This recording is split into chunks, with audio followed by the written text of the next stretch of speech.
I saw that Jennifer was awake and leaning on an elbow, wearing a cheap tourist t-shirt with her hair sticking out all over the place, making me grin. Rubbing her eyes, she asked who was on the phone. It was the embassy. They want to see us at 10 o'clock. The cable must have worked, because we've been invited behind the green curtain. We get to talk to the wizard. Waking up fast, Jennifer tried to brush her hair in place, asking, "What's that mean? Who'd you talk to?" "That was the asshole, Eric." "Shit, be nice." "Sorry, that was the nice man from the embassy, Eric. He asked us to come back." "That's good news, isn't it? Do we need to do anything before we go?" "No. I'm not sure what the cable caused. We'll just see how it goes. Either way, we got some action, so that's good." She looked at me like I was hiding something, and I was, but she let it go. "Okay, Jason Bourne, I'll follow your lead." When we got to the embassy, even I was surprised at who was waiting. Standish called the task force first thing in the morning, early enough to get Mike before his 24-hour shift as the duty officer was over.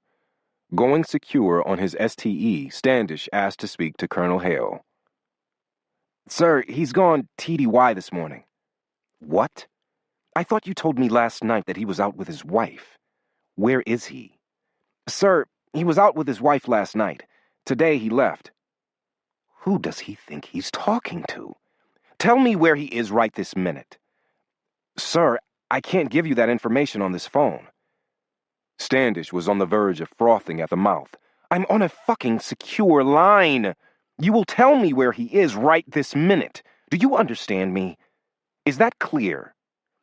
"Sir, I'm not trying to be difficult, but I must follow security procedures. Colonel Hale's location is top secret. Your phone is only certified up to secret message traffic. I'm not allowed to tell you his location on this line. Not my rule." Standish realized he was done. The STE secure phone was only certified by the NSA to pass information up to the secret level.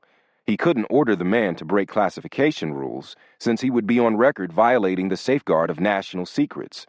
He also knew that he was being stiff-armed on purpose by the duty officer, but couldn't fight it. At least not right now.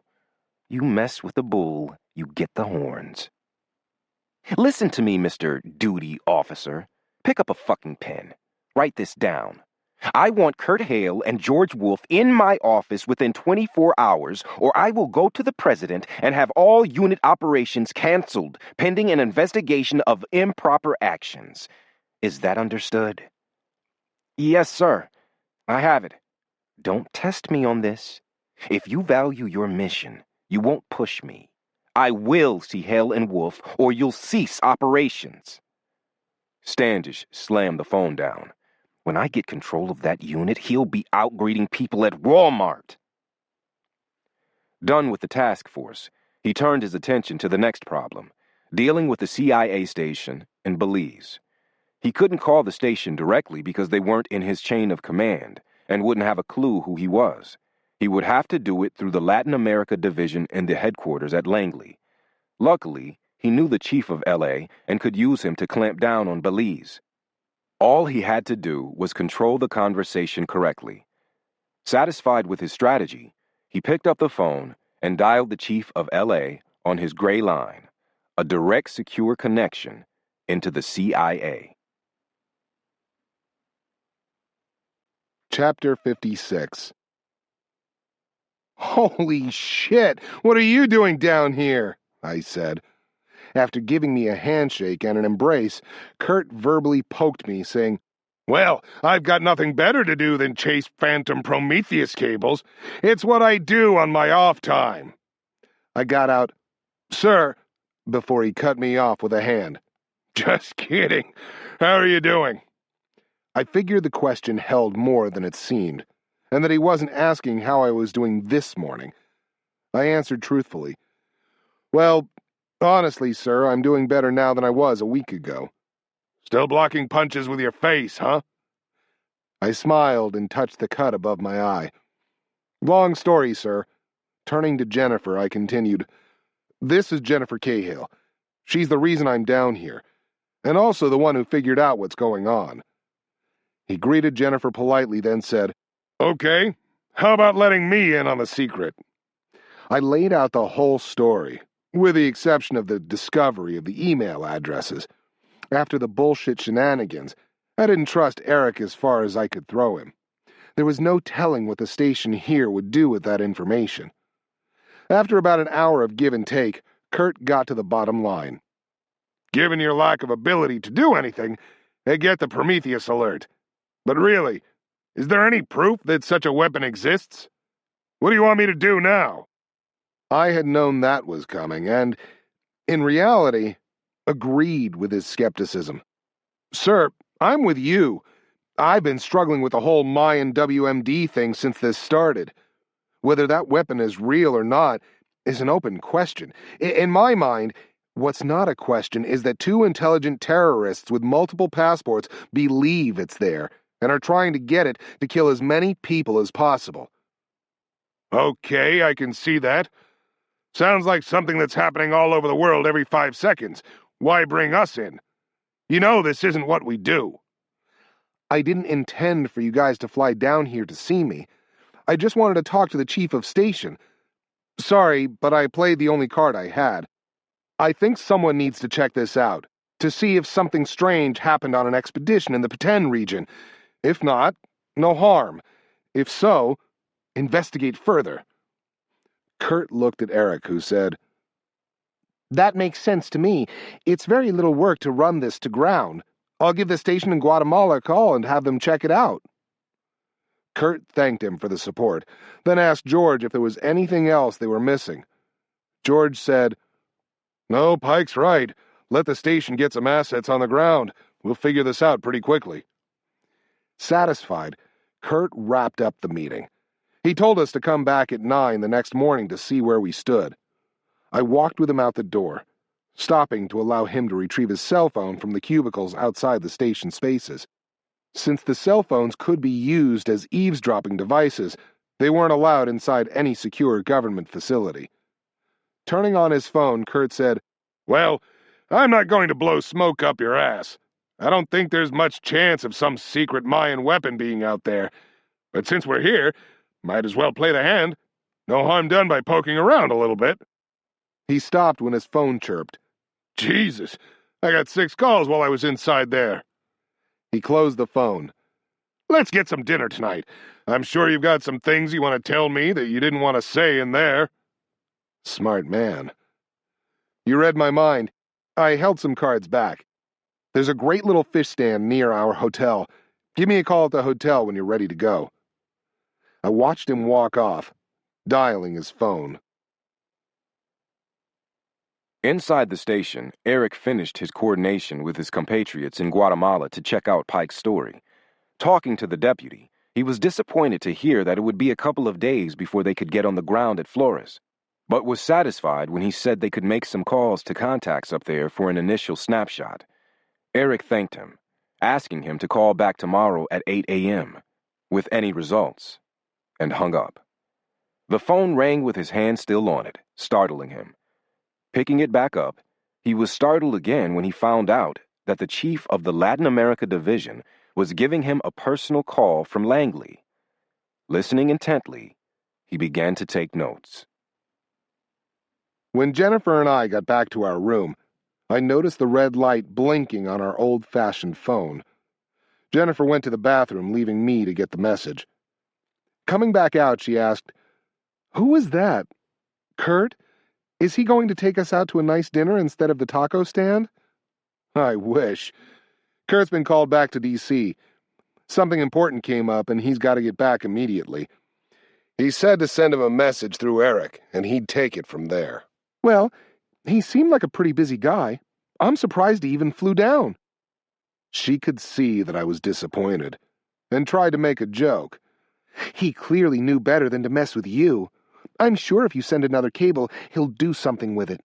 Maybe you should tell him to meet us in the Caribbean, and that he needs to give us some tickets to get there. He'll do something with it. But cables are never as good as face-to-face.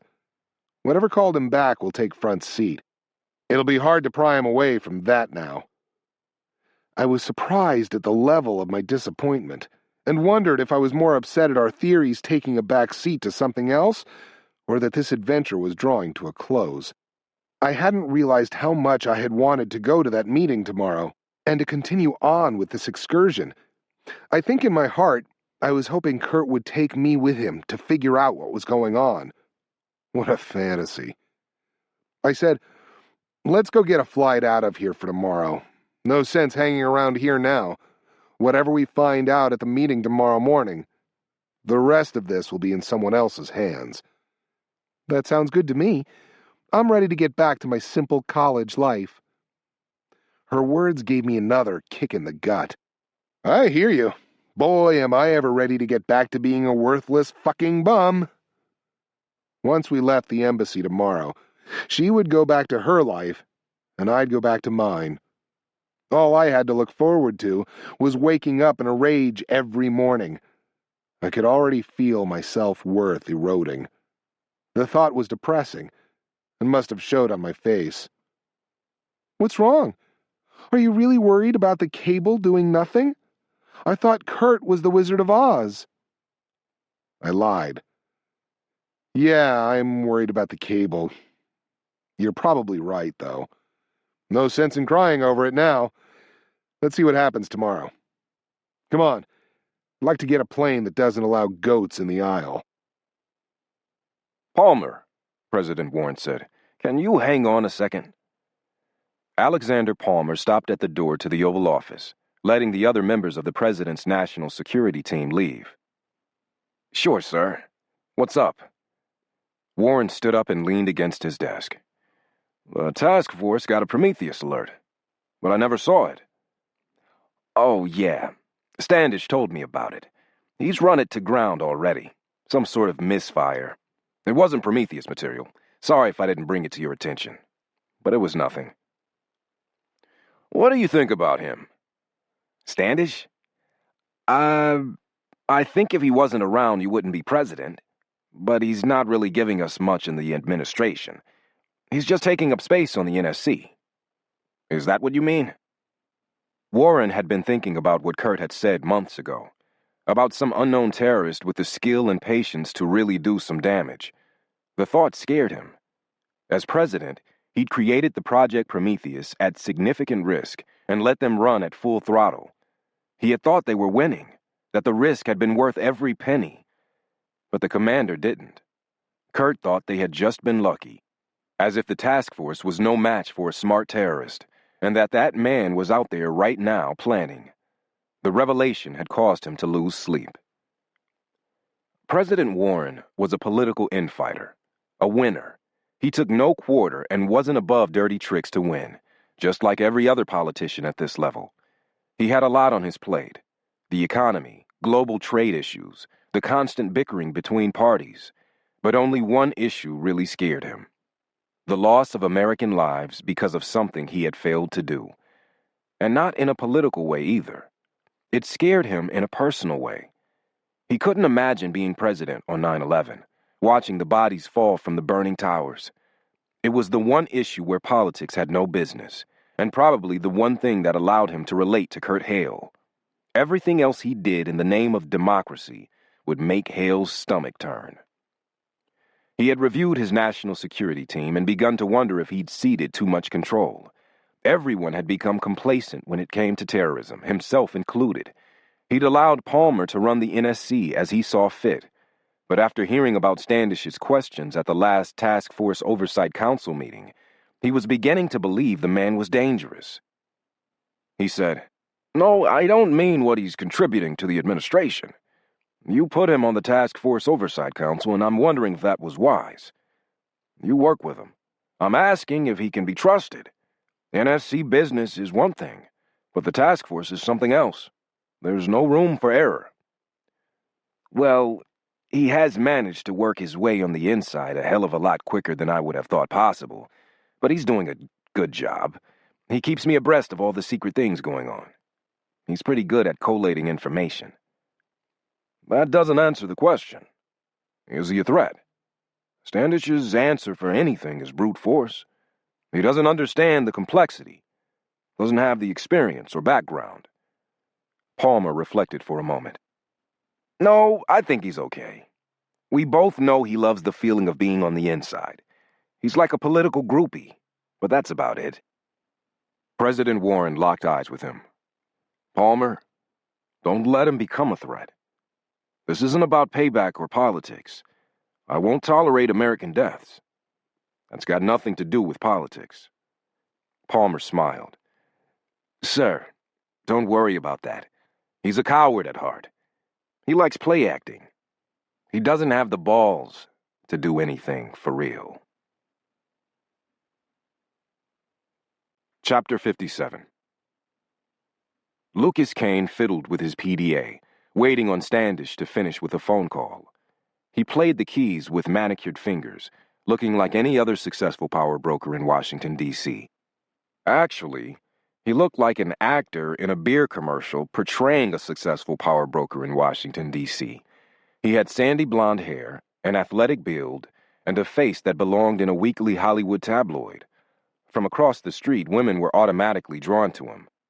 Up close, when they could look into his eyes, the attraction would usually wilt. His eyes were dead, not unintelligent, just lacking in any warmth. His last date, after saying she would rather not see him again, commented that they reminded her of a 3-day-old bruise, purple and rotting. Lucas didn't give a shit, as long as the date paid him back for the dinner and a movie once they returned to his apartment, which this one had, even if a bit reluctantly. If the eyes are a window into the soul, I guess a bruise is pretty damn close. Standish hung up the phone, saying, "They're on the way over. Should be here in about 5 minutes. You sure you can do this?" "Yeah, I'm sure. It's not brain surgery. The key is the information you gave me. If the phone's a different model, or the pager information is incorrect, it might not work." "That intel's good. I've seen them myself." "Shouldn't be an issue then. We'll know shortly." He left the office and positioned himself on a bench in the marble hallway within view of the entrance to Standish's office, but far enough away as to be inconspicuous. He opened a magazine. He didn't have to wait long. 2 men approached Standish's office. He focused on the one matching the description of his target. They stopped and placed their two-way pagers and cell phones in the ubiquitous cubicles provided outside every government office that whispered the nation's secrets. He noted which cubicle his target used. He waited until they passed through the cipher-locked door, then waited an additional few seconds. When nothing happened, he walked at a quick pace and pulled both the pager and cell phone from the cubicle. He raced down the stairs to the equipment he had left in his vehicle parked outside. His task was to clone the cell phone with a sophisticated Trojan horse virus, which would allow a separate cell phone to act exactly like the original. Anytime the target phone rang, the other would ring too. Anytime it dialed out, his would dial out. It would be like a 3-way call every time the target used his phone, except that he wouldn't suspect it.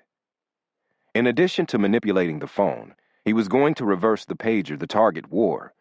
Using the information given to him by Standish, Lucas knew that the device was specially constructed, capable of worldwide coverage through a satellite network, and equipped with a panic button that would send out a signal based on global positioning system satellites. Once triggered, it would give a grid reference to its location worldwide. Lucas was going to ensure that the pager sent a signal without the button being pushed, in effect, making the pager a beacon without the target even knowing it. The trick would be ensuring the signal didn't enter the normal channels and thus cause an alert. Instead, it would be visible only to someone who knew it was broadcasting. Lucas didn't yet know exactly why this target needed to be tracked, but something told him that Standish wasn't finished using him on this particular assignment. Standish left Kurt and George sitting in the anteroom for 5 more minutes, just because he felt like being a prick. Eventually, he closed out the solitaire game he was playing and told his secretary to show them in. He heard them enter, pretending to work on his computer. He let them stand for a few seconds before turning around. He pointed to the chairs in front of his desk and started right in, skipping any pleasantries. "You received a Prometheus alert 2 days ago, yet you didn't notify anyone at all. If I remember your initial information briefings to me, those were supposed to trigger a response. But when I called the task force, I got an idiotic duty officer who acted as if nothing was wrong. Either you're running an organization that isn't the caliber you so eloquently brag about in your brief, or you're attempting to hide things from a member of the council that oversees your activities. For your sake, I hope it's incompetence. Standish watched both of them squirm a little, clearly not expecting to be attacked. Good. They need to know who's the boss here. Kurt said, "Sir, we did get an alert, but it wasn't what you think. Neither of your reasons is accurate. The alert came from an old unit member. It didn't involve an active mission and thus didn't require a response from the task force. As for you not getting any word about it, I apologize, but if you remember the brief you were just talking about, we get oversight solely on which target to attack, and our method of engagement based on potential second and third order effects that might be generated from the action. Once we get the go-ahead to proceed against a target, there is no further oversight, unless one of those variables changes." Is he giving me a lecture? Like I'm slow? Colonel Hale, don't treat me like a child. I understand how the Oversight Council works. I'm one of the members. Perhaps it's you that needs a refresher on who you work for. Kirk backpedaled. "Sir, we meant no disrespect, but the Prometheus alert is a tactical control measure used solely by us in the task force, and we didn't realize a report to you was necessary." Standish steepled his fingers. Well, maybe I should speak to the president about relooking at this little experiment's rules of engagement. It sounds to me like you think you get to decide what does or does not occur within your little secret world. George broke in. "Sir, he's not trying to tell you that you had no right to know. He's explaining why you didn't initially get any feedback. We're here specifically to provide that feedback. Kurt and I just came from meeting the man who sent the cable. He has an interesting story to tell, and while it may have some merit, the odds of it being true aren't that great." George continued, giving Standish a broad sketch of Pike's story, knowing that Standish had read the original message. He finished by telling Standish the coordination made with Guatemala and the way ahead. "So what's the task force going to do with this?" "Anything?" Kurt said. "Well, it depends on what the CIA finds out. Right now, there isn't a whole lot we can do, and with the information we have, not much we should be doing. This is more of a CIA issue. Unless you want us to start focusing on it, we're going to let them take the lead. We have enough on our plate without this." Perfect. Just what I wanted to hear. No, that sounds right. Looking at his watch, Standish said, "I've got another meeting coming up. I appreciate you two taking the time out of your day to come down. We don't have to be looking across the fence at each other all the time. I want to work with you. All I ask for is a little courtesy and respect." He paused. "Trust me, if I don't get it, you will cease to exist." Chapter 58. After the door closed behind Kurt and George, Standish buzzed his secretary and told her to show Lucas in as soon as he arrived. After a minute and a half, Standish saw him coming through the door and was embarrassed to feel his pulse rate go up. He wouldn't admit to anyone, but Lucas scared him. Bastard looks like he belongs in Alaska killing baby seals. He was a cousin of Standish's wife and extremely useful for certain tasks, but Standish didn't like being alone with him for any length of time. He watched Lucas plop down in a chair as if he were in his own office. "No issues," Lucas said. "Will it work?" "No. You pay me just to pretend." He tossed the phone to Standish, reached into his pocket and pulled out another phone, dialing a number. The phone rang once before the one in Standish's hand began ringing. Standish heard Kurt Hale answer after the fourth ring. Lucas said, "Can I speak to Betty?" Through the phone he held, Standish heard Kurt say, "Sorry, wrong number." Lucas hung up. Standish grinned. With any luck, Not only would he get all information relating to the Mayan weapon, but he might also get other useful information relating to the task force, or even Kurt's personal life. I should have done this a long time ago. Can you tell anything was done? Not at a casual look over. If the phone software is scrubbed, they'll see it was manipulated. We're good there. No way they'll suspect this office of doing anything. What about the pager? The pager's a little different.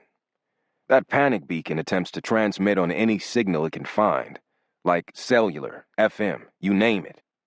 With that much stuff blasting out on a constant stream, there's a chance someone will pick up the signal. It'll also run the batteries down about 4 times as fast, which might spike the target. I figured it would be better to restrict it to satellite only. So that's what it will transmit on. The batteries will still burn more quickly, but not enough to spike. Okay, what's that mean to me? You'll only get a location when the beacon can see the sky. If the beacon loses signal, it'll just show its last known location. That's fine by me. The pager was just a Benny anyway. I'll cut a check to the same account for your time. Is that acceptable? Yeah, same account. Standish paused, internally making a decision. Before you go, I need to read you on to something that might require your attention. All right. I'm still on your retainer. What's up? Standish's only weak link now was Pike himself. He had already gleaned both his and Jennifer's passport information from the station in Belize and had fed that into the gigantic bureaucratic Homeland Security database, ensuring they would be stopped at whatever port of entry they attempted to use. His only purpose was to tie them up until the terrorists could set off their weapon. Getting arrested as a terrorist associate should do the trick. By the time they got an apology and a pat on the back, the bomb should have gone off. Still, Standish hadn't gotten to where he was by not planning. He wanted to ensure he had a contingency in place. He'd play nice first, but had no compunction about turning nasty. I have a couple of individuals I might need you to deal with. Standish gave him a brief rundown on Pike and Jennifer, leaving out the reasons he wanted them stopped. Lucas didn't ask why or what they represented.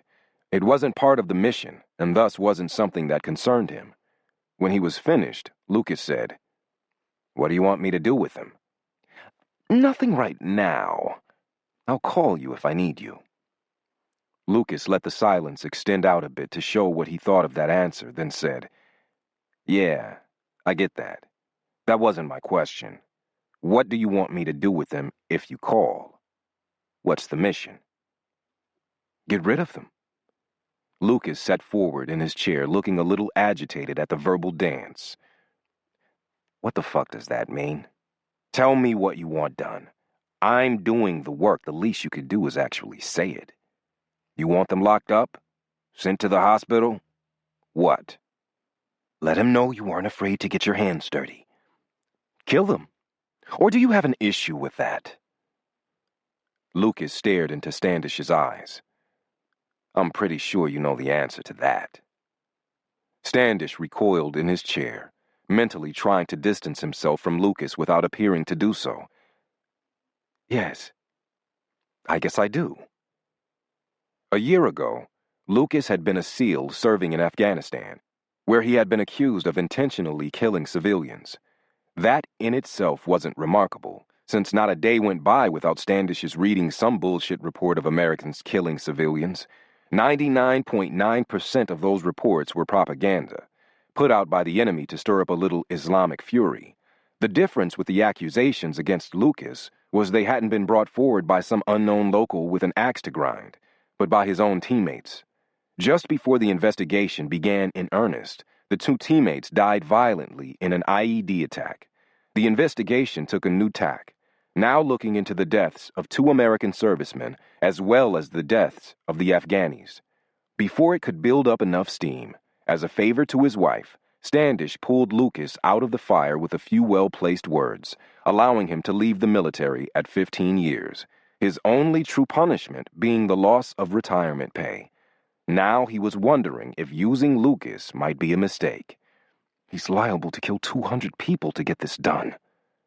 Standish decided to deal with that possibility up front. I don't care how you do it. And don't need it to look like an accident or anything stupid like that. But you have to do it in such a way that it won't lead back to me.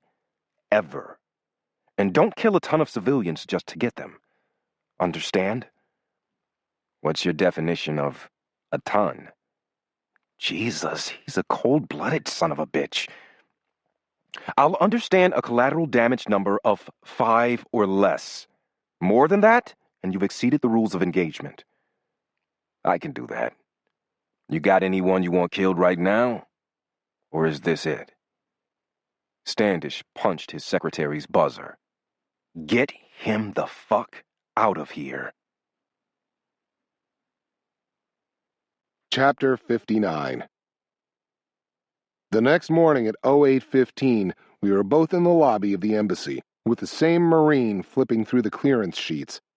10 minutes later, after checking the massive amount of rosters at his disposal, the Lance Corporal turned to me and said, "I'm sorry, sir, but you're not listed." I asked for the number to the office and called up. Getting Eric, I was told to hold fast and he'd come down to me. I hung up the phone, a sick feeling in the pit of my stomach. Something's up. I think we're about to get the blow-off. Eric exited the elevator and walked over to us with a big smile. Shit. This is going to be bad. "Hey, I guess you didn't get the word. The meeting's off."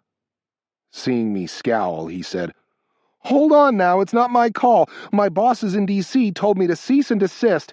Even the guys you brought down left last night." "Fine. Got it. At least tell us what you found out from Guatemala." "Well, the guys in Guatemala couldn't get to the Petén region for a couple of days. They were set to go when HQ stopped that as well. They did make some phone calls and found out that there was an expedition which ended badly. Of course, they couldn't confirm anything. All they could find out was that one boy apparently was consumed by some sort of ancient curse and another disappeared after the expedition. Nobody knows what happened to them for real." What the hell? Why would they have been called off? So, preliminary investigation concurs with what we say, but it's not worth following up on? What's up with that? I knew Eric was just the messenger, and that he didn't like giving us this news. He continued in a calm voice. "Pike, please, all we have is that some sort of ancient curse caused the disappearance of a boy.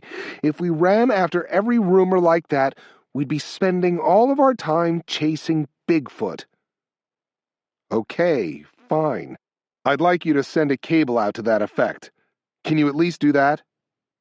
Eric shook his head. "Pike, I'd really like to help, but we've done more than we should have already. I'm not going to send out any more unsolicited cables. If HQ asks for clarification, I'll do so, but I'm not sending anything else out on your say-so." I turned and walked away before I did something I'd regret, not even bothering to say goodbye to him. Jennifer caught up with me outside. "What are we going to do now?" "Nothing. We're getting on a bus to Belize City and going home. We're done." I said the last 2 words with more force than necessary, causing her to look up sharply. I covered up the slip, speaking softer. "Look, this is over. Nobody cares, and we can't do anything with it by ourselves. We gave it our best shot and got further than I thought we would. Let's just get home and see if we're going to be arrested for murder. We're in enough trouble already without pushing this any further." "Well, I just don't think we should quit." She saw me start to react and held up a hand. "Wait, before you get into asshole mode, hear me out. We believe that these guys are up to no good. Nobody else does, and maybe they're right. But what if they're not? Can't we do something else? You're the expert. Have we exhausted all our options?" I thought about what she said, feeling a little slimy that I wanted to continue more for the sense of mission than saving anyone's life. "Well, if you want to foot the bill, we can go to D.C. and contact Kurt again. We don't have a lot, but we do have a few things he hasn't seen. We can give him the email addresses for further tracking. get a real translation of the initial message, and tell him that the superficial investigation in Guatemala supports what we said. Is that what you want to do? This isn't right. I'm convincing her to chase shadows so I don't have to go back to my boat, so I don't have to face my life. If she's dumb enough to say yes, give her the truth. We walked in silence for a minute. She said, "Yes." Man, is she stubborn. Are you nuts? You're going to flunk out of school. Our own government doesn't give a shit about this. Even if we do go to D.C., we don't have a clue where the terrorists are, or what they have. We won't get anywhere, and you'll just get a lighter bank account from paying the way. Jennifer crossed her arms. Yeah, I know that. But my family has a long history of doing stupid shit. Just ask my uncle. She looked hard at me. What if someone like us existed before 9/11? Would you have wanted them to quit? Gee, thanks. I really feel slimy now. No, I guess not. After exiting our flight in Atlanta, we proceeded down the narrow gateway funneling us into the customs complex of the United States. We had a connecting flight into Washington, but still had to pass through U.S. immigration to continue.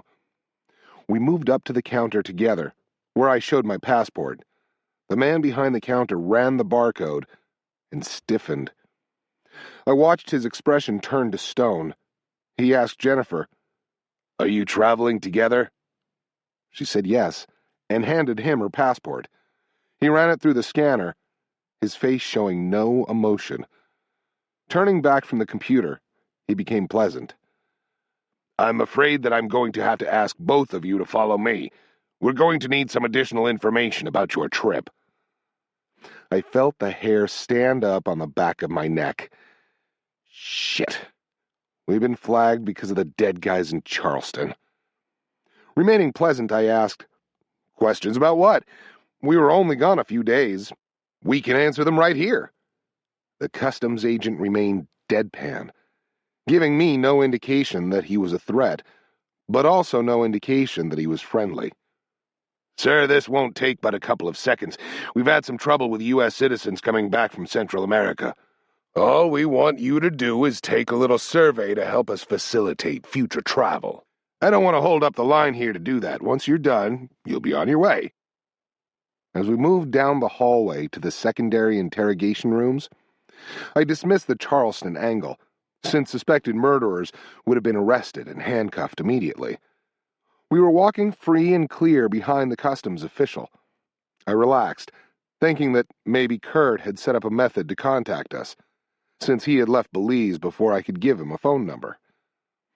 Entering the secondary interrogation area, I stood behind the customs official, listening to him tell the man at the desk who we were and where we were going. I waited while the man typed in the information. I saw a reflection of the computer screen on the window pane to the man's right.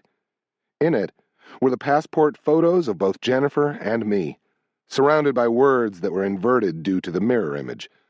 I couldn't make out what the paragraph underneath our pictures said, but did decipher the words above them. "Wanted for questioning on suspected terrorism activities." A spurt of adrenaline jolted my body. Projecting an outward calm, I asked, "Can we use the bathroom before we do anything else? We haven't had a chance to go since we landed." The agent said, "This won't take a minute. Once we give you the surveys, you can do whatever you would like." I nodded, my mind racing. I knew what was about to happen. We would be separated and taken to different interrogation rooms. We would be locked in and questioned for hours.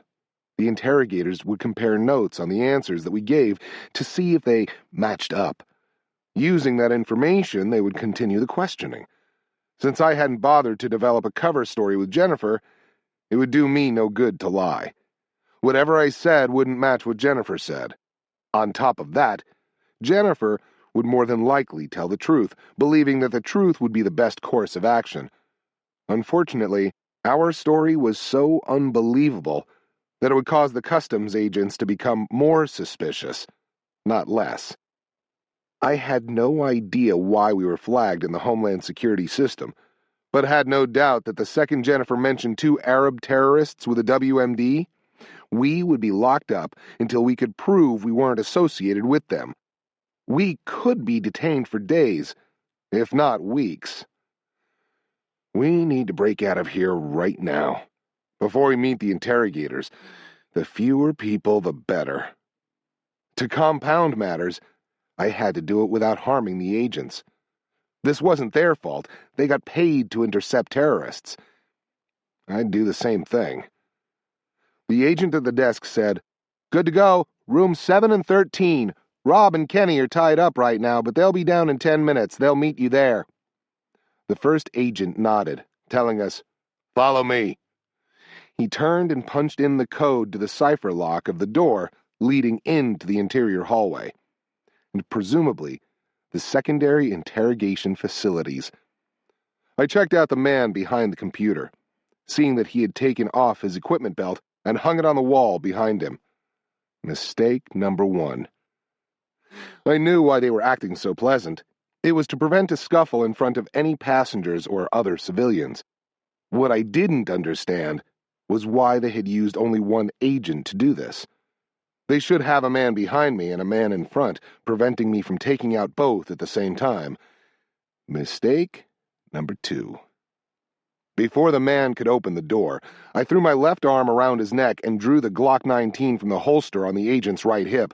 I raised my right leg and racked the slide of the Glock on the edge of my boot. I kicked the back of the agent's leg hard enough to cause him to lean backward, with me supporting his weight. I rotated the agent away from the door, placing the front side of the Glock on the agent behind the desk. The action happened in a blink of an eye, quick enough to prevent the agent behind the desk from getting to his feet. He held up his hands, a look of terror on his face, convinced he was face to face with an insane suicidal maniac. I barked out orders quickly, intent on dominating the confrontation. "Don't fucking move! I don't want to hurt anyone! Put your hands on top of your head!" Chapter 60. Jennifer stood dumbfounded by Pike's actions. Jesus Christ, he's gone nuts. He's flashed back to some sort of Rambo scene getting tortured by the Viet Cong. What in the hell are you doing? Have you lost your mind? My God, Pike, put down the gun. Pike bared his teeth at her and said, "Take a look at the computer monitor." The agent Pike was holding tried his hand at negotiation. "Look, we only have a few questions. Nobody's saying you're a terrorist. Put the gun down and we can sort this out peacefully." Pike laughed. "I suppose this whole hostage-taking thing would be forgotten, huh? If I give you the gun, we can start over like this never happened. Promise?" Jennifer cut in, turning back from the monitor. "What's this mean? Why are we on the screen as terrorists? What's going on here?" Pike said, "I don't know. Something's screwed up, and we don't have the time to sort it out here." He addressed the customs agents. "Both of you, listen to me. We aren't terrorists, and I can't have you arrest us. I'm going to have each of you take off your clothes. I'm then going to tie you both up. I'm not going to hurt either one of you. Please don't do anything to escalate this situation. I really, really don't want to hurt you. Do you understand my instructions?" They both nodded. "Okay, you at the desk, take off your clothes. Once you're done, lie down on your stomach with your ankles crossed."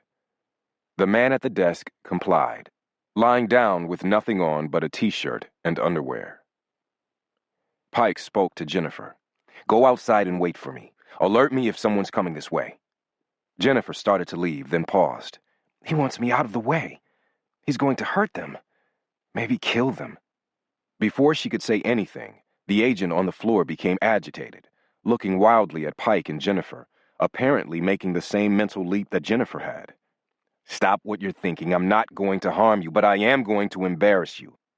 I'm sending Jennifer outside because I'm about to make you take off your underwear. That's it. Do you want her to stay? Will that prove I'm not about to cut your throat?" The agent thought about it, then shook his head. "Okay, Jennifer, please go outside." Jennifer left the room. She thought she'd made a mistake, turned back to re-enter, and saw the cipher lock on the door. Damn, he's going to do something bad. This isn't right. Stopping the terrorists isn't worth hurting innocent people. A short time later, Pike came out, holding the agent's clothing and equipment belts, looking queasy and sweating. Shit, he hurt them. I'm going to hell. Come on, we've got to move. We're about to have every policeman in the city of Atlanta trying to find us. Jennifer put a hand on his chest, stopping him. What did you do in there? Pike was brought up short by the ferocity on her face. Hey, easy. I just tied them up buck naked. Nothing else. Made me sick to my stomach doing that to good guys. He looked up and down the hallway. We need to go now. She felt an enormous weight leave her shoulders. Thank God. Then she felt a little shame at what she had thought previously. She said, What do you think's going on? We're terrorists now? He started moving at a fast walk back the way they had come, toward the passport area, shoving the agent's equipment and clothing into the first garbage can he came across. I don't know, but we need to get the hell out of this airport. The tricky part is going to be getting out of the customs and immigration area. With any luck, we can bluff our way through. Just remember to project an air of calm confidence. Customs agents smell fear like a bloodhound. Walk like you own the place and we should be good to go. She caught up to him, saying, Smell fear like a bloodhound. That's just great. It's exactly what I thought I'd be worried about at this stage in my life. When I said this trek was the right thing to do, I didn't mean I wanted to wear a prison jumpsuit. There is a limit. He jerked his head around as he fast walked up the hallway. What's that supposed to mean? We're getting arrested one way or another. I just postponed it a little bit. Hopefully a great bit. I know. It's okay. I told you we Cahills do stupid shit too. Of course, I'm pretty sure you've just set a record. Pike cut her off by raising a finger to his lips. They had reached the double doors that led back into the customs area. Pike poked his head out, then said, This is it. A new flight's in and the place is buzzing. You ready? Realizing what she was about to do, Jennifer's bravado left her. Pike, I don't know if I can do this. We just broke the law in a big way. We held a gun on federal agents and threatened them with death. I don't think I'm going to be able to remain calm. I hate to break this to you, but we don't have a choice. Chapter 61. We slipped into the flow of people headed to the baggage claim. Remain calm. We're going to walk right to the man over there taking the customs forms. He'll let us through as long as we don't look like we're hiding something. I gave her a reassuring smile. You ready? She nodded weakly, looking like she'd rather go back into the interrogation room. Don't worry about that. If this doesn't work, we'll be there soon enough. We got in line behind a family of 4. Acting like I was a newbie tourist, I held up our blue and white cards and said, Do we give these to you? The man nodded, saying, No luggage? Yeah, we have luggage. It's somewhere between here and South America. Don't get me started. The man smiled and waved us through. We entered the security checkpoint and made it to the far side without any issues. Now back into the airport proper inside Concourse E. All right, we need to get out of here and get lost in the city. Unfortunately, we're at the last terminal in this damn airport. We're going to have to cross all 5 concourses to get out of here. We need to start moving faster. Sooner or later, they're going to lock this place down. We jogged down the escalator to the underground trains, with one pulling up as we hit bottom. I ignored it, pulling Jennifer to the moving sidewalk in front of me. What are you doing? We get on that and we can be at the entrance in minutes. Yeah, I know, but it's too risky. They pull the trigger on an alarm and that train's going to stop, with us inside it and no way out. We need to run it to the end. We started walking like we were missing a plane. Fast, but not fast enough to cause someone to stare. I noticed that the camera systems here in the tunnel were only clustered around the train entrances and exits.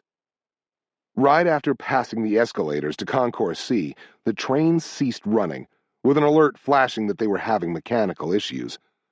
Good call, Jennifer said. Looks like you were right. Yeah, but if the trains have stopped, we're out of time. They know we're loose. They'll try to camouflage it for a couple of minutes to keep everyone calm, but eventually, this place is going to be covered in cops. As we moved toward Concourse B, I saw the train start to move again. Huh. What's that about? We reached the escalator entrance to the B concourse just as another train stopped, exploding out with about 20 police officers. Oh, shit. Instead of running past Concourse B, I pushed Jennifer to the escalator, going up into the concourse. Glancing back, I saw half of the force coming up with us, apparently not recognizing we were ahead of them. No pictures out yet. We reached the top and went left, away from the direction the police were headed. Unlike the tunnel, in the concourse, the cameras looked like something out of a Vegas casino, one little dome sticking out of the ceiling every 30 feet. Shit! I hugged the wall, attempting to cross the concourse to the down escalators on the far side, getting back to the tunnel while there was still a gap in the police presence.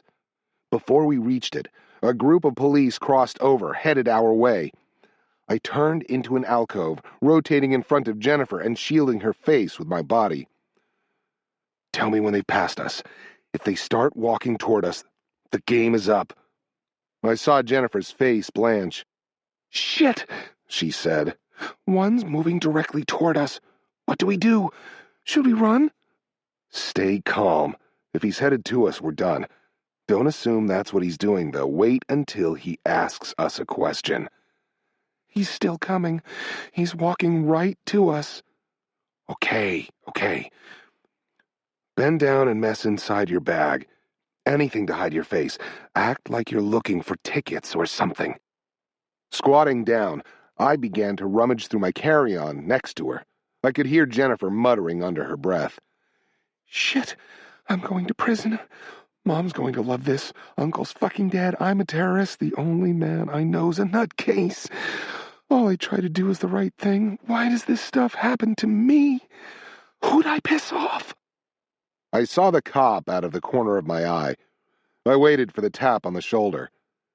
He moved right past me and kept going into the alcove.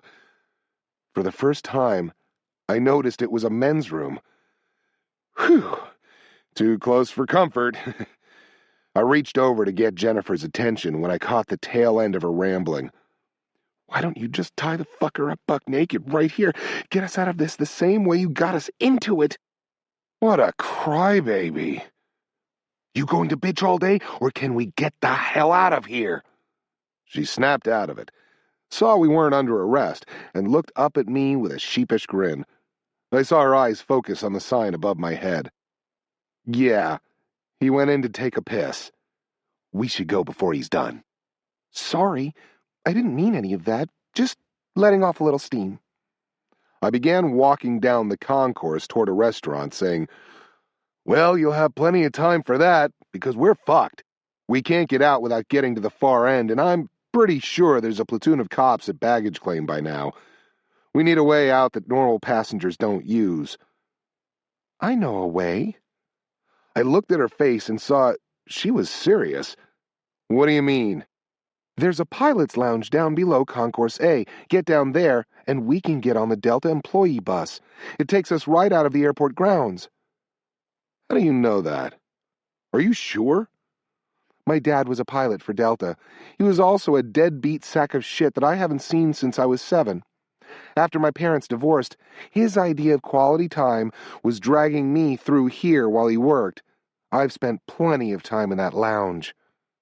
She had just earned her weight for the entire trip. Can you find it? How do we get in? What's the procedure? I can find it, but that was way before 9/11. I have no idea about the procedure now. You said A concourse. That's the next one up. Let's go. We saw that the escalator was now free of police and hurried to get to the tunnel below before they returned. The escalator was a long one, about 60 feet down to the ground. Halfway down, a cop sauntered over and positioned himself at the bottom, his back to us.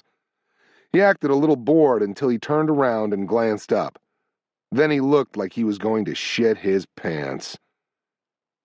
Damn. Pictures are out. Chapter 62. The cop pulled his weapon and aimed it up at us while we glided relentlessly toward him.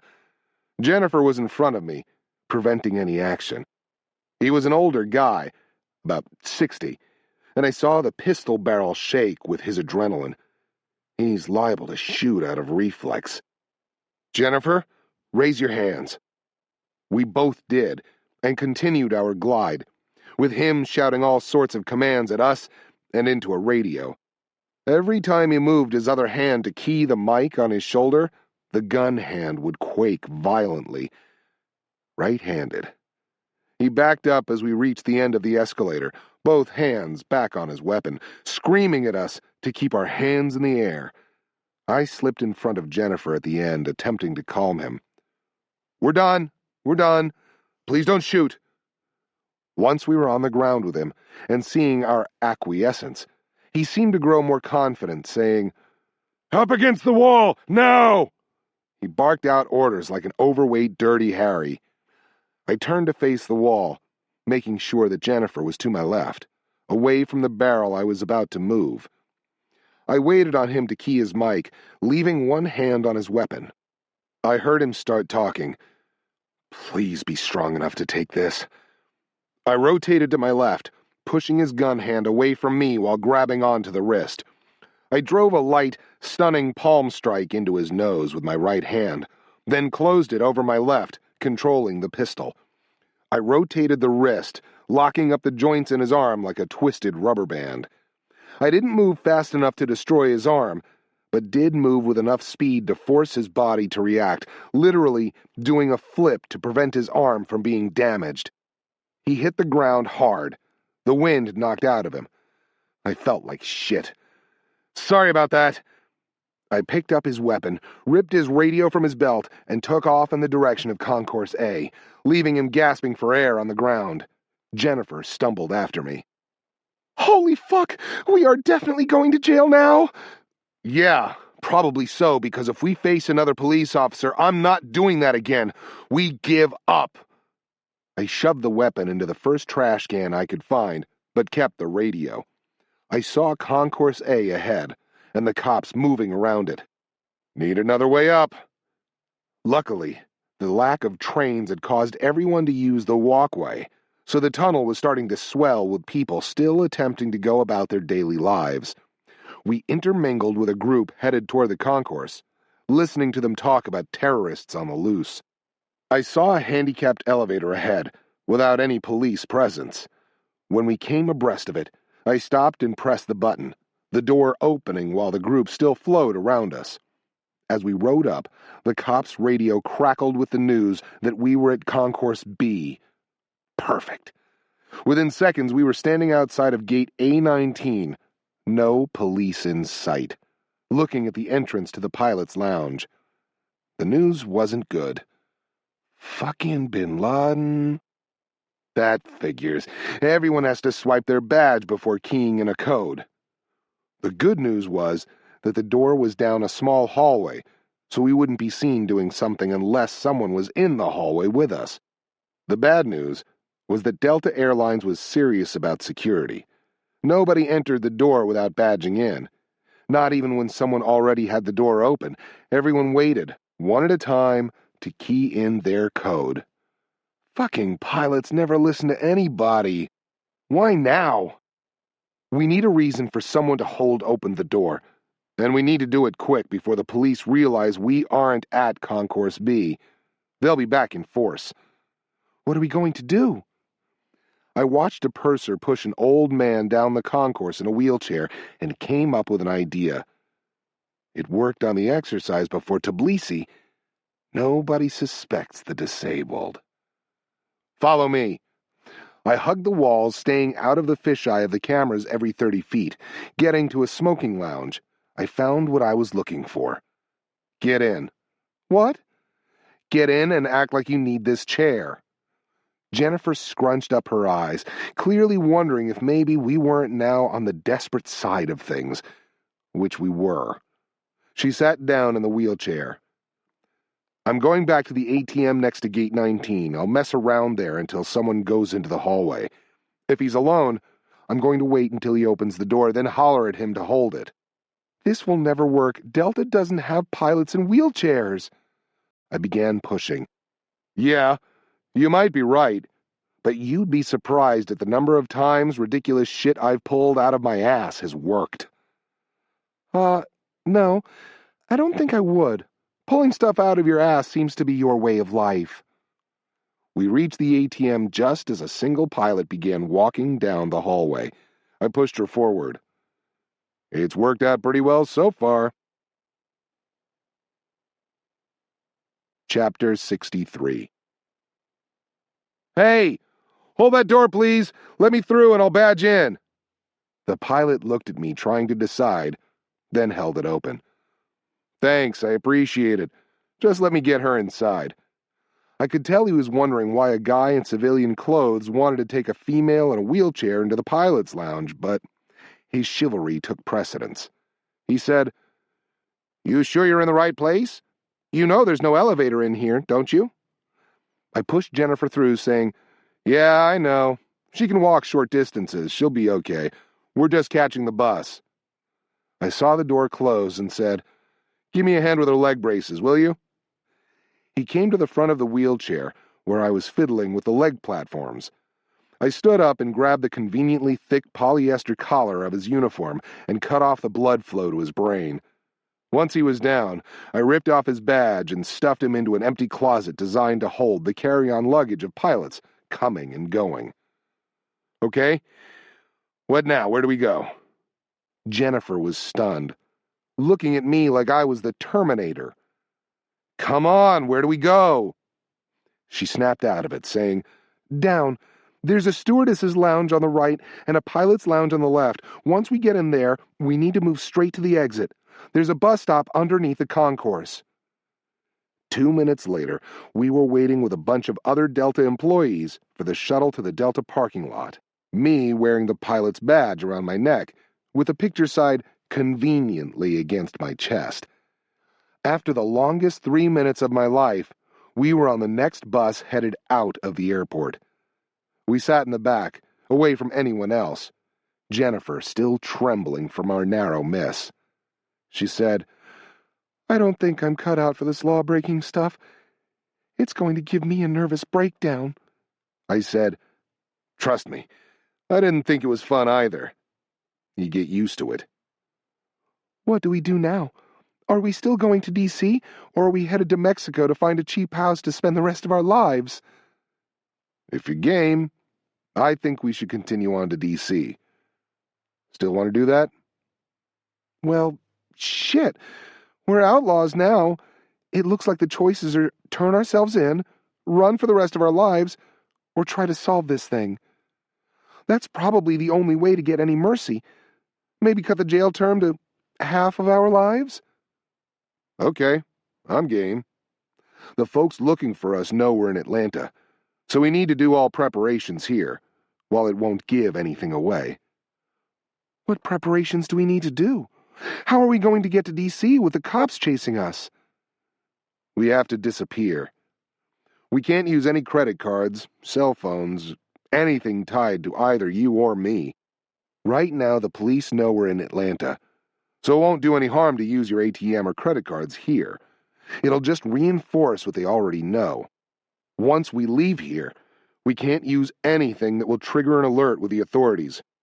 First thing we need to do is go to an ATM and take out your max amount of money.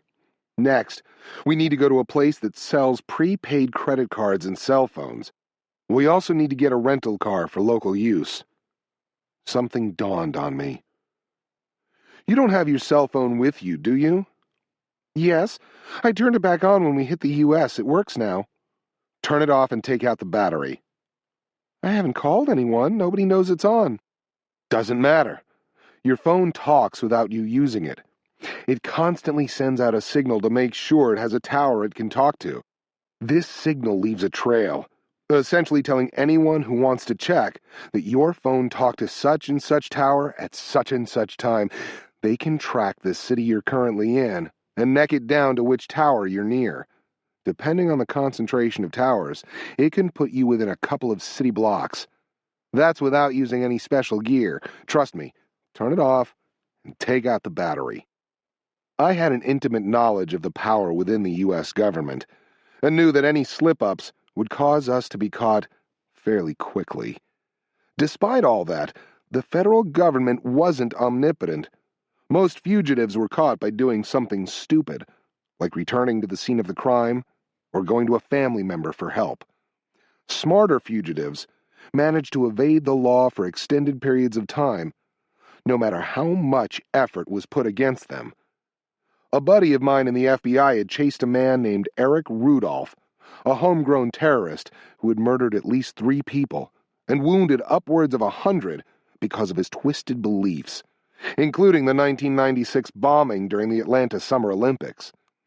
He'd managed to evade the FBI and local police for 5 years, despite a $1 million bounty on his head and being on the FBI's 10 most wanted list. Great. You're hoping you're as good as that sick bastard. Perfect. Chapter 64. Harold Standish slowly hung up his phone. Disappointed at the failure at the Atlanta airport, he wasn't overly surprised. Pike and Jennifer were proving to be more resourceful than he would have thought, but knowing Pike's background now, he should have anticipated it. He quickly punched in Lucas's private number. "It's Standish. Remember what we talked about yesterday? I need you to execute. Come by the office and I'll give you the phone you worked on. They're headed here, but I don't know when they'll arrive. I'm sure they'll make contact on the cloned phone." After listening for a few seconds, Standish replied, "I'll be here. See you then." Before the Atlanta incident, he'd had doubts that using Lucas was the best course of action. He'd contracted Lucas many times before for simple break-ins to gather information on opponents, but he had never asked him to do anything violent. After hearing what had happened in Atlanta, he saw Lucas as the only solution. Let's see them get away from someone who doesn't play by the rules. 7 hours after we had exited the metro at 5 Points, we pulled into the Sheraton in Greensboro, North Carolina, about halfway to Washington, D.C. We had robbed Jennifer's bank account of about $5,000 and converted that to pay-as-you-go credit cards and prepaid cell phones. Once that was accomplished, we found a rent-a-wreck car place and rented a nondescript sedan for in-town use, telling the man behind the counter our car was getting repaired. Finally, we'd stopped yet again to buy some clothes. Jennifer was probably getting sick of leaving our bags at every hotel we stayed at. After checking in, as we rode up in the elevator, Jennifer asked a question that apparently had been bouncing around in her head. "Are you sure you're not a drug dealer or something?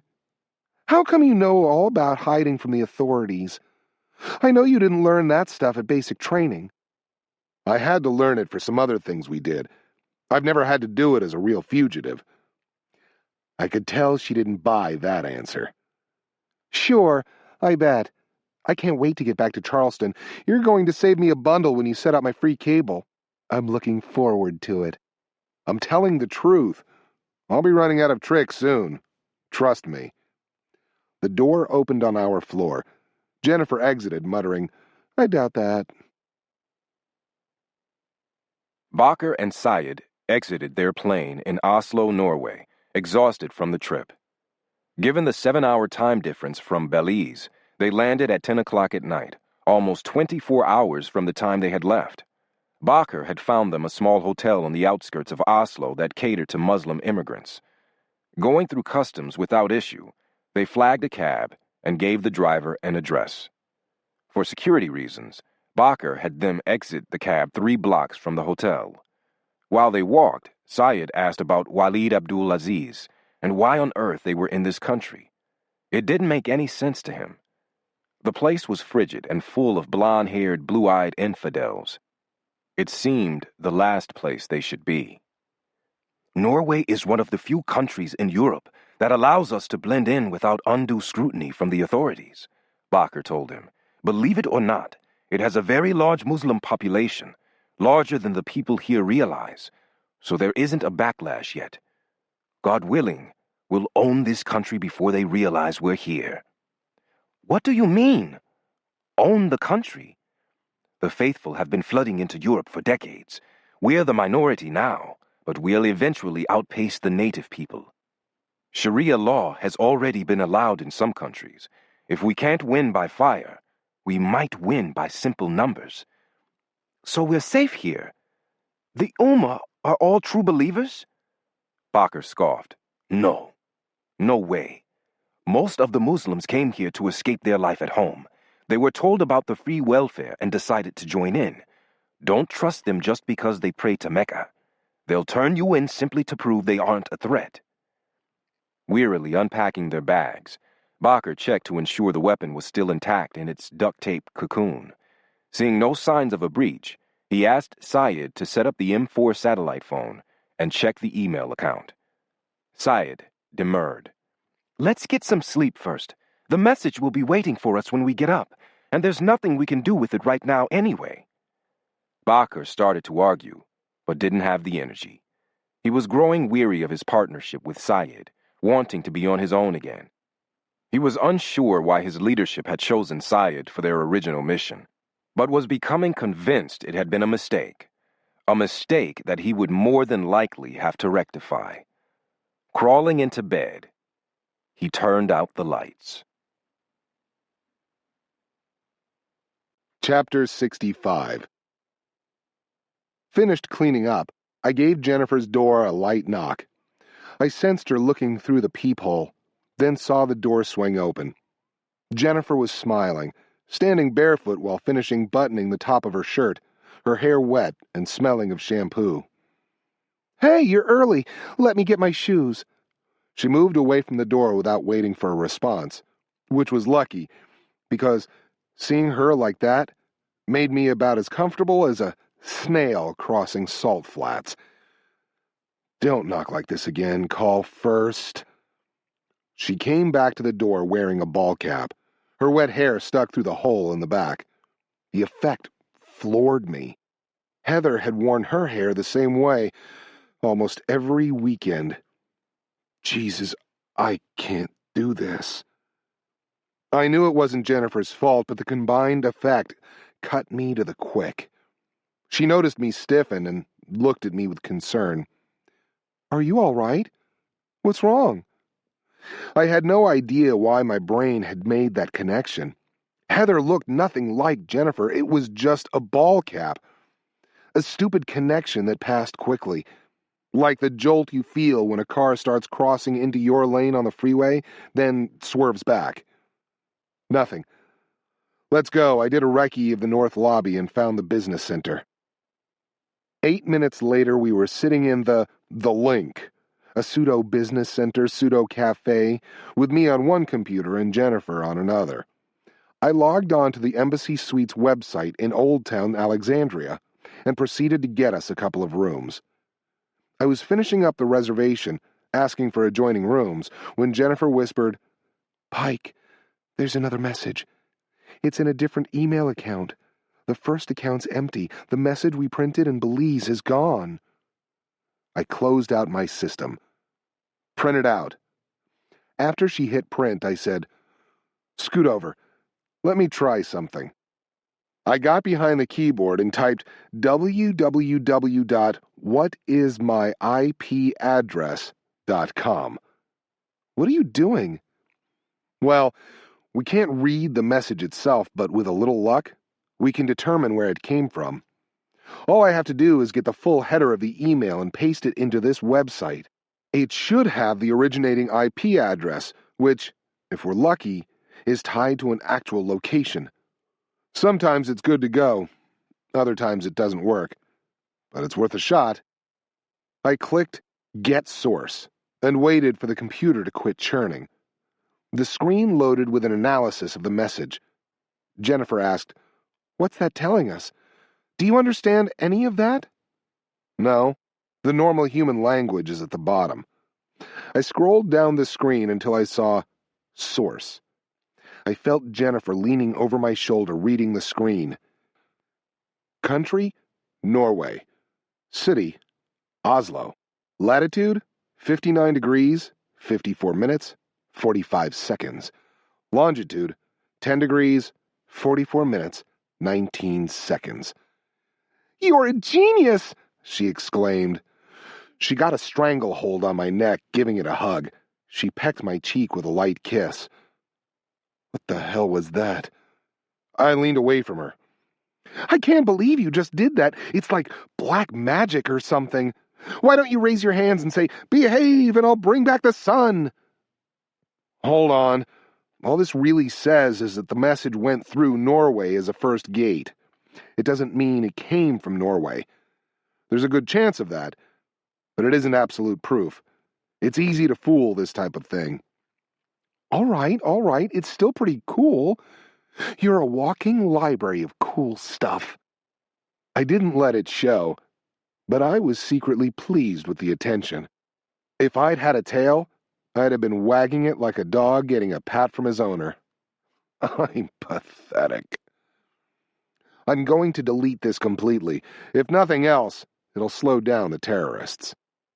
Making sure the message was gone from both the inbox and the trash file, I said, "I got a couple of rooms in D.C. Tomorrow I'll give a friend from my old unit a call. He's an Arabic speaker and can decipher both this message and the one before. Sound like a plan?" "Sounds like a good plan."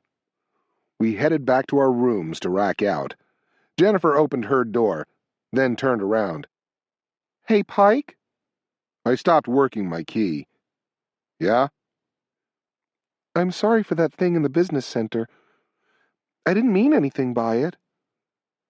She couldn't have made me more uncomfortable if she had asked to borrow a condom. Why bring it up?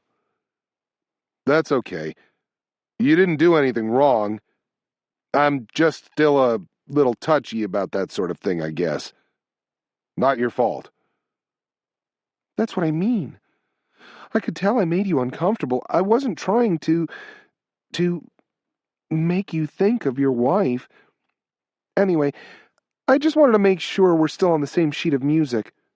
I shouldn't have done that." She broke into a smile. "But you do have some neat tricks." Abu Bakr awoke before Abu Sayyid. He could feel the endgame in his bones and was itching to bring it about. Quietly setting up the M4, he logged on to the internet and checked the next address on the email list. 2 messages were in the inbox, both supposedly from Nigeria, telling him he had been named in a rich man's will. All he needed to do was wire some money to get his inheritance. Disappointed, Bakr checked the other addresses. None contained the message he was looking for. This was getting a little annoying. Working at a snail's pace was fine when one had that luxury, but they needed to get moving. It had been over 48 hours since their last message. He woke up Syed. "We have no new message." Syed rubbed the sleep out of his eyes, secretly happy that his desire to go to bed earlier had proved to be the right call. "How long should we wait? What do we do if he never contacts us?" "I think we should send another message to the Sheik. If that doesn't work, we head out on our own. I think I can get some Semtex explosives from some helpers in the Balkans, but we won't be able to implicate the Persians. God willing, we'll still accomplish our mission." Syed was pleased that Bakr was now getting impatient and was willing to strike out together with or without the message. "Let's send the email," he said. Bakr turned back to the computer and typed a simple message. "We have successfully entered the country of Walid. He hasn't contacted us. We wanted to ensure that he knew we were ready to meet. God willing, please give us the path to take." Bakr closed the laptop. Now, we wait. Chapter 66. Lucas leaned back from his computer with a new appreciation for his adversary. His research administration assistant had sent him a data dump on his assigned targets. On the screen was the enlisted record brief for Pike Logan, the man he knew as Pike. The ERB was a 1-page document used by the U.S. Army to encapsulate a soldier's career. In Pike's case, His assignments read like a who's who of the military elite. Initial assignment to the 3rd Ranger Battalion, on to Special Forces, with 2 years in Okinawa in 1st Battalion, 1st Special Forces Group, followed by 11 years in 1st Special Forces Operational Detachment, Delta. His last assignment had been as some do-nothing communications technician on Fort Bragg. Retirement job. His military schooling had produced more badges than he was allowed to wear at any one time on his uniform, to include a combat infantryman's badge with a star, indicating combat in 2 different conflicts. He would clearly not be an easy target. Another time, another place, and we'd be drinking beers together. Jennifer Cahill, on the other hand, had proven to be exactly as advertised, a college student. The only thing remarkable about her was her picture, since even the passport photo couldn't hide her good looks. Other than that, she had spent most of her adult life as either a student or a housewife. Lucas was a careful, meticulous planner. He would become obsessed with the research on his targets prior to conducting a mission. It was what made him successful on assignments that were way outside the bounds of U.S. law. In truth, it was no different than what he'd done while in the military.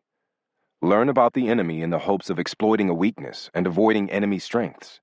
To this end, he'd found it useful in his work to subscribe to various data mining websites available on the internet. It never failed to amaze him how much information was free for the taking to someone who wanted to look. He was broken out of his thoughts by the phone ringing. Looking at the caller ID, he saw it was Standish. Shit, just what I need. Hello? Hey, Standish here. Have you heard anything yet? Why the hell is he bothering me? Standish had no expertise at all in manhunting. His skills were in personal destruction from the shadows, cowardly stabbing people in the back. The truth of the matter was that Lucas respected the target Standish had given him much more than he did Standish himself, but Standish was paying the bills. I just need to cut out this micromanaging bullshit. Standish, listen to me. You gave me the phone less than 24 hours ago. I'm not sure what you think's going to happen, but your target is a hard man. This isn't going to be easy. I'll get it done, but I won't be answering to you every 5 minutes. I'll call you when the mission's accomplished. If you don't hear from me, assume it hasn't been done. You got that? Whoa. I'm the one paying for this. If I want information, you'll give it to me. I'm not going to throw money at you just to have you blow it without oversight. Do you have that? Yeah, I got it. Fuck this, I quit. What? You can't quit. You owe me. Lucas snarled. I owe you nothing. You push that button one more time and you're going to see firsthand what I owe you. Understand? I don't want to hear that ever again. Lucas waited a few seconds, hearing nothing but breathing. Call me when you have something. Fine. Lucas was sick of hearing what he owed Standish. Fucking politician. A weasel like every other politician.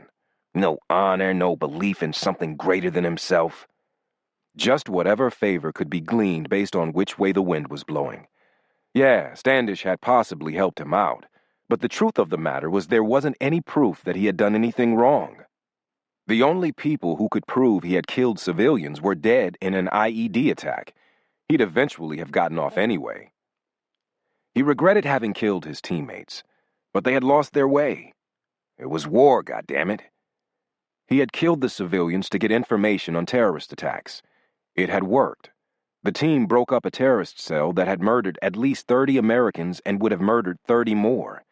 He didn't understand why his teammates had chosen to turn him in, but he couldn't let it stand. He had done the right thing. 2 non-combatants for 30 Americans. How could that not be seen as a good thing? He had been working the civilian side of the defense industry for over a year now, and was beginning to hate it. Everything was about the almighty dollar. Nothing was about a cause, a goal greater than the individual. It disgusted him, and he wanted out.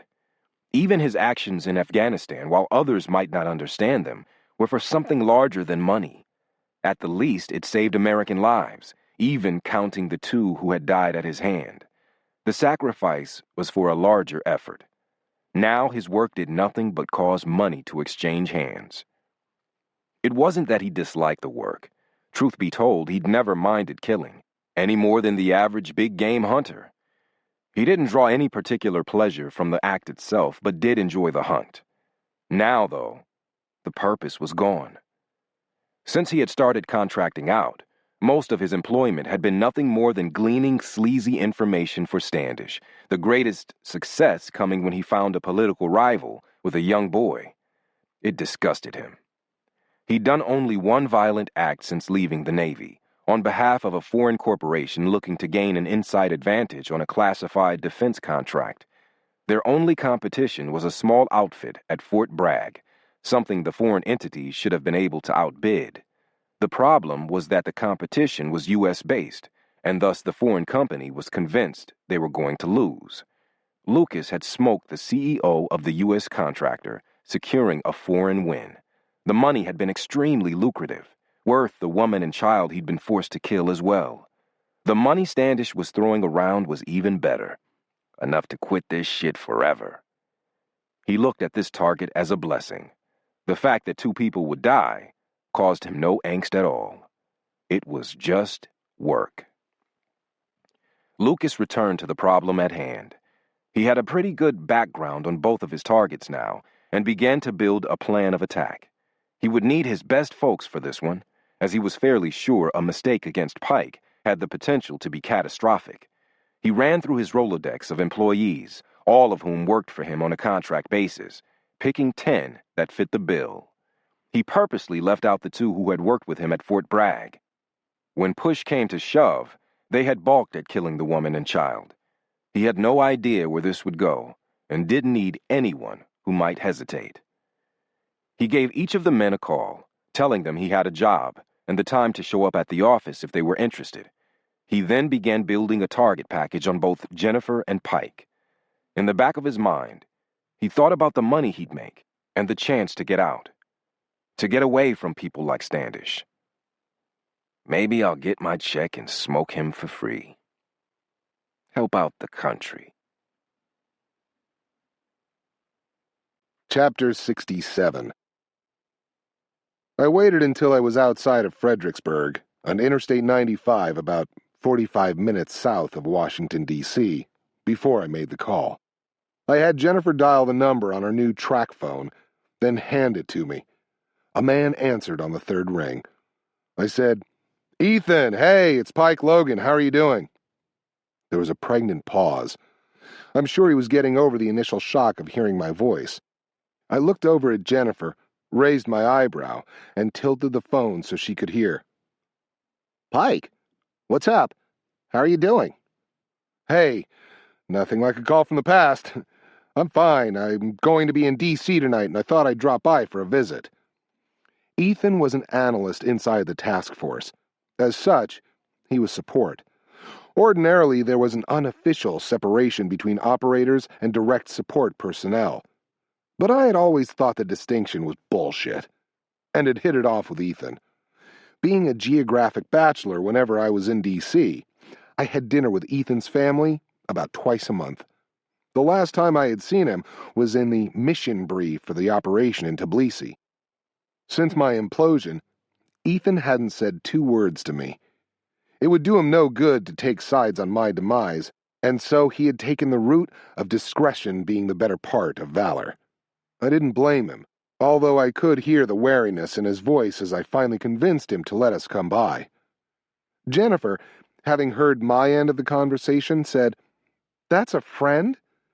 Don't get mad, but out of curiosity, how bad were you when you left? What happened?" "About as bad as I was when we first met. You can expect everyone to look at me funny, like a cancer patient who might or might not be in remission. Everyone will be afraid to ask how I am." I was surprised to find I was comfortable talking about it. That was a first. There wasn't any big blowout like a drunk finally killing a carload of kids or something. I just sort of fell apart. The Force did everything they could to help me, but it was all based on me wanting to get better. I didn't. Eventually, I just left. Jennifer appeared lost in thought. She finally said, "You ever think about fate? Or destiny? You ever think that God makes things happen for a reason?" I think about that all the time. In fact, it tears me up. Why do you ask? She suddenly looked embarrassed and uncomfortable. Nothing. Nothing at all. I just sometimes wonder. I let the silence go for a second, then prodded her. Wonder what? What were you going to say? Well, what are the odds of me picking you up at the Windjammer? Me, someone who's about to get killed, picking up you, the one person with the skills to prevent it? Think about it. What are the odds that we'd collide at all, given the entire United States? Shit, given just the city of Charleston. It's just weird is all. It's a perfect storm. It makes me think. So what's the reason for this? Besides my company, I mean. Maybe saving a lot of lives. Chapter 68. Later, after the settling in at the hotel, I decided it was time to get moving. It looks like we have a few hours before we need to link up with Ethan. I'm going to the task force headquarters to leave a note for Kurt, along with our cell phone numbers. I paused, not wanting a fight. No offense, but I can't take you there. I have to go alone. She smiled. Come on. I'm not that big of a jerk, am I? I understand. I'll just hang around here. No big deal. No way I was going to resist that opening. No, that's not what I meant. Jerk isn't what I'd call you. Anyway, what you could do... What's that mean? She flicked her hand and backhanded my stomach. Would you like to see me be a jerk? I don't think you'd enjoy it. Ow, Jesus, I don't like it right now. I snatched her hand out of the air to prevent her from hitting me again. I was just kidding. What I was going to say was it would help if you went out and bought a laptop. One with wireless so we don't have to keep searching for internet business centers. Can you do that? She squinted at me, the touch of a grin on her face. Waiting a beat, she said, Sure. Gives me something to do anyway. We'll just meet back here? I realized I was still holding her hand and dropped it like a piece of hot iron. Yeah, I should be gone no more than an hour. Get your stuff. We can walk to the metro together. If you get off 2 stops after Reagan National, you'll be at a pretty big mall. The stop's Pentagon City. When she saw my embarrassment, Jennifer's little grin threatened to break into a smile, causing a clash of confusing feelings. I dealt with it the usual way, by getting pissed off. What?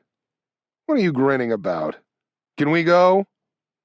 She rolled her eyes, holding her hand in front of my face and making me feel like an ass. Yeah? Let me get my purse before your head explodes.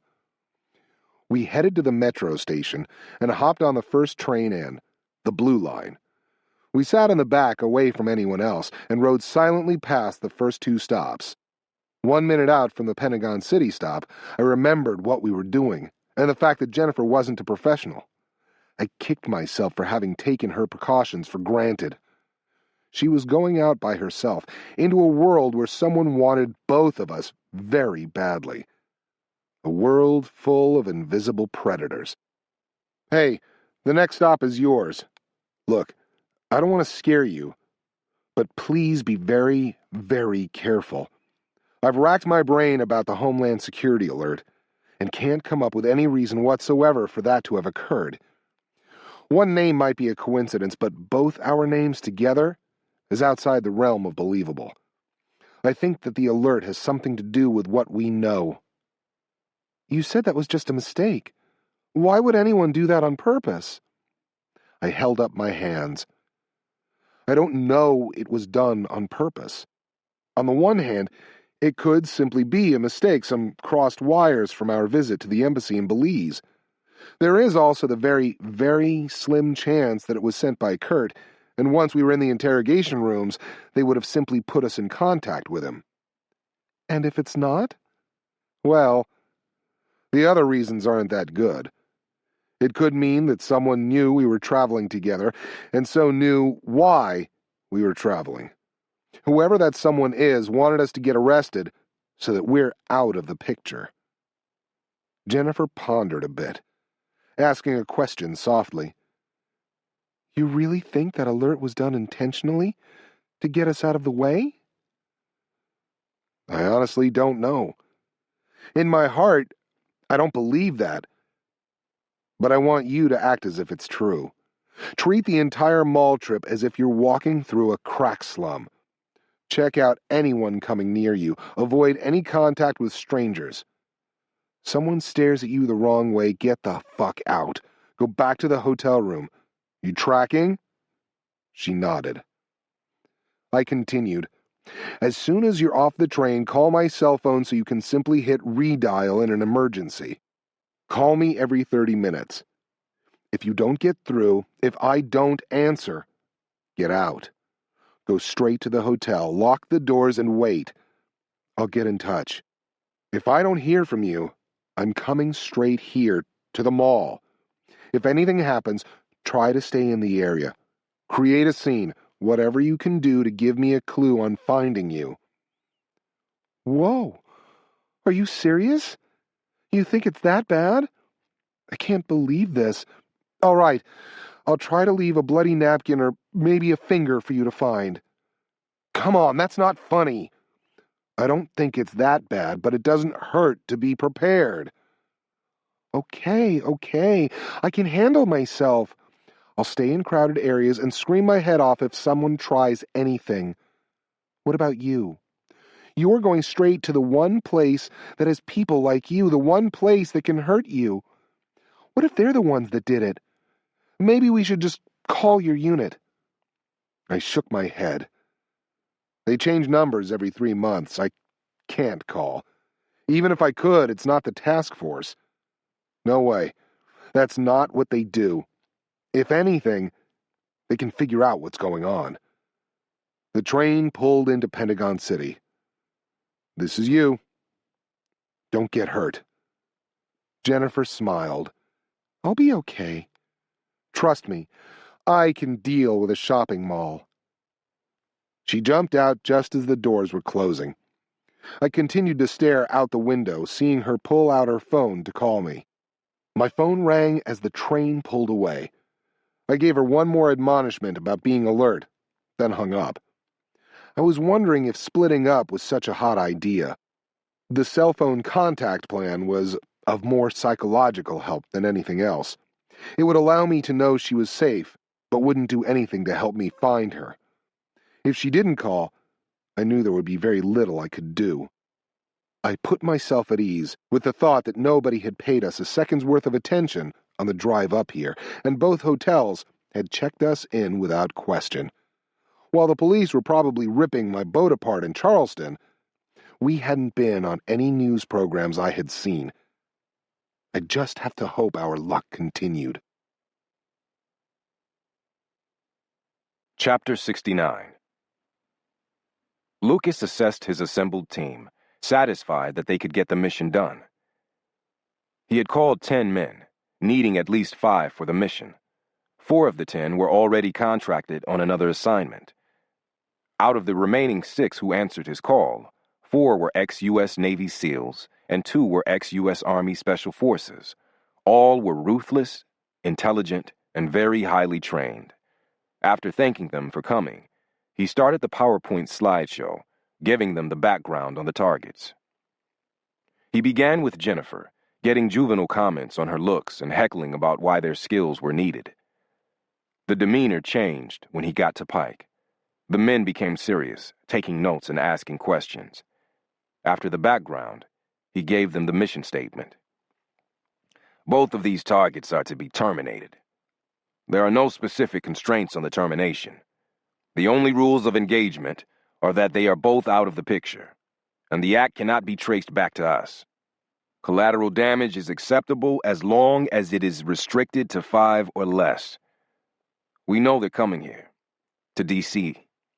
In fact, they may already be here. Through information from other sources, we believe they'll make contact with an individual or individuals here in Washington. One of those individuals is tied to this phone. He held up the cloned handset. This is our only lead. We'll set up a duty roster with this post manned 24/7. During the day, you'll stay here, just like that mission against the defense contractor 6 months ago. The bunks are still in the back, Xbox and cable still hooked up. At night, if you're not on duty, you're free to do what you want, as long as you can get back here in 30 minutes on a recall, sober, and ready to work. Along with the man minding the phone, half the team will bunk here each night on a rotating basis. The actual mission will be fluid. No set plans or rehearsals. The Fort Bragg op was a pretty good template to use. Get this done, and we get a pretty good paycheck. He turned to the SEAL directly to his right. Mason, you're the team chief. Set up the duty roster however you see fit. Assign positions and issue out the necessary kit.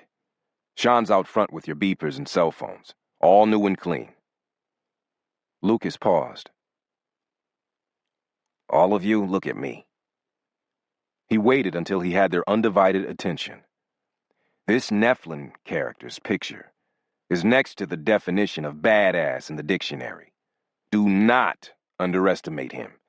We need to take him out quick. If you get him in your sights and can meet the rules of engagement, take him down. We can deal with the girl at our leisure, but make a mistake against this guy, or let him know he's being hunted, and he'll kill you. Any questions? Lucas spent the next 30 minutes answering a barrage of queries on everything from the title trace of the cars they would drive to the response time of EMS vehicles at an automobile accident. Holding true to the ethos of the special operations units they had come from, Lucas let the planning evolve from the bottom up. He gave out the guidance and let them sort through the gritty details. 45 minutes later, they had the skeleton of an operational plan, with various straw man scenarios rehearsed on whiteboards and individual assignments dictated. They could now execute a multitude of plans on a moment's notice, with only the actual location of the operation unknown. Syed watched Baker pace back and forth in their small hotel room, clearly impatient that a message hadn't arrived. Syed had checked the account every hour on the hour, but they'd received nothing. Baker stopped pacing and walked to the door. I'm going out. I need to get some air. This is driving me crazy. Allah has shown us the way throughout this journey. He'll continue to do so. There's no reason to worry or get angry. He'll speak again when he's ready. When Baker didn't respond, Syed thought maybe he was getting through to him. He had convinced Baker to choose this path, and now wondered if Baker himself had the courage to believe in their destiny. Maybe he was looking for a reason to fail. Syed had seen it before. Otherwise, brave, righteous men cracking under the pressure placed upon them by the word of God. Not wanting to fail, but unable to simply leave, they ended up doing foolish things to ensure their place in heaven. He needed to prevent that with Baker. He knew his limitations.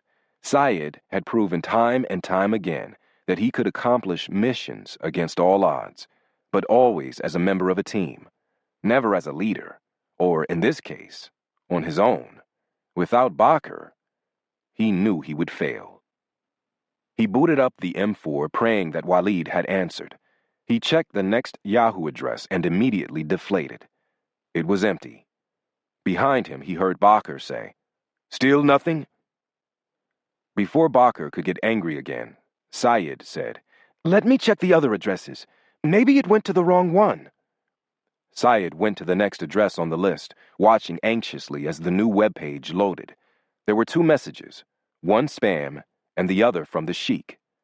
A shiver ran through him. Finally, an answer. He opened the message. It was short and to the point. Praise Allah, my pilgrims have made it to the land of Walid. I have passed your message, and Walid has replied that he gave you instructions which you did not follow. He will contact you again, but requests that you send the email address you wish to use to ensure there are no more mistakes. May Allah smile on your mission. All are aware of your journey, and all praise your quest. Wait for his contact, then smite the infidels with his help. Syed breathed a sigh of relief.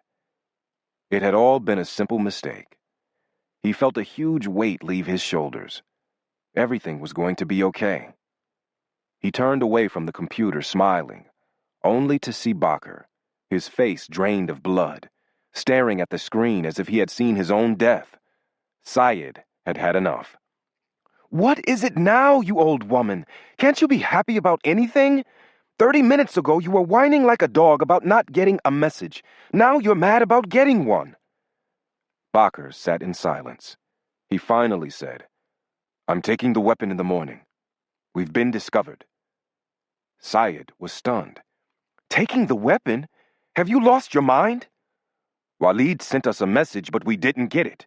Now we get the next message on the next email address." "Why?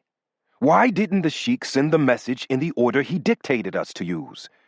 "It's because there was a message, and he thought we had received it. Thus, that email address was no longer usable. We didn't get it because someone else retrieved it. Someone has that email address, and might have the others. I have no idea of the technology the great Satan employs, but it's not impossible." Left unsaid was the mistake that Syed had made in Guatemala. "Quit it," Syed said. "You're constantly afraid of your own shadow. Why does everything have to be some evil plot against us? Why can't you trust in Allah to protect us? Just once." Bakr spoke in a dangerously quiet tone. "Dog, it's because of my caution that I live. I have killed more infidels in a month than you have in your life. I have no idea why Allah has shined a light on you and allowed you to survive with the mistakes you make, but I'm not going to repeat them." Syed felt a chill. Bakr was not a man to test, and Syed could sense the mission falling apart, with Bakr about to make a decision that would leave him alone, without any support, forcing him to face his fears. He held his tongue, awaiting Bakr's decision. "I'm leaving tomorrow with the weapon," Bakr said. "Whatever happens here, we can't let the infidels steal the means of victory. It may simply be a mistake, but we should act as if it isn't. You will remain behind here to wait for Walid's message. Once you have that, meet him and finish the final planning." "But where will you go? What'll I do once I meet Walid?" "I'll head to Bosnia. There are plenty of old fighters there willing to help. You do exactly what we were going to do all along. Give him our request for evidence to blame the Persians, and figure out how we'll get into Palestine. Once you know that, contact me with the plan. God willing, we'll meet again and continue our journey together." "But if you're right, I'll be arrested. I'll be the one who dies without striking a blow against the infidels. Maybe we should both go." Syed's voice cracked. He hoped Bakr took it as concern for the mission, and not a fear of being exposed as a fraud. It must have worked, because Bakr didn't sugarcoat anything, choosing instead to give him the hard facts. "You may very well die here, or at the least be put in prison, but your part of the mission is worth that risk. Without you and Walid, I'll be forced to go on my own, with little chance of starting the catalyst that you envisioned. I need your help to make this work. Even so, we can take steps to protect ourselves." "How? What should I do?" "It's time for you to become what you are going to become in America. A simple college student, without any political aspirations. If they suspect us, the far enemy will focus on this section of the city. Check out of this Muslim hotel. Find one in the city that doesn't stand out and allows you to blend into the local tourist scenery. Set up your meeting with Walid away from known hotbeds and radical mosques. That should protect you more than any security procedures I could devise." Syed calmed down, feeling more secure. After all, Bakr had the weapon. Bakr would be the Shaheed. Syed wouldn't have to push the button. He would be the facilitator, and with Allah's help, they would succeed. "All right, I'll stay and meet Walid. How will you get to Bosnia?" "Well, I can't fly, since they might be watching the airports. I'll take a ferry from here to Germany. From there, I'll take trains and buses until I join up with our Muslim brothers in Tuzla. It'll take a little longer, but we'll be more secure. Give me 5 minutes, and I'll get that set up. Before he could boot up the M4 satellite phone, Barker stopped him. Wait. We need to ensure we can communicate first. I want you to establish a separate email address, known only to you and me. Every 24 hours, I want you to send me a message. Include the town of Fallujah in the message somewhere. If I don't hear from you every 24 hours, or I get a message without the mention of Fallujah, I'll assume you've been captured or killed. I'll then immediately take the weapon and attempt to use it to the best of my abilities. He stopped, waiting for Syed to look up. When he had Syed's undivided attention, he began again. Syed, I don't want to make you mad, but the only way that splitting up will be a mistake is if you fail in this task and inadvertently send me to my death. Once I believe that you're discovered, I'll immediately flee to stay out of the hands of the authorities. There'll be no turning back. Do you understand? Syed said, I understand. Don't worry. I won't fail you. Barker relaxed, satisfied that he had made his point. From here out, we must act as if we were still in the land of two rivers. Watch around you. Look for the infidel with the knife. We've come very far in a short amount of time. God willing, we'll finish our journey in victory. But it will require diligence, and I'm sure we'll both be tested before this is through. Syed felt sick to his stomach at the thought of being left alone. Chapter 70. I called Jennifer as soon as I stepped off the metro at King Street, asking her to meet me in the lobby. I had managed to leave my number at Task Force headquarters, but it hadn't been smooth. I was no longer a member of the elite little club. I didn't have the badges or passwords to get me into the inner sanctum, so I had to make a fuss. Even then, after getting through the first gate and begging to simply leave a number for Kurt, I was ignored because Kurt officially didn't exist. I was politely asked to leave by Abigail, a gray-haired lady from whom I had bought Girl Scout cookies for years. I'd bought enough to put her grandkid through college, yet she acted like she'd never seen me. Eventually, the internal security force had shown up, giving me the not-so-subtle hint to get the fuck out. Before they pitched me headfirst out the door, Abigail finally broke through her stupid cover and said she'd take my number. I knew she'd get it to Kurt, so I guess I had succeeded. By the time I reached the lobby, Jennifer was already downstairs, carrying our new laptop.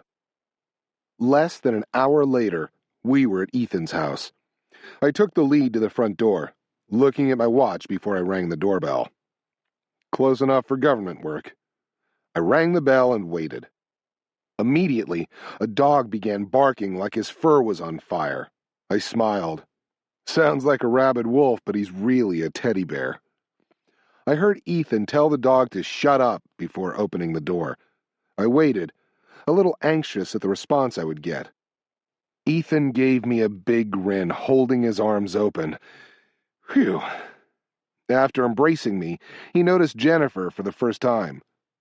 Who's this? A friend of mine.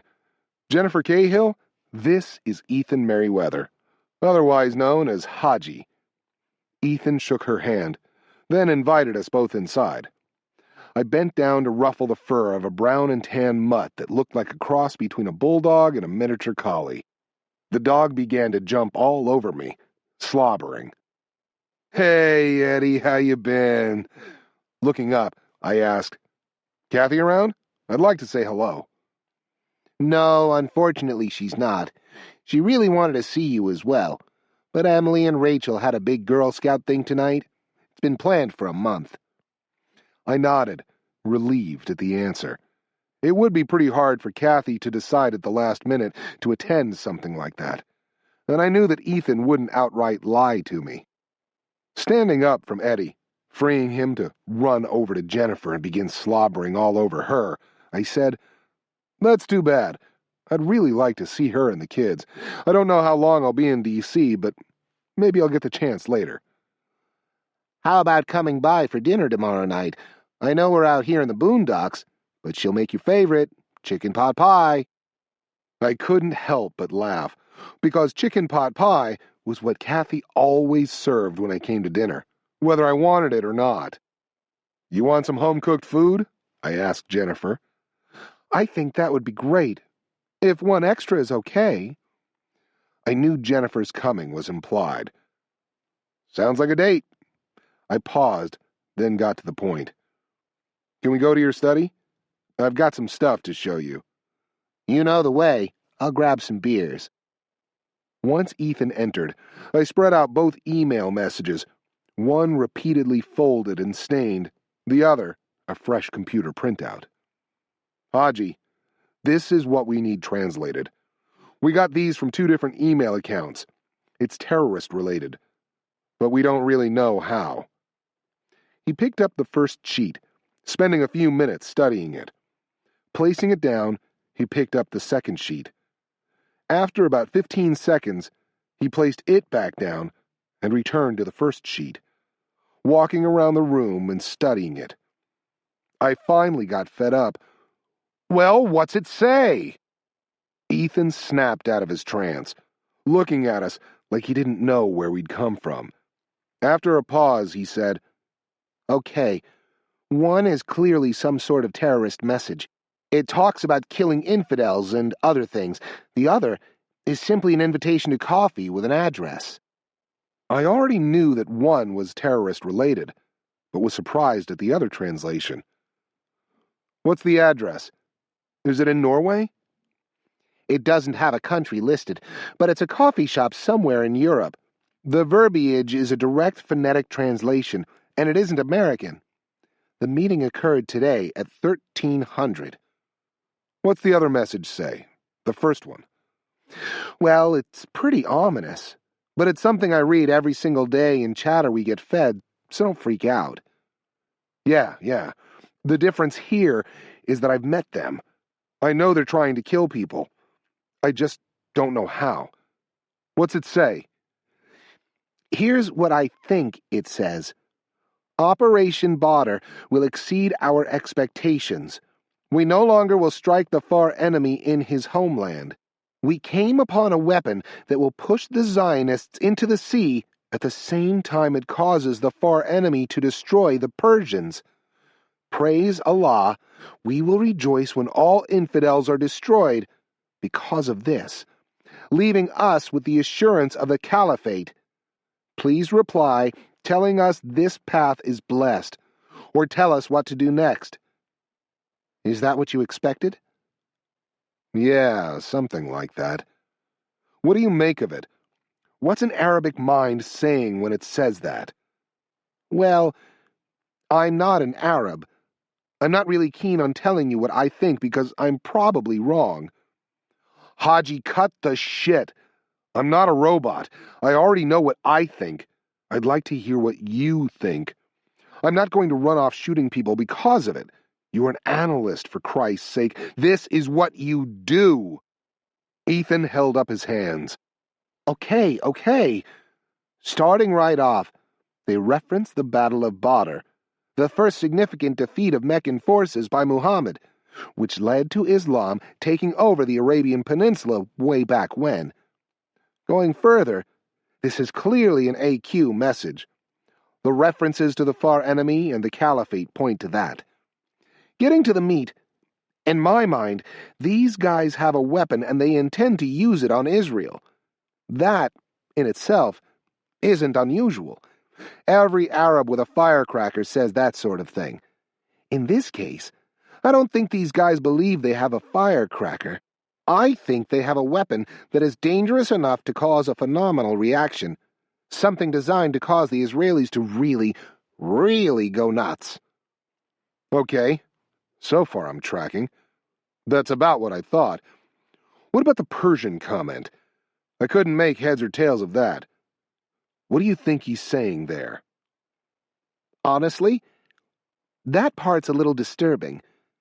I'm not sure, but it could mean that the weapon will be blamed on Iran, causing Israel to attack them. The second order of effect for that, of course, would be that we would support Israel, drawing us into a war with Iran. The end result, in the mind of the guy who wrote this? He paused, looking at me. Understand, I'm not saying this would happen, but I think they want to start the clash of civilizations everyone blabs about. They want to start a true holy war using Israel as the bad guy. We'd be forced to defend Israel in any attack against Iran and all other Arab states, because it's Israel doing the attacking, would be forced to choose sides. There's no question whose side they'll choose. Ethan stopped, thinking about what he had just said. Man, this could actually work. If they could blame the Iranians for a serious attack, especially with the nutcase in charge constantly talking about destroying Israel, it probably would start a chain reaction that would lead to a global fight between the Christian and Muslim worlds. He paced back and forth for a second. Do you really think that such a weapon is real? Do you think these guys really found something in Guatemala? I don't know.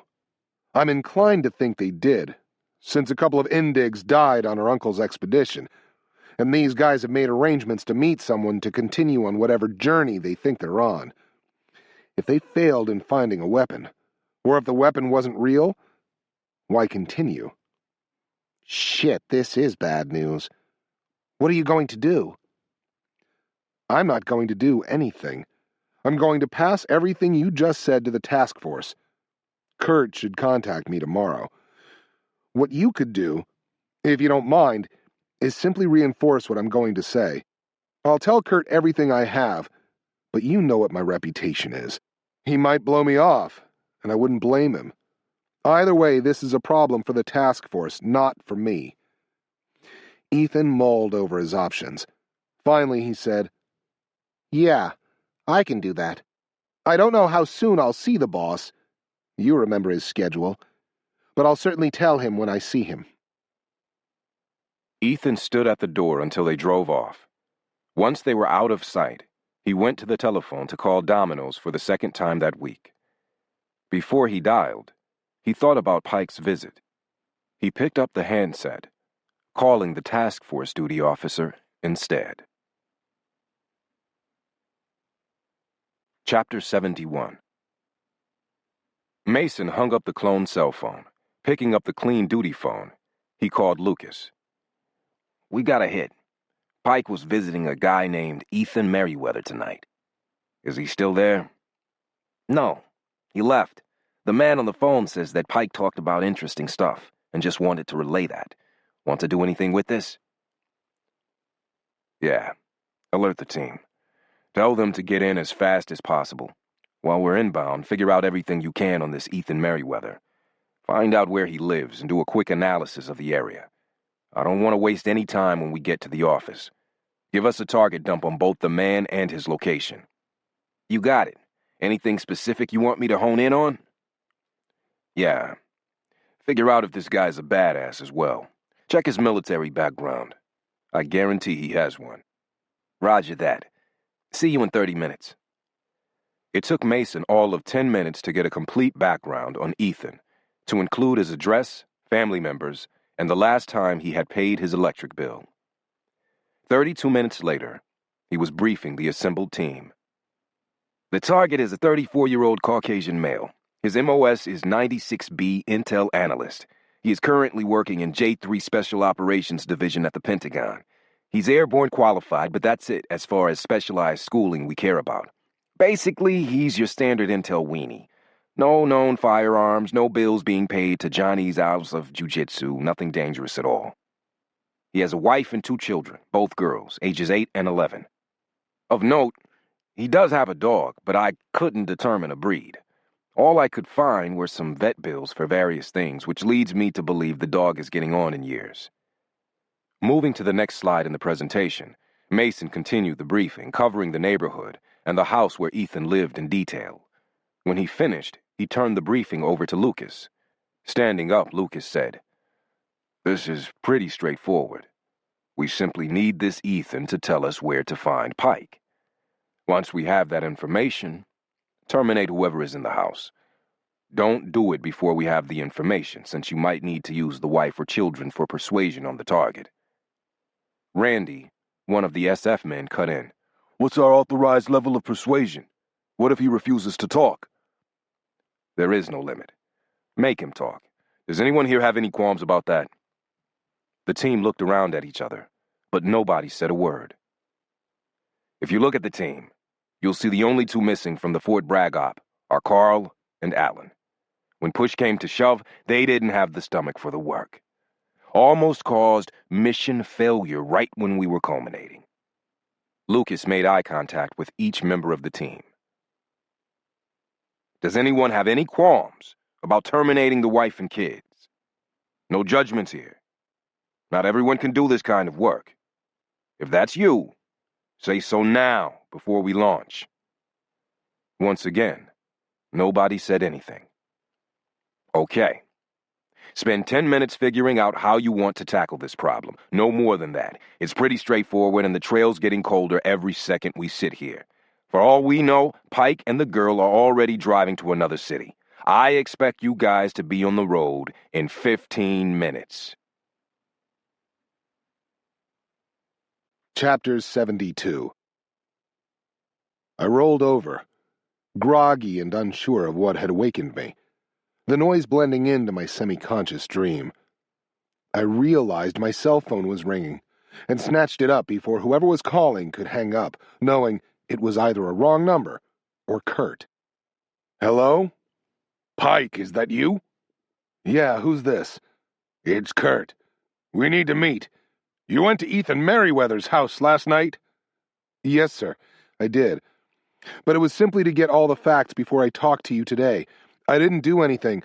"Ethan's dead," Kurt said. "I need to talk to you right now." I was wide awake now. "What? What the fuck are you talking about? I just saw him." "I'm not going to talk on a cell phone. Let's do this face to face." I stopped my questions. "When and where?" "It's now about 9:45.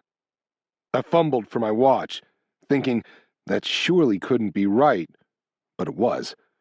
Jennifer and I had decided just to sleep in until we woke up, but I never figured we'd both be out until this late in the morning. I must have been more tired than I thought. Kurt continued talking. "I have to clean up a few things and make sure efforts are tracking over here. Meet me at 11 at Four Courts." "I'll be there." "Don't be late. I won't have a lot of time, and I need to figure out what the hell's going on." "I won't be late. I'm staying 100 feet from a metro stop." I hung up the phone, my head spinning over what I had just heard. Haji dead. He was healthy as a horse. Did he have a heart attack or something? Get hit by a car? Surely this had nothing to do with our visit. Did it? There wasn't any sense in trying to figure out without any facts. I could sort it out with Kurt in an hour. As I began putting on my clothes, the ramification of what Kurt had said finally hit home. Haji was dead. Having had multiple friends die in combat since 9/11, I understood the grieving process at the graduate level, but it didn't make it any easier. I had a hollow feeling inside, something I knew would bounce around for a long time, slowly diminishing until it only appeared when something triggered a memory of Ethan. I remembered Kathy and the kids, wishing I had seen them last night. They would need support right now.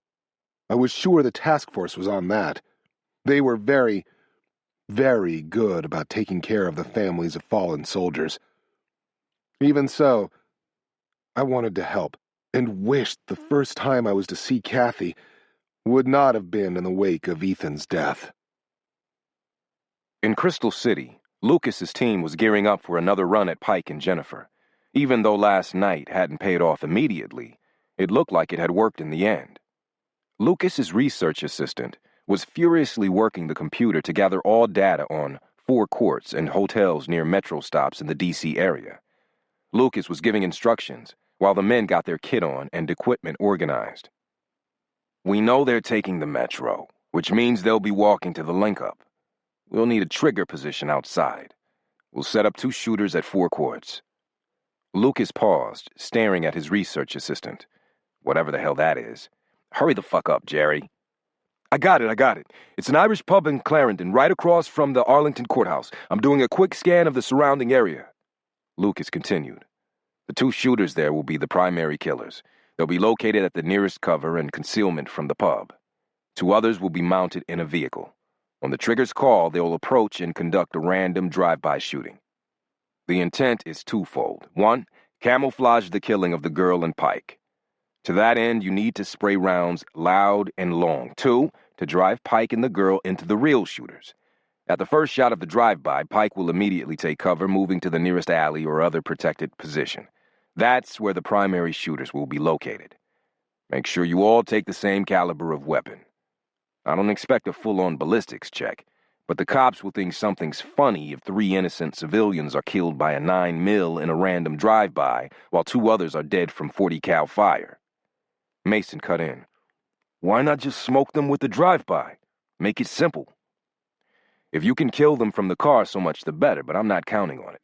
This guy's good, and will probably be able to get out of the line of fire. I'm counting on his survival instincts to get his ass. Mason, you're the trigger. You need to pick them up at the metro and follow them to 4 courts. More than likely, that means the Orange Line stop by the Arlington courthouse. Don't get compromised. Remember, this guy probably has spider sense. Do everything by the book. Use your judgment on when to make the call for the drive-by team. Jerry, you ready? We need to do some timing analysis. Jerry turned on the overhead. Yeah, I'm ready. He pulled up a Google Earth image of Clarendon, Virginia, with several markers embedded. Using a laser pointer as if he were about to discuss stock prices, he began, giving a complete overview of the target area. From there, the team spent the next 15 minutes coming up with a hasty plan, using the skeleton they had created the day before. Once all the questions and answers had been exhausted, and everyone was comfortable with his respective role, Lucas took back over. We're out of time. Any other questions? I know this is fast, but that's why you guys are making the big money. When no one spoke, he said, Let's saddle up. Chapter 73. Hearing a soft knock on her door, Jennifer woke up. She saw Pike standing in the connecting doorway, the light from his room showing he was dressed. She stretched, saying, Where are you going? What's up? Kurt called. He wants to meet right now. Well, that's good, isn't it? Pike hesitated, not sure how to break the news. He decided just to say it. Ethan's dead. He died last night. Jennifer brought her hand to her mouth. Oh my God. What happened? I don't know. I'm hoping to get some answers from Kurt. I'm headed to Clarendon to see him. He paused again. I have to go alone. I'm going to be talking about a lot of old unit business. Kurt won't talk with you there. That's it? You tell me a man I met last night is dead, then switch gears to the meeting with Kurt? What about Ethan's family? Have you talked to them? I haven't talked to anybody. I just found out 10 minutes ago. Anyway, nobody will contact the family until the family lets the task force know it's okay. I've been here before. Some wives want a lot of support. Some just want to be left alone. Once that's sorted out, we can do whatever we think's best. I've got to go. Don't you think we should be doing something to help out his family? I don't even know them, and I feel like I should help. Please don't fight me on this. There's nothing we can do right now. I'm not doing anything until I talk to Kurt. This might have something to do with our visit. What? What do you mean by that? Pike backtracked, sitting next to her on the bed. It's just a big damn coincidence is all. Look, you have to trust me on this. I can't stay. I'm running behind as it is. Please don't leave the hotel. I'll be back in probably 2 hours. Pike exited to the hallway through her door, not returning to his room. Jennifer sat on the bed in a little bit of a daze, still absorbing what he had said. It didn't seem real. Outside of going to a funeral for her grandmother and one high school friend who died in a car crash, Jennifer had had little experience dealing with mortality. Now it seemed like death was stalking her everywhere she went. Whatever she touched turned to ash. Why would Ethan be dead? It wasn't fair. He had a wife and a family. He didn't do anything to deserve this. But neither had Uncle John or Pike when he lost his family. She closed her eyes. Please don't let it be because of me. Please, please. Her mind clicked on where Pike was headed, snapping her eyes back open. He might think Kurt was a peach of a guy, but she wasn't so sure. Yeah, Pike was a one-man wrecking crew. But what if he was moving into a trap laid by a bunch of guys just as good as him? He wouldn't even recognize it because of the trust he placed in the task force. She grabbed her phone and dialed his number. She listened to it ring in her ear, then realized she could hear it ringing in his room as well. She jumped out of bed and went to his room through the connecting door. She saw his phone on the nightstand next to his bed. Damn it! She ran back to her room, ripping through her clothes in an attempt to get dressed before he got on the elevator. She left the room barefooted, running to the foyer. But Pike had already gone down. Heading toward Clarendon, I realized I had run out of the hotel so hastily I'd left without my cell phone. Stupid, stupid mistake. Not only could Kurt not contact me for anything, such as changing the meeting time or location, but I couldn't make sure that Jennifer was safe. I thought about returning for it, but knew I didn't have the time. If I missed this meeting with Kurt, I might not get another chance. By the time I got to the Orange Line, I saw I was running late, causing me to worry about missing Kurt. He had stressed he had little time. Should have never gone into Jennifer's room. I paced back and forth, staring at my watch every few seconds, like that would speed things up. Finally, the train arrived. Luckily, the courthouse stop was the first one past Roslyn. I exited the train at a trot. Glancing at my watch, I saw it was 11:03. Shit, Kurt's probably already called. Probably leaving Four Courts right now. I broke into a run. Exiting the courthouse stop, I could see the Four Courts pub about 100 meters away on Wilson Boulevard. 2 people were outside it, neither of them Kurt. If he had left in the last couple of minutes, I should be able to see him. Maybe he's still there. I waited for the light to change, allowing me to cross the street. After 2 seconds, I had had enough of waiting. A break in traffic presented itself, and I sprinted across. I continued to the entrance at a fast walk, straining to see if Kurt left the pub. My attention was jerked to the street by a car swinging onto Wilson Boulevard at a high rate of speed, tires squealing fast enough to produce smoke. I saw the car immediately slow down, the right side window lowering. I watched a man wearing a ski mask stick his head out, looking like an IRA terrorist in Belfast. What the hell? I stopped walking, processing the scene and preparing to react. The man stuck a Heckler & Koch MP5 out the window, aiming it at a couple to my front. He let the MP5 rip, spraying the front of Four Courts with rounds. Both the man and woman were hit instantly, spinning and falling to the ground. Time stretched out, moving at half speed. I assessed my options and realized I was in serious trouble. I was standing in front of the plate glass window of Four Courts with no protection in sight. Nothing at all to stop the rounds that were about to tear into me. I knew my best bet was an alley to my rear, about 30 feet away. But from the time of the first round until now, I computed that I wouldn't make it there before I was hit. The man was still spraying rounds on full automatic, the bullets shattering the plate glass to my front, stitching toward me like a sewing machine.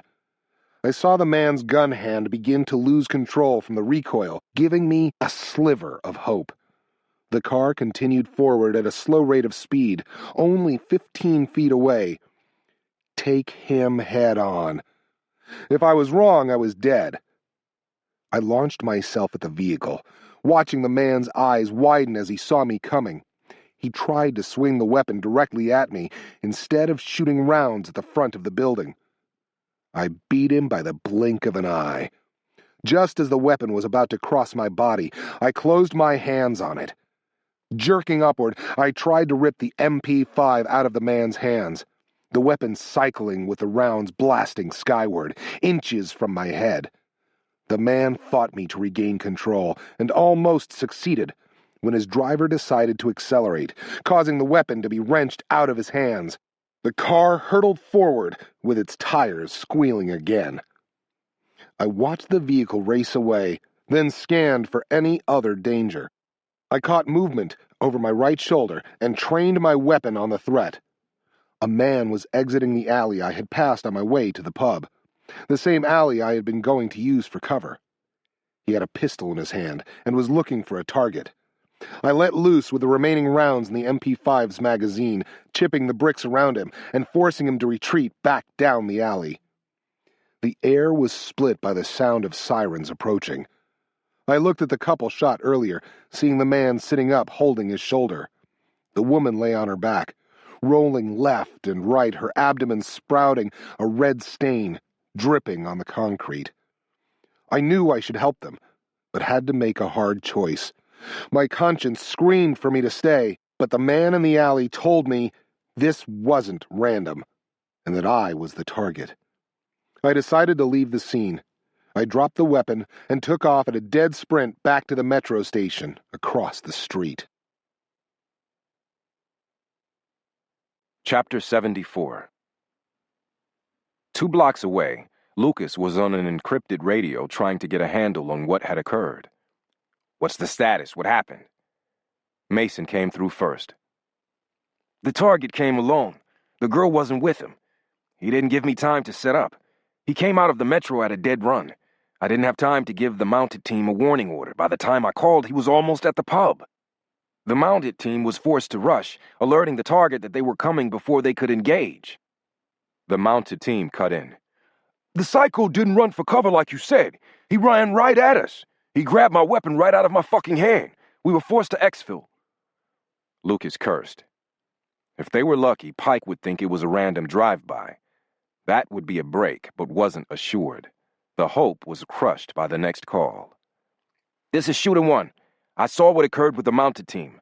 I tried to get a clean shot, but was compromised. He suppressed my fire with the weapon from the mounted team." Shooter 1's clinical description broke down. "He came close to fucking killing me. I didn't get off a shot." Lucas dropped his mic in frustration. Pike definitely knew it was a setup now, and that he was being hunted. Shit. This operation just went from easy to almost impossible. Picking up his cell phone, he called Jerry. "Did you find the hotel they're at, next to the metro?" "Lucas, there are about 500 hotels next to metro stations. There's no way I can neck it down without more information." Kurt tore out of the Four Courts pub, trying to ascertain what had occurred. Seeing no sign of Pike, he moved immediately to the wounded civilians, honing in on the woman as the most seriously hit. "You'll be okay. Help's on the way," he said, conscious of approaching sirens.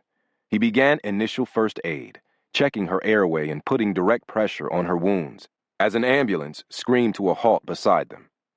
Paramedics leapt out to conduct triage. Kurt told them what he knew, then walked away before he got tied up by the police. He pulled out his cell phone and called Pike's number. At the sound of a woman's voice, he was about to disconnect, thinking he had a wrong number. Then he remembered. "Jennifer?" "Yes. Who's this? Where's Pike?" "This is Kurt. I don't know where Pike's at.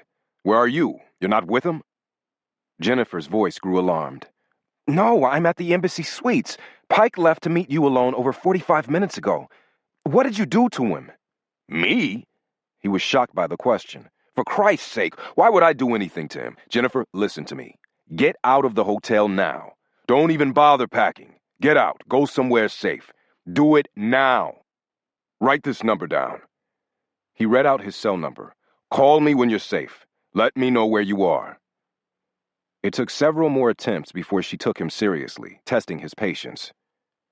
Get out, Jennifer, he repeated. Every second is dangerous. But Pike, leave him a note that only you and he would understand. But get out. Now. Jennifer's voice grew cold. I hear you. I'm leaving. I'll do as you say, but if you've done anything to Pike, if he's hurt, I'm going to fucking destroy you. I don't know how, but I will. Lucas had regained control of his team, reconsolidating in an empty parking lot 8 miles away from the failed hit. He was running his options through his mind when his phone rang. Yeah, what do you have? Jerry was breathless. They're staying at the Embassy Suites in Old Town Alexandria. The girl's there now, but was just told to leave. Pike doesn't have his cell phone. The girl has it. He doesn't know she's been told to leave. I'm sure he's headed back there, but he only has the Metro. If you hurry, you can get both of them. Worst case, you only get him. Lucas grinned, immediately barking out commands. They're at the Embassy Suites in Old Town. Mounted team go there immediately. Stake out the lobby and try to find the girl. She's probably already gone, but it's worth a shot. You other 4 head to the King Street Metro station. Pike's headed back. Pick him up when he gets off the Metro. Once you have him in sight, call the Embassy Suite teams. He'll be headed that way. Close on him and finish the job. We can find the girl later if necessary. Riding back on the Metro, my mind was running non-stop, trying to figure out what had just happened. I could come up with only one answer. Dr. Evil did exist, and his name was Kurt Hale. Earlier, I had decided that didn't make sense because Kurt wouldn't kill Ethan. I then realized that I didn't even know if Ethan was dead. All I knew was that Kurt had said so. Now it looked like he had said it to keep my mind occupied on Ethan's death instead of looking for threats. Every other fact pointed to Kurt. Only one person knew where I was going, and that was Kurt. In fact, it was Kurt who had set the meeting up. Kurt had said he needed to straighten out some things because of Ethan's death. But if Kurt really had set this up, then Ethan was alive, and Kurt had used that time to set up his trap instead. The thought sickened me to my core. The task force was an anchor I had placed my entire trust within. If Kurt could do this, then there was no such thing as good. The world was just a mess of gray. I knew that Kurt wasn't inherently evil, but nothing else explained what had occurred. It wasn't a bunch of amateurs who had attacked me, but guys who knew what they were doing. I had to have been under surveillance to trigger the drive-by. Surveillance that I had failed to notice because I was conveniently thinking about Ethan's death and the meeting with Kurt. The shooter in the alley was the final touch. It was clear that the drive-by shooter was simply the sweeper, designed to push me into the alley and certain death. It was a miracle it hadn't worked. Had I been 5 feet closer to the alley, I would have immediately sought it out, looking backward at the drive-by shooter, not forward into the alley. The more I thought about it, the more I began to build into a rage, feeling the anger grow white-hot. For the first time, wanting it white-hot, savoring the feeling. Kurt must have set this up in the Homeland Security database. When that didn't work, Kurt had used my loyalty to the task force as a weapon to kill me. Kurt must have also turned off the CIA from investigating anything further in Belize. Few people in the U.S. government had the power to do all of that, and Kurt Hale was one of them. I was just lucky I had come alone. If Jennifer had been there, I would have reacted differently, and we'd probably both be dead. I felt an electric jolt of adrenaline. Jennifer's alone at the hotel. I racked my brain, trying to remember if I had told Kurt where we were staying. I didn't think so, but I might have. I looked at my watch, wishing the train would move faster. I settled back into the seat, letting the rage flow through me, raw and thumping. If Kurt did anything to Jennifer, I was going to burn the task force down. The 4 men Lucas had assigned to the metro station entered and fanned out to positions that allowed them to dominate the platform without being seen. One, surveying the crowd simply out of curiosity, honed in on a woman across the tracks, waiting for the metro going the other way. He keyed his covert radio. "Brandon, look at the woman to your 3 o'clock. I think it's the target." Brandon studied the woman. She was acting antsy and pacing back and forth. She carried a laptop case and a backpack that looked stuffed. "Yeah, that's her. Stand by. I'm calling for guidance." Brandon dialed Lucas's cell. "Sir, this is the Metro team. I've got the female target here preparing to board a train. Do you want us to remain behind for the mail or follow her?" Lucas paused a moment, considering. He went with the bird in the hand. "Follow her. As soon as you get the chance, terminate her. Make sure you can get out clean before you pull the trigger." "Roger that. Train's coming. Gotta go." Brandon called the team. "Board the northbound train. She's the new target. We stick with her until we can smoke her. Hurry. I can see the train approaching. Get to the other side." They raced back downstairs, moving under the tracks, then back upstairs to the northbound side. All 4 members just managed to board before the doors closed. None noticed Pike exit the train on the southbound side. In the lobby, Mason had just answered a call from Lucas when he saw Pike blow by him to the elevator. Lucas was finishing up telling Mason the new plan. "So they won't be able to give you early warning. They're on the girl now. When he gets there," Mason interrupted. "He's here. He just went by me to his room. We can't do anything in here. All the rooms look into a giant atrium. We can't even get to his room without anyone seeing us, much less break in. We're going to have to wait." Lucas thought for a moment. "Okay, that's not bad. He'll either head to the other target, or she'll come back here. I'm betting he heads to her. Hold what you got and tail him. I'll coordinate with the other team. If you guys meet in the middle, we can finish this thing. Don't wait for that, though. You get a chance, kill that bastard." Chapter 75. I went through my room into Jennifer's. It was empty. All of her clothes were gone, and so was the laptop. I went back to my room. For the first time, I noticed that all of my clothes were gone as well. I saw my cell phone where I had left it, only now it was sitting on a piece of paper. Picking it up, I read, "Kurt called. I'm going to the place I went to yesterday. I'll be getting a bite to eat. Call me when you get this." I smiled for the first time that morning. Smart girl. She was going to the most crowded place she could find, and she had managed to tell me exactly where without writing it down. She would be in the food court at the bottom of the mall. I didn't like the fact that Kurt had called, but hopefully she would be safe until I could get there. Kurt clearly just wanted to get her out of the hotel so he could kill her. He probably didn't count on me still being alive. I picked up the phone and dialed Jennifer. She answered on the first ring. "Pike, is that you?" Thank God. More relief than I thought I had in me coursed through my body. I put on a calm voice. "Yeah. How are you? Are you okay?" "I think so. I just got off the metro. Kurt called and told me to get out of the hotel. He left his number and told me to call him when I was out and safe somewhere." "That fucker. You haven't called, have you?" "No, not yet." "Don't. Just go where you told me you were going. I'm on my way. Do not call Kurt." "Pike, what's going on? I'm scared. I think someone's following me. I keep seeing the same guy. He jumped on the metro at the last minute, and now he's been 30 feet behind me ever since. I don't want you to think I'm paranoid, but I think it's real." I spoke slowly and clearly.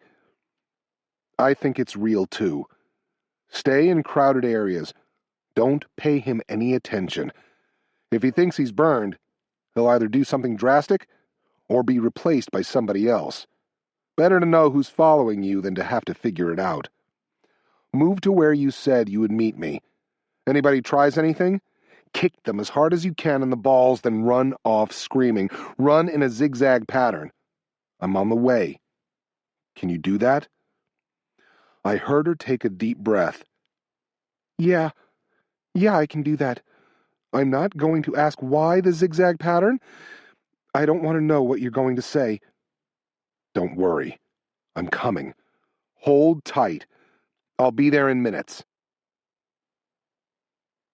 In the courtyard of the atrium, Mason saw Pike leave the room 3 floors up. He called his teammate. "Get ready. He's coming down." The man was just outside the elevator exit, waiting. He watched Pike exit and head to a stairwell. "He's not going to the metro. I say again, he's not going to the metro." Mason cursed. "Stay on him. He's going to the parking garage. If I go into the stairwell with him, I'm burned." "Hold on. Sit tight. Let him go. He spots you and we're going to have a gunfight right here. Don't take him on one-on-one. Remember, he took an MP5 from the mounted team this morning." Mason thought about his options. He decided he needed to punt to his higher headquarters. He called Lucas and relayed the news. In the Crystal City office, Lucas took the call, feeling punched in the gut with the latest report. Jesus. Predicting this guy's actions is proving impossible. He knew that he was now going to have to earn his salary, the hard way. It pissed him off. Screw drinking a beer with him. Prima donna SMU asshole. When I get him, I'm going to castrate his sorry ass. "Let him go. Head back to the office. We need to regroup. This seat of the pants shit isn't working." I parked the rental and entered the mall. Standing at the railing of the first level, I looked down into the basement level of the food court, spotting Jennifer. I knew that if she'd seen one man, there were several more. Nobody with any training tried to conduct surveillance alone, and these guys had training. I gave her a call, watching as she answered. "Hello?" "It's me. I'm in the mall. Don't look around, but I'm looking at you right now." I saw her raise her head and couldn't resist teasing her. "I said don't look around." "Just kidding. Listen, I need you to—" "Jesus, Pike, this isn't a joke," she said, speaking in a fierce whisper. "Come get me.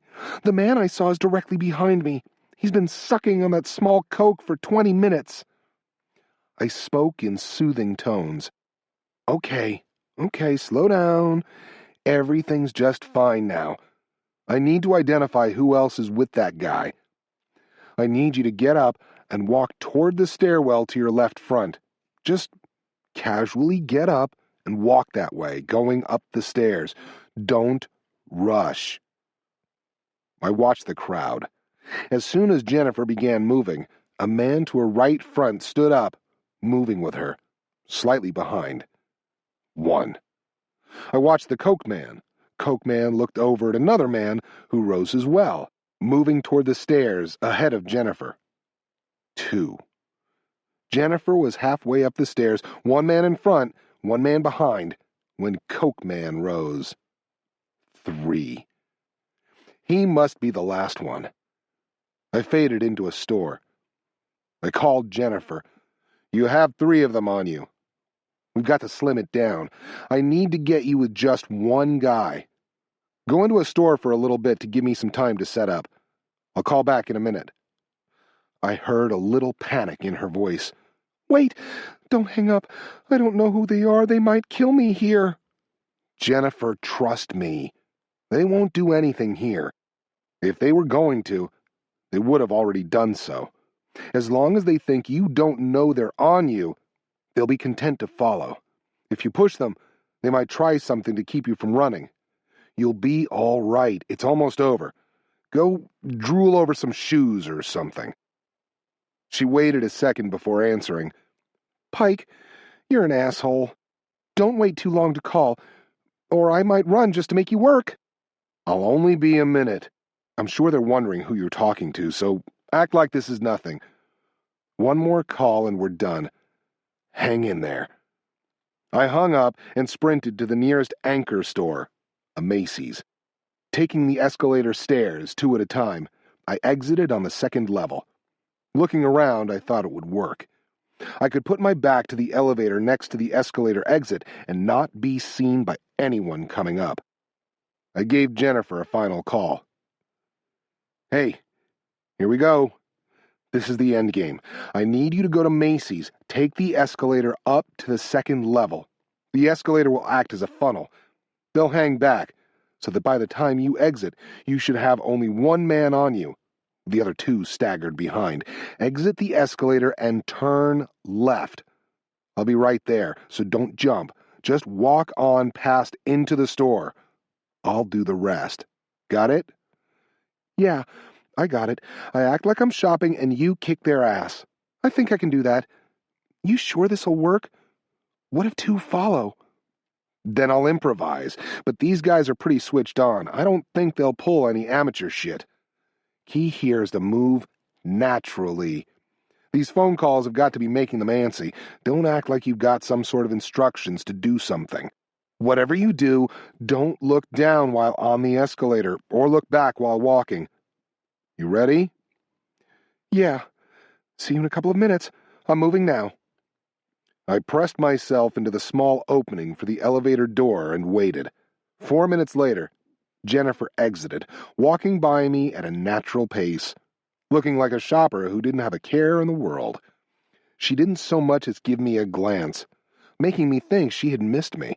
Then I noticed she was giving me an A-OK sign with her hand, her arm still swinging easily. I blinked. Huh, cool as a cucumber. I moved into a slight crouch, resting on the balls of my feet. 9 seconds later, I could hear the man following, talking to someone on a radio. No, don't wait on me. If you have a clear opportunity to kill her and get away, take it. Damn, I missed someone. They must have had a floater in the mall. Chapter 76. The man exited the escalator, still giving instructions on his concealed radio, looking a little strange, babbling into thin air. We'll link back up at the garage. Just remember, no gunfire. It was Coke Man. He saw me, the recognition causing his eyes to widen. Holy shit! Great last words. I grabbed him by his shirt and whirled him around, pinning him against the elevator door. He immediately began to struggle, trying to tie up my arms. Before he could, I reached up with both hands and grabbed his head by the hair. I slammed it as hard as I could against the steel elevator support, hearing his skull crunch. I dropped him and took off in the direction Jennifer had gone, hitting redial as I went. Hey, I screwed up, I said. They had a floater running around the mall, and he's on you now. Get to a crowded area as fast as you can. I'll try. I took the first left, and I'm in some baby section. Nobody's here. She paused, then said, Oh, shit. Pike, I looked back. I saw him. He knows I saw him. He's walking right at me. I can't get out of here without going by him. I turned the corner and spied her about 75 meters away. The man following her was closing in at a fast walk, giving up any pretense of being a shopper. She was right. The only way out was through him. She was pinned in by a corner wall that opened up to a balcony on the 3rd floor. Unfortunately, no shoppers were up there looking down. The killer would feel safe. I see you! I see you! Too far away. I'm not going to make it. At least the man hadn't started running at her yet, giving me precious seconds. She said, Get ready. I'm going to set this guy up for you. Huh? What the hell is she talking about? Jennifer, listen to me. Before I could say anything, she dropped our backpacks and the laptop and took off running toward the wall below the 3rd level balcony. The killer began sprinting, rapidly closing the distance to her. I dropped the phone and followed suit, running flat out as fast as I could. What the hell is she doing? There was nowhere for her to hide or defend herself. The killer closed the distance to 5 feet just as Jennifer veered directly at the corner. Now she zigzags. I was 30 feet back, unable to do anything to prevent the man from catching her. I was just about to scream to distract the man when Jennifer launched herself in the air. She planted 1 foot on the left wall of the corner and pressed off, rising another 4 feet. She repeated the sequence with a right foot and got high enough to grab the railing of the 3rd-floor balcony. She pulled herself over the rail, leaving the killer looking up, stunned and alone. I sprinted right at him. He was 2 feet off the wall, his head cocked back, completely unaware that I was coming. Wow, this is going to leave a mark. I hit him just below the shoulder blades like an NFL linebacker, snapping his head straight back and driving him completely unprotected into the wall. I heard his ribs crack like dry kindling and felt a spray of blood from something damaged. When I dropped him, I saw his face was a gory mess. Ouch. I looked up and saw Jennifer, white as a bedsheet, but smiling. I smiled back, showing her that I thought this was just business as usual, although my face was probably white too. Jesus, that was close. Get your ass down here, spider monkey. I can't get down from here, only up. Keep heading around the corner. There's a stairwell in back. Meet me there.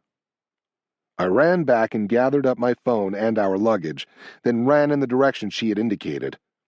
I met her coming out the door. Knowing we were about 5 seconds from being seen by the other guys tracking her, I grabbed her hand and began dragging her toward the nearest exit. Come on, we aren't out of the woods yet. We made it to the garage and the rental without getting spotted. I jumped into the driver's seat while Jennifer ran to the passenger side. After closing her door, Jennifer leaned over and wrapped her arms around me in a fierce squeeze. She was trembling, adrenaline still coursing through her. She said, I thought you were dead or in the hospital. What happened? Why did Kurt call? I said, let's get the hell out of here while we still can. I'll tell you while we drive. I started the car and exited the parking garage. Before that, though, what on God's green earth was that flying Melendez bullshit back there? What were you going to do if you missed? Fall on top of his head? No way I was going to miss. I told you. I used to do that stuff for a living. And somebody had to do something after your brilliant plan went to shit? Touché. So we had to flex a little bit. All part of the strategy. I grinned at her. I will say that was some pretty switched-on thinking back there. Scared me to death, but worked out very well. I told her what had happened and my fears about the task force. Jennifer didn't seem to buy the theory. You were the one that said it couldn't be the task force. Now you think it is? I can't come up with any other explanation. Why on earth would the task force do that? What possible good would it do? I have no idea, which is why I'm going to call Kurt right now. Where's his number? Jennifer got out the number and dialed the phone, handing it to me. I heard Kurt answer and said, Guess you missed, huh, asshole? Pike, is that you? What happened at Four Courts? Where are you? You'll find me soon enough, you son of a bitch. I still want to meet, but on my terms. What's your problem? What's going on? My problem is that you tried to fucking kill Jennifer and me. I'm willing to meet so that you can tell me why. I'm sure there's an incredibly good reason. Have you lost your mind? Why the fuck would I do that? Cut the shit. You were the only one who knew where we were meeting. You fed me that bullshit story about Ethan, then laid out the trap. I want to know why. Pike, Ethan is dead. Kurt waited for me to say something, but his tone threw me off. He didn't sound like he was playing a role. When I didn't say anything, he continued. His whole family is dead. His older girl, Emily. Yeah, Emily was tortured to death. Both her eyes were punctured and 4 fingers were cut off from her right hand.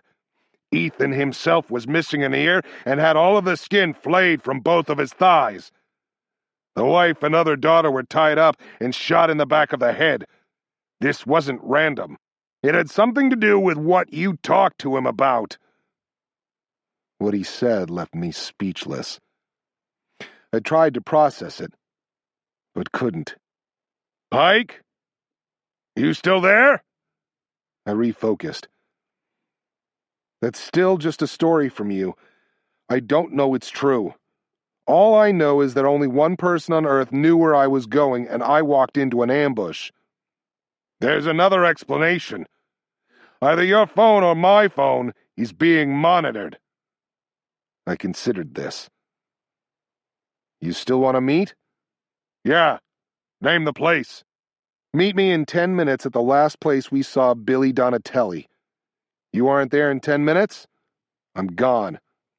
You come to that place alone. If you're still a warrior, you'll feel a set of crosshairs on your skull. If I see anything strange at all, anybody attempting to set up a long-range shot or ambush, I'm not going to just leave. I'm going to let you get in position and then blow your head off. After you're dead, I'll leave. Is that understood? Yes, it's understood. I'll be there. Don't turn the maintenance guy into the boogeyman. I pulled into our destination, parking the car and hanging up the phone. Jennifer looked around, confused. What are we doing at Arlington National Cemetery? Where's the last place you and Kurt saw Billy? Here. I was his troop sergeant major. Kurt was the commander of the unit. He died in Iraq in 2004. Chapter 77. Kurt hung up the phone, realizing that Pike had picked the perfect meeting location. 1, the reference to Billy was something that only he and Pike would know. 2, it was close enough to the task force, only a mile as the crow flies, that Pike could force a very short timeline, thereby preventing Kurt from setting up any type of trap if he was so inclined. 3, Billy's grave would be in the middle of a vast expanse of white stones. No cover or concealment anywhere to hide a hit team. 4, the reservation was blanketed by patrols of either National Park Rangers or military police, all investigating anything out of the ordinary in an attempt to prevent vandalism to the hallowed ground. 5th, and perhaps most important, the location was sacred to both Pike and Kurt, and Billy's headstone would send a message that some things were worth more than whatever politics Pike believed Kurt was involved in. Kurt grinned in spite of himself, wondering how long it had taken Pike to think of it. He's still the best under pressure. He hit the timer of his watch and set out at a trot to his car, yelling at the duty officer that he would be back in an hour. Lucas and his team heard the entire exchange at the Crystal City office. Lucas knew there was no way to figure out where both of these guys last saw the man named Billy Donatelli. He would have to rely on the beacon embedded in Kurt's pager. One thing was for certain. With 2 men in the hospital for a cracked skull and broken ribs, and 2 failed attempts, he wasn't going to launch out of here at the first opportunity. Pike had proven that he could thwart even well-laid plans. Now that he knew he was being hunted, he would be treated like the threat he posed. Should have pushed Standish on the collateral damage. Should have used a car bomb. I stood still, looking, but not seeing the cross bearing Billy's name. My mind 1,000 miles away on a combat action years ago. When I looked up, Jennifer asked, "How did he die?" "On an assault. Nothing big, nothing fancy. It was an assault like hundreds of others. This one happened to be a hornet's nest." I changed the subject, not wanting to talk about it. "We need to find a hiding place so we can watch Kurt and whoever else might come in." I saw a knoll with a copse of trees about 80 meters away. It looked down on the site of Billy's grave, with unobstructed views 360 degrees. It would work. "Come on, Kurt should be here soon. If anyone else is coming, they'll be first, and we need to be hidden. 8 minutes later, we watched a single individual advance to Billy's grave. I recognized Kurt's walk. Rolling over, I winked at Jennifer and said, "You see me drop? Get out of here." She rolled her eyes, muttering, "Asshole, if I had any sense." I lost the rest, running out to meet Kurt. Within 2 minutes, he convinced me that he was telling the truth, which gave me no small amount of relief. Finding out he had turned would reset what I knew about the United States government and what we stood for. And that would have been as bad as the trauma I felt when my family died. I was just now beginning to believe again that what I had done with my life was worthwhile. A betrayal by Kurt would have crushed that forever. After calling Jennifer, we got in the rental and exited Arlington. I asked Jennifer to drive, letting Kurt and me sit in the back and sort out what the hell was going on. Once outside of the Arlington complex, I told Kurt everything I knew. I ended with Ethan's analysis and the attempts on our lives. So, we definitely have 2 terrorists, probably still in Norway, who think they have a catastrophic weapon and are intent on using it. On top of that, some sorry sons of bitches here in the U.S. want to ensure they succeed. I waited a beat, then said, "Well, I'm finished. I think that's enough information to work on. I'm ready to get out of this business. How soon before you can launch the task force?" Kurt's expression gave me a sinking feeling. He appeared to be considering what to say, which meant it probably wasn't going to be good. When he finally spoke, it was like cracking open a rotten egg.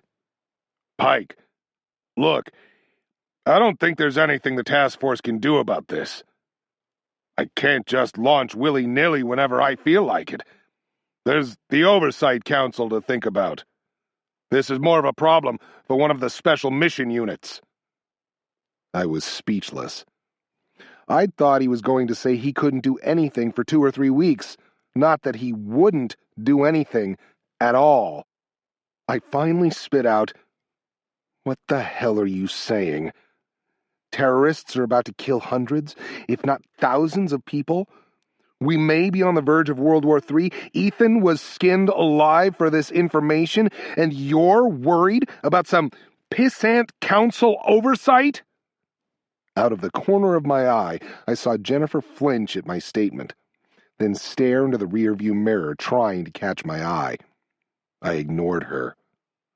Kurt caught the look, apparently realizing we were now treading on classified information in front of a civilian. He held up his hands. "Pike, calm down. You know how it works. That's the way it is, and I'm not going to talk about it here." "Fuck that!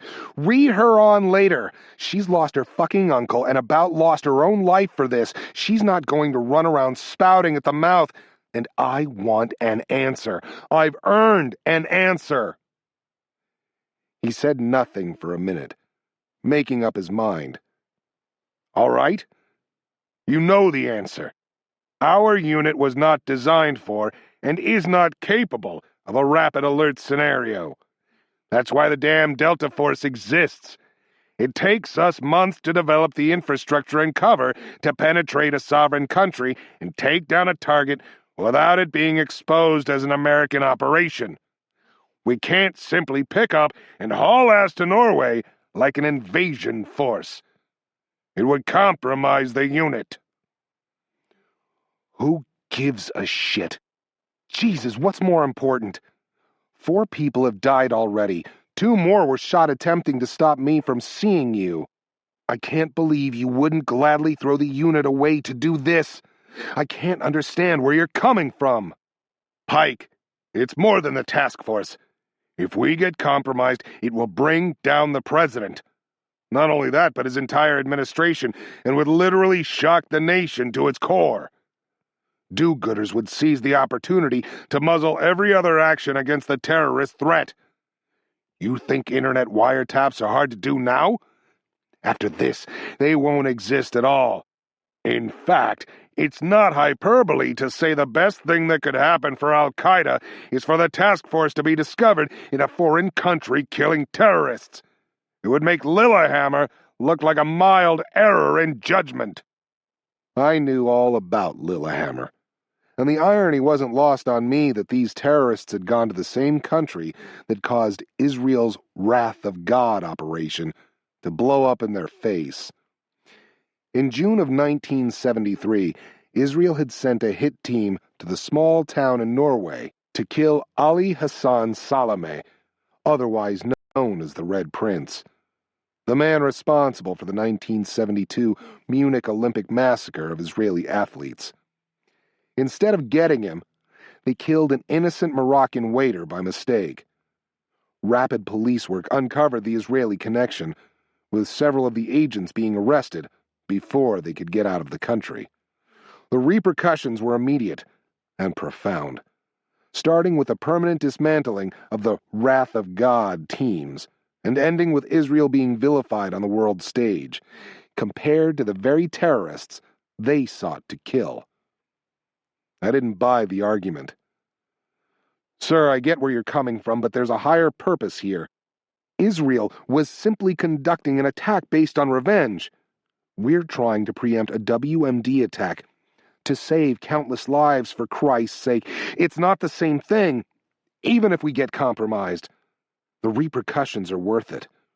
Would you rather have World War III or some egg on the president's face? Pike, we don't even know if the WMD is real. All you have is what Ethan gleaned from a single paragraph. It doesn't make it a fact. He paused for a moment. Then his tone softened. Look, I get that there's a threat out there, but the task force isn't the correct tool to use against it. Let me get this information into the system. Let the CIA and the special mission units handle it. That's what they do. Jesus Christ, you sound like all the jackasses that said the task force doesn't need to exist. You know what happened with the first effort to create our unit. You put this information into the system, and we're going to get our wheels spinning for weeks until someone believes it's a true, distinct threat. You said it yourself. It's just a paragraph on a piece of paper and the word of a discredited operator. Nobody is going to take that seriously, and we don't have time to prove it. We can't waste a week developing corroborating evidence to convince the National Command Authority to launch. That bomb's going off before then. I looked at Kurt to see if anything I said was registering. When I didn't get a response, I threw out my final trump card. In fact, because the task force operates without constitutional constraints, we're the only element that can execute. Everyone else will be waiting on deports and presidential findings. Please, I'm begging here. Think about what you're saying. Pike, I have a greater obligation to the nation. If you had something besides simple extrapolation of what you think is going on, I might do something. I simply can't jeopardize the entire presidential administration and the future defense of the nation based on what you think. I grunted, sick of the conversation. Get back to Arlington, drop Kurt off, I said to Jennifer. Turning back to Kurt, I said, I'm not the only one who believes there's a bad fucking event coming. Someone tried very hard to keep me from talking to you. I guess they could have spared all the death and destruction, since you don't give a damn in the first place. I could tell the words stung, but Kurt held firm. What are you going to do now? I'll go to Norway and save the fucking world by myself, without any help from your task force. You can't get on a plane. You'll be arrested from the Homeland Security database. That answer caused me to start swearing like a sailor and punching the seat in front of me. Kurt put a hand on my shoulder. Hold on. Look, I can't launch a force, but I can support you from here. I'll get you to Norway on one of our aircraft. Give me those email addresses. I can have them monitored 24/7. You said you deleted the meeting message, right? That mollified me a little. Yeah, it's gone. They couldn't have made that meet, so I'm thinking they're still hanging around, waiting. Good. I'll keep an eye on the emails. When they set up a new meet, I'll relay the information to you. Give me an email address. I didn't have one. Jennifer turned around. I have one. Will any address do?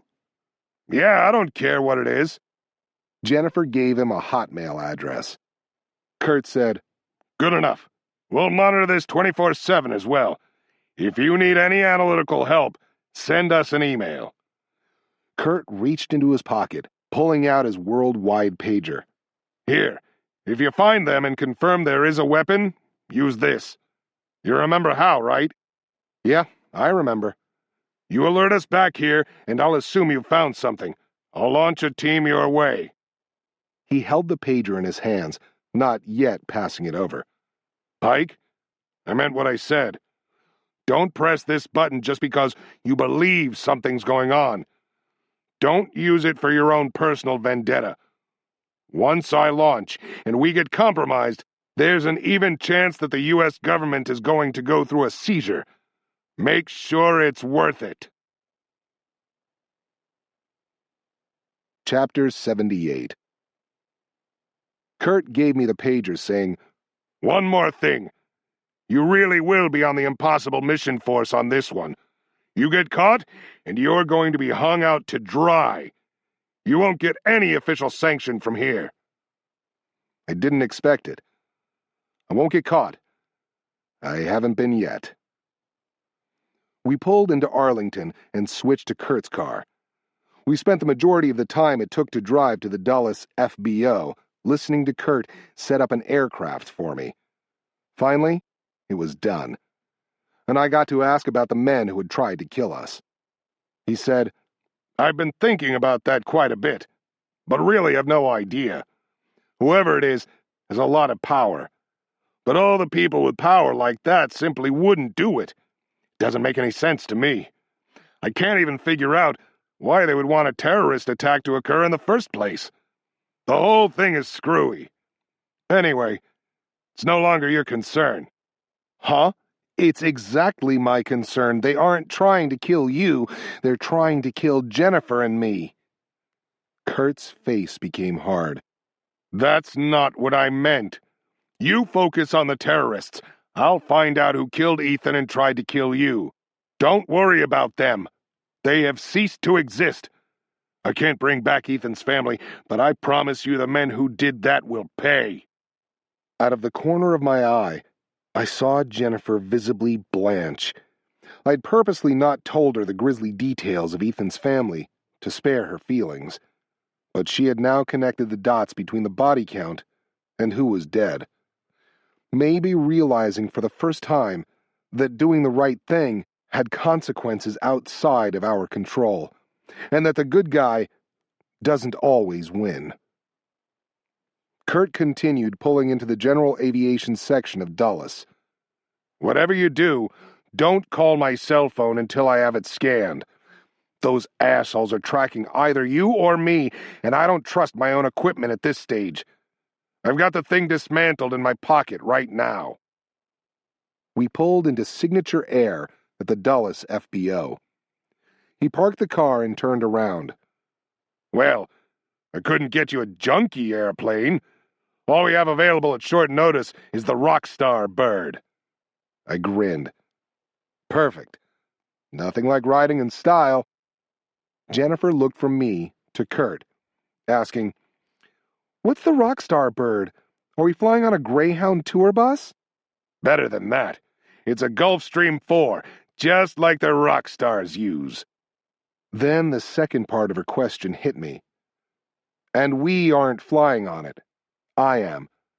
You need to head back to Charleston and go back to school. She was silent for a second, the words not sinking in. When they finally did, she exploded. What? Bullshit, I'm going with you. I glanced at Kurt for support. He gave her a look I'd seen 100 times. We appreciate everything you've done, but let's face it, you're not capable of providing help here. Pike will work better alone. without having to worry about you. You don't have to go back to Charleston if you don't want to. I have some safe houses here in D.C. you can use for a while. You'll have the protection of the task force until this thing is over." That seemed to really piss her off. "You didn't even believe the story in the first place. You have all of this talent and resources at your disposal, and you're sending Pike by himself? You don't have the right to even talk to me. I'm the one that figured this thing out. I'm the one that got Pike to start this hunt. Me, not you. All you've done is spit on our efforts, cloaking yourself in some bullshit tale of higher patriotism." She ignored Kurt, turning her back to him and facing me. She looked into my eyes the same way she had when she asked me to go to Guatemala. I could see the hurt on her face, like I had broken her trust. Surely she can understand that she's completely unprepared for this. It's not like we're going on a roller coaster ride and she's a quarter inch too short. Her expression caused the twinge again, much stronger than before, making me want to end her pain. "Stop that. Stay focused," she said. "I haven't been a liability. I've earned it. You can use me on this, and you know it. They won't suspect a woman of anything." I said nothing, conflicting emotions churning away. I considered the question, trying to leave my confusing, sorry-ass feelings out of it. Looking at it dispassionately, the truth of the matter was, she had a point. I was already at a disadvantage for the work ahead. I had seen what the terrorists looked like when they mugged me, which meant they also knew what I looked like. But they haven't seen Jennifer. And she was right. The Arabs' inbred prejudice against women might help us. True, she wasn't a badass counter-terrorist commando, but she had the raw talent. Beyond the physical ability, which she had in spades, she was very good at solving problems under pressure. She had proved that less than an hour ago with her circus stunt in the mall. This trait, above all others, was prized in the task force and was the cut line that kept otherwise outstanding soldiers at the level below. With a modicum of internal talent, you could teach anyone to surgically shoot, run all night, or do hand-to-hand combat, but the ability to think on your feet and solve problems in real time was the prize. She had the mettle necessary for operations, only lacking the experience. She was a quick learner, though, and had gotten quite a bit of experience over the last few days. I made up my mind. She's not a liability. She's going. Jennifer gave me a radiant smile, then turned and glared at Kurt. Kurt exploded. "Have you lost your mind? She can't go. She's a damn civilian. She'll compromise the whole operation." "Sir, I appreciate your support and your opinion, but you've already told me I'm hanging my ass out on my own. I'm also a civilian. It's my call, and I say she goes. I need the help. Unless you want to launch a team with me, that is." Kurt grimaced but backed down. "You're going to be the man on the ground. Your call."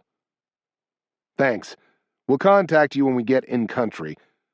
What's the name of the corporation we're supposed to be flying with?" He gave us both a down-and-dirty dump of the cover of the aircraft we would be on, ending with a caveat. "Remember, you don't work for the corporation. You have nothing to do with the corporation. The plane is only stopping to refuel. You get off and the plane flies away. You simply hitched a ride because you know someone who got you a free seat. Happens all the time. You only need the cover story when you land. Once you're in country, never mention the corporation again. You're tourists, or whatever else you want to be. But you're not connected to me." Moving through the FBO to the flight line, I grinned. Like old times, except for that little you're on your own thing. Kurt wished us luck, holding his hand out to Jennifer. She graciously returned the shake. He shook my hand, saying, "Look, I want to stop this as much as you do. Do what you do best and we can both rest easy." I returned the handshake, feeling a little embarrassed at my outbursts earlier. "Sorry about yelling at you. I understand your position. I won't let you down." I held his hand a little longer than necessary and locked eyes with him. "Don't let me down either." Part 4, Chapter 79. Inside his Crystal City office, Lucas closed out the tracking website in disgust. It had grown dark outside, and he wondered if he had missed the opportunity to take out his prey. The pager beacon had gone to Arlington National Cemetery, then had driven aimlessly about for the next couple of hours. It had finally stopped at the Dulles Fixed Base Operations Center, where it had remained ever since. That meant one thing. The beacon, and presumably whoever was carrying it, had flown somewhere. Due to the length of time it had remained stationary, that flight was taking some time, either going across the country or out of it. He picked up the phone to relay the bad news. When Standish answered, Lucas went secure and got right to the point. "We missed both targets. The beacon signal itself has become stationary at Dulles, which leaves me to believe the targets are airborne moving to another location. Do you wish to proceed?" For a moment, he heard nothing but breathing on the other end, disgusting him. Liesel can't make a decision. He'd last about 8 seconds in combat. "Well, yes, I guess so," Standish said. "We need to get it done." "Even if it means going to a foreign country? You willing to risk that?" "Is that what they're doing?" "I won't know until the beacon lands. But the last report was over 4 hours ago, so they're flying a long ways. What do you want me to do?" "What have you done so far?" Lucas proceeded to tell him about the lead they had gleaned from Ethan's phone call the night before, clinically using terms such as asset information and neutralizing further exposure. Before he could continue with the morning's events, Standish put 2 and 2 together and interrupted the conversation. "Whoa! Wait a minute! Don't tell me you're involved in that multiple murder in Herndon! Lucas!" "Yeah, that was me." "Jesus Christ! They're calling it a Charles Manson copycat killing, for God's sake. They think a psycho gang's on the loose. Are you insane? 4 people were fucking slaughtered, tortured to death." Lucas wanted to reach through the phone and rip out Standish's heart. "You coward, just like everyone else. Want to get the job done, but don't have the balls for the work. Listen to me, you self-righteous blowhard. You gave me my mission parameters, and I'm still within them. I'm accomplishing the fucking mission. You don't like how I'm doing it, then you should have specified some restrictions beforehand. Now shut the fuck up and let me finish my situation report." On the other end of the line, Standish felt sick to his stomach. Not because of the deaths in Herndon, but because of the possible exposure to himself. He was barely listening to the rest of Lucas's situation report, frantically going through all of the ties that connected them, when something Lucas said clicked, bringing him back into the conversation. "So we were forced to exfil without terminating either target. From there we regrouped, waiting on contact from the asset's phone you gave me." "Holy shit! He did the drive-by shooting in Clarendon as well? That can't be right. No way is that right. Wait. Are you telling me you're also responsible for the shootout across from the Arlington courthouse? You actually opened fire on a bunch of civilians?" This time, Lucas didn't shout. He spoke in a calm, deliberate manner. Standish recoiled from the venom he felt coming from the phone. "I'll say this one more time. You gave me my parameters and my mission. I'm executing. You told me to ensure the hit wasn't traced to you, and that's why we did the drive-by. I'm following your lead. Don't question my methods again." He thinks he's in charge. I'm losing control. Bullshit! You've exceeded my parameters. I told you that collateral damage had to be 5 or less. You killed 4 at the house in Herndon, then shot at least 2 at the courthouse, maybe more. You're outside my guidance, and my guidance stands. Is that understood? Standish, there are 2 targets. A collateral damage of 5 per. That means I still have 4 to work with. Anyway, 2 of my guys are in the hospital because of your target, so I really don't give a shit about your damn guidance anymore. It's getting personal. Standish couldn't believe how quickly the violence had escalated. He thought about telling Lucas to stand down, but was afraid of his response. He might ignore me altogether. Okay, I can see the miscommunication, but I'm the one in charge. I'm still the one funding this. You want to get him? The only way you'll do it is with my money, and that comes with my oversight. Got it? He waited on a response, the silence making him wonder if he'd already lost control. All right, Lucas answered. As long as we understand each other. Continue with your report. After Lucas had finished, Standish gave him the go-ahead to execute, even on foreign soil, but told him that no more collateral damage was to be tolerated. He hung up the phone, wondering if Lucas would bother to listen to him. I'm going to have to do something about him when this is over. Too much exposure. Too much of a threat. Chapter 80. After a solid day and night of heading inexorably eastward, Bakr exited the train station at Tuzla, Bosnia-Herzegovina. Weary down to his bones, he gathered his meager possessions and walked to the first taxi he could find. Speaking in halting English, Bakr asked for a cheap hotel somewhere downtown. The driver held up a finger, saying he knew just the place. Driving east toward the heart of downtown, the taxi traveled about 2 miles before stopping in front of a nondescript 4-story concrete building with a Cyrillic sign in the front. Here. They treat you well here, he said. Bakr thanked him and was surprised when the man butchered the phrase, Allahu Akbar, in return. Bakr stared at the man, smelling of liquor and smoking a cigarette, thinking surely he was not one of the faithful. Are you a man of the book? Yes, Bakr said. Allahu Akbar, and exited the cab.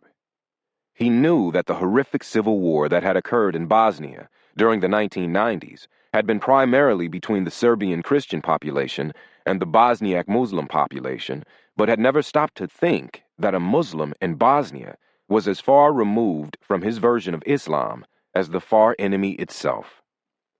Bakr entered the lobby of the hotel, seeing an establishment dating back possibly to the 1940s, solidly built of quarry stone, decorated with heavy drapes and dreary colors.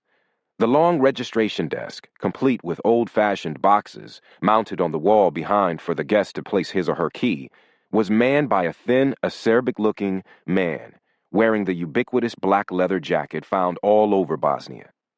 Bakr checked into his room, happy to see that, although old, it was clean and tidy. The primary concern he had was that the door had a shabby, cheap lock without a secondary locking mechanism. That would force him to take the weapon everywhere he went. His first order of business was to check the prearranged email account with Syed. He had made initial contact 24 hours ago after leaving the ferry in Kiel, Germany, but that email had been disappointing, with Syed saying he was still waiting on a message from Walid. On the plus side, at least he appeared to be following instructions. The message referenced Fallujah and said that he had checked out of the Muslim section and moved closer to the city center. Getting directions from the front desk, he found an internet cafe 4 blocks away. Logging onto the account known only to him and Syed, he was relieved to see the reference to Fallujah, then excited when he saw that Walid had sent the instructions for the next meet. It would occur at 1 o'clock today at a coffee shop in Oslo. Syed ended by saying he would relay what had occurred later on, as soon as he was done. Bakker leaned back in his chair, satisfied that their planning was still on track. His shift to Bosnia might have been unwarranted, but it was still the prudent thing to have done. It might also have removed one burden from Walid's back, as he thought he could get explosives and detonating material from a contact inside this country. He wasn't convinced that Syed had the expertise to ensure the correct materials were taken from Walid, and there was no way they would return to Norway to remedy any mistakes. Better for him to see if he could gather the materials here. While still a fighter in Iraq, he had been given the name of a person who was very active helping out Chechen rebels in their fight against the Russian infidels. All he knew was his name, Yuka Mrdanovich, and that he lived somewhere around Tuzla. He had never met the man, but had been told he wouldn't turn away a Muslim in need. Chapter 81. As I was pulling into my fourth parking spot, my phone rang. Yeah, what's up? Pike, he's waiting at a bus stop. I think he's going to get on. What should I do? Shit. I couldn't believe I had failed to plan for a metro or bus scenario. That was absolutely what would be expected, since the terrorists more than likely didn't have a car. Chuck one up to fatigue. You better pull your head out of your ass or you're going to fail. I told her to hang on a second, rapidly running through courses of action in my mind. All right, board the bus with him. When you see him get up to leave, give me a call. You stay on the bus. Getting on with him can be a coincidence. Getting off is asking to get burned. You exit at the next stop and head back to the one where he got off. I'll call you when I either find out where he's going or I lose him. Okay, I can do that. Sorry I didn't see this coming and call earlier. I smiled at her taking the blame. I'm the one who should have seen this coming. Don't worry about it. We're still good to go. We had landed in Oslo a couple of hours ago and had immediately checked Jennifer's email account for a message from the task force. Sure enough, the terrorists had received another message directing a meeting at a coffee shop at 1 o'clock in the city center, which didn't give us a lot of time to set up. We located the shop with only 30 minutes to spare. I'd put Jennifer inside, with me outside as a spotter, since I was the only one who knew what they looked like. Of course, that meant I couldn't conduct the actual surveillance, because they would spot me. When Jennifer found out she'd be in the coffee shop alone, she seemed to realize for the first time this was for real. I had reassured her, reminding her of the surveillance classes I'd given on the flight over, stressing again that it wasn't some arcane skill reserved for spies, but just common sense. She didn't seem to buy it, but she'd exited the car. At precisely 1 o'clock, I'd recognized the shorter of the two guys who'd mugged me in Guatemala. I'd almost missed him, because I was looking for a pair. His friend was nowhere in sight, which could mean he was conducting counter-surveillance like I had in the mall. No way to tell, and nothing I could do about it anyway. I called Jennifer and triggered the surveillance. After the meeting broke up, Jennifer had managed to track him for 5 blocks to the bus station, but she was now out of play. That was going to leave me doing the dismounted work, which would be hard to do without getting burned. I pulled out, driving slowly, until I saw the bus ahead of me. Picking up the pace, I trailed the bus to the next stop, seeing both Jennifer and the terrorist waiting to board. 4 stops later, she called. He's standing up. He's getting off. Got it. You go to the next stop and head back here. I immediately scanned for a parking spot, whipping the car around and cramming it into a space barely large enough to hold a moped. I waited for the terrorist to commit to a direction before falling in behind him. The sidewalks in this area were much less congested than in the city center, with only a few couples using them. I knew that if he turned around, there was no way he would miss me, but there was nothing I could do about it. I stayed as far back as I dared, praying the terrorist had no reason to feel he was being followed and would walk straight to his destination. Luckily, that's exactly what he did. Striding with a purpose and ignoring his immediate surroundings, he entered a 5-story building. I gave him a few minutes, then approached. It was a youth hostel. a cheap hotel catering to college students and wandering backpackers. It was clean and neat, although a little threadbare, with a throng of young men and women coming and going. I went across the street to a small restaurant bar, took a table in the corner that had a view of the entrance to the hostel, and gave Jennifer a call, telling her where to find me. Syed flew up the stairs of the youth hostel at a rapid clip, anxious to email Bakr the good news. Walid had not only told him he could get proof of Iranian complicity for the WMD attack, along with the necessary explosive material, but he could get them into Israel proper with little trouble at all. In fact, he wanted Syed to come with him tomorrow to the hinterlands of Norway to meet the man who would facilitate their travel. Unfortunately, the location of the facilitator was outside the footprint of the satellites for the Thrain M4 phone.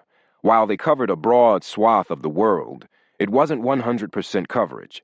It meant he would be out of email contact with Bakr for 48 hours, but he felt that was of little consequence. Booting up the M4, he typed a jubilant message, giving Bakr the details of the meeting, including the fact that he might not get any further message in the next 24 hours. He reassured Bakr that he would attempt to locate an internet cafe, but that the M4 would probably not link up with the satellite.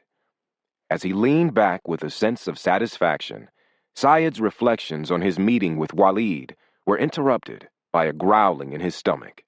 He didn't bother to shut down the computer, since he would be gone less than 45 minutes, and wanted to see Bakr's reply as soon as he returned. Absently looking at the menu on the table, I was running through our next potential steps when Jennifer found me and sat down with a big grin on her face. "Told you, you're a natural," I said. "It was really sort of fun. I could get into doing that stuff." "Well, that's good to hear, because I'm pretty sure you're going to get another chance at it." I gave her a rundown of what I knew, telling her that we needed to figure out, before we did anything else, whether the other terrorist was with his partner. In the end, we had to have positive proof these idiots had a weapon of mass destruction, or, equally, that they did not, which might mean breaking into their room. I couldn't risk that unless I knew the room was empty, and knocking on the door wasn't a preferred technique. "What do you think?" I asked. "Any idea how the two of us can maintain 24/7 surveillance on this place?" "You're asking me?" "Why? You're the expert." "Hey, I told you this wasn't rocket science." I glanced out the window. "I have some ideas, but I don't have a monopoly on smarts. If you—" I saw the terrorist leave the hostel across the street. Jennifer said, "What? What is it?" "The guy you followed is on the move." "Already?" Jennifer leaned over, trying to see out the window. "Shit, he's headed this way," I said.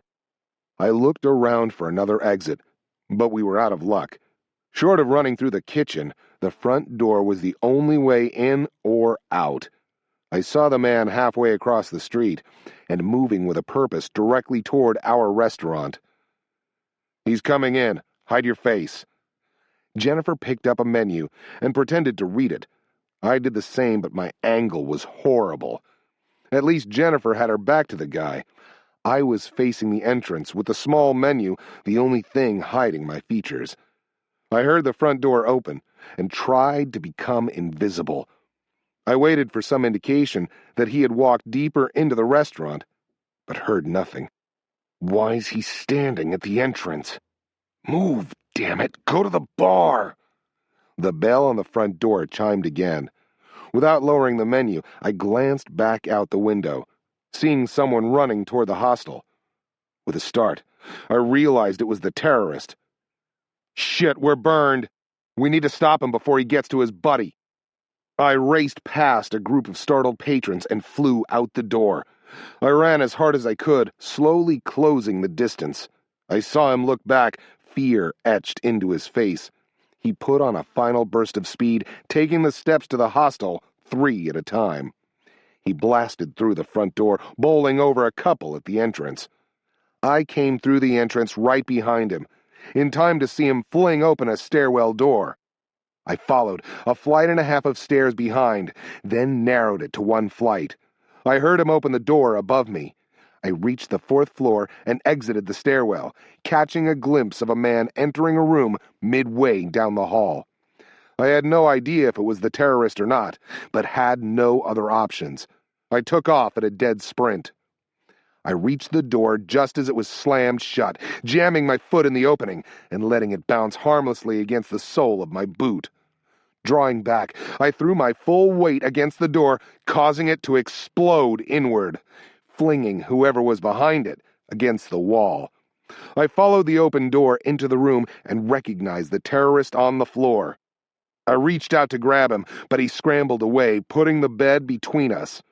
For a split second, we just stared at each other in a standoff, both of us panting. I saw the look of fear on his face turn to determination.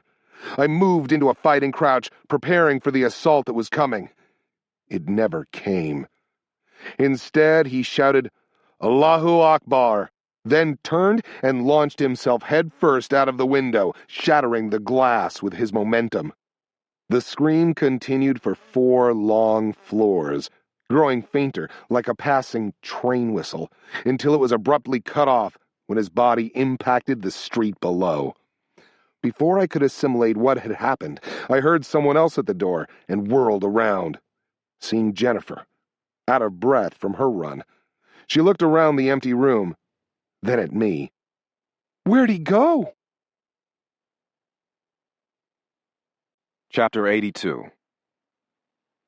Bakker exited the back of a pickup at the end of a rutted dirt drive leading to a crumbling 2-story farmhouse. He thanked the driver for the lift, staring at the house as the man drove away. The people here and in the surrounding hills existed at the poverty level, barely scraping a living out of the hard-scrabbled ground. The residence was built entirely of stone and had been frequently patched with homemade masonry, with the residue of a past fire visible.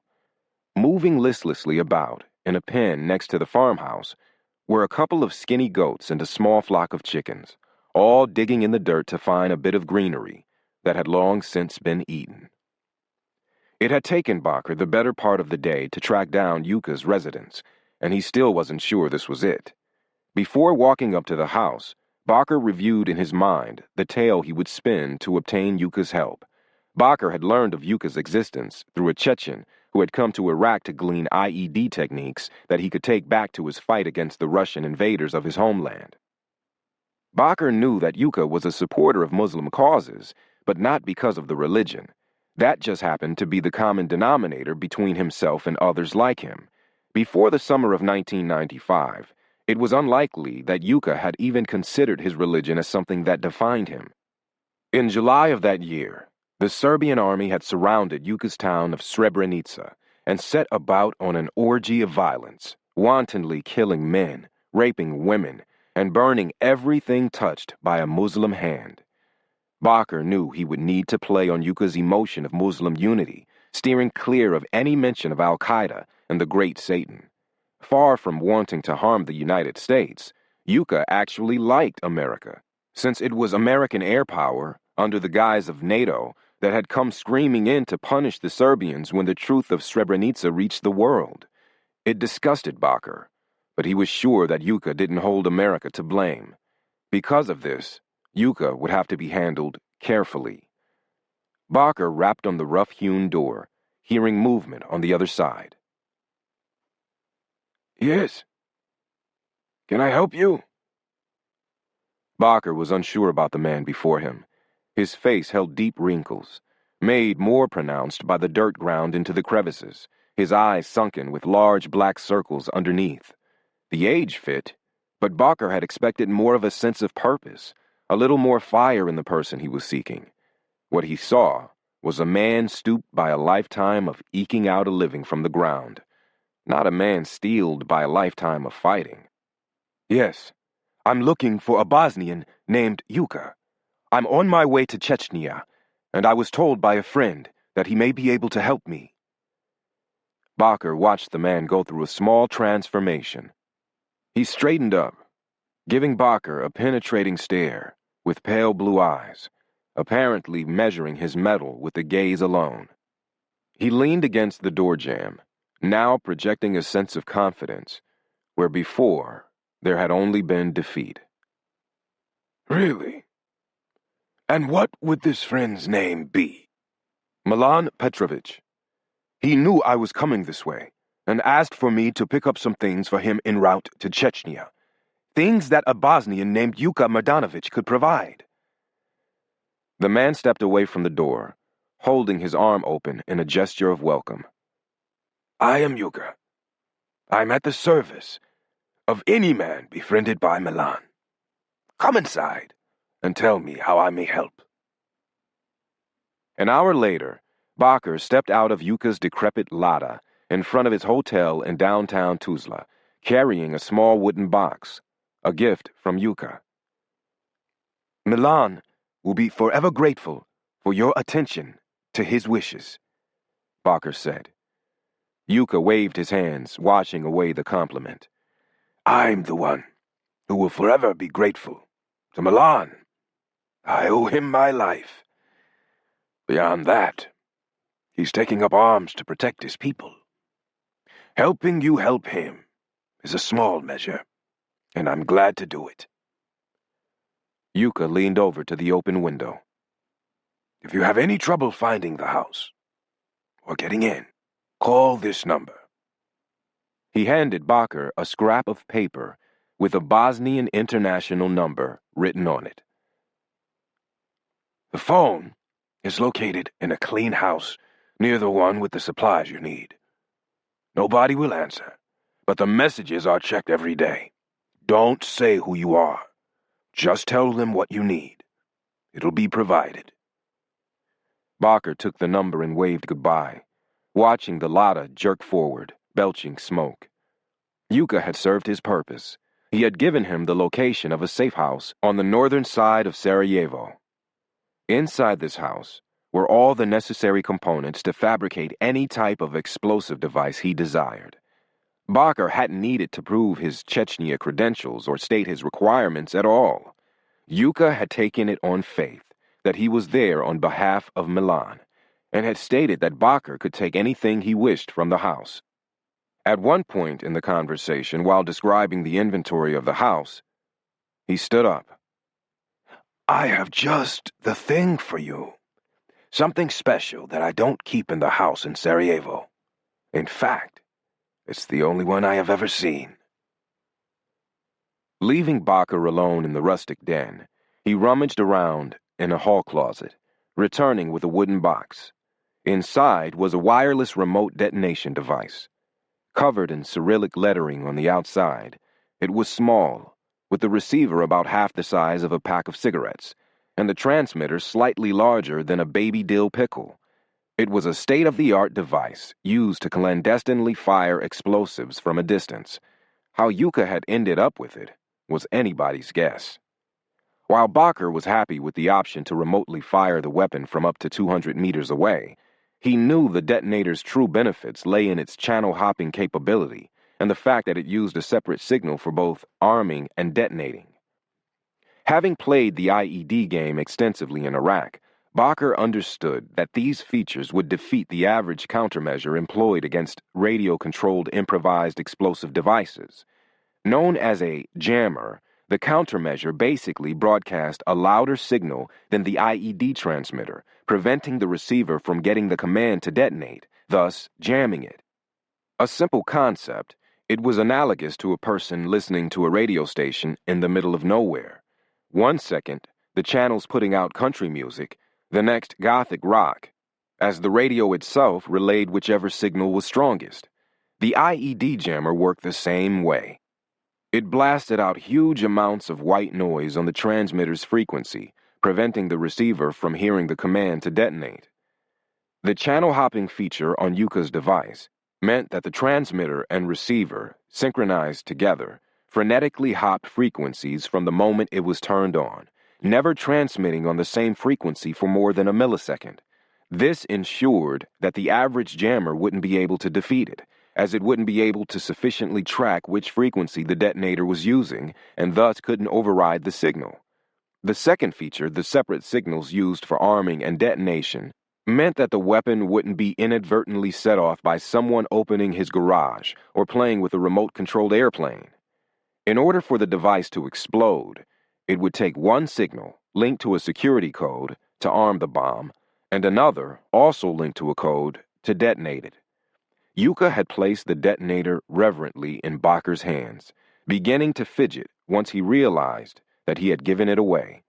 He made Bakker promise that he would save it for use on a special target, using all of the other mundane detonators he would find in the Sarajevo safe house for everyday terrorist attacks. Opening the door to his hotel room, Bakker grinned at the memory. Yes, he would save this detonator for a special occasion. The perfect occasion. Placing the detonator on the nightstand, he went to the internet cafe to check on the meeting with Walid. Opening the latest message, it appeared that Syed had done everything he had asked and more, giving him a little guilt over his previous thoughts about his partner.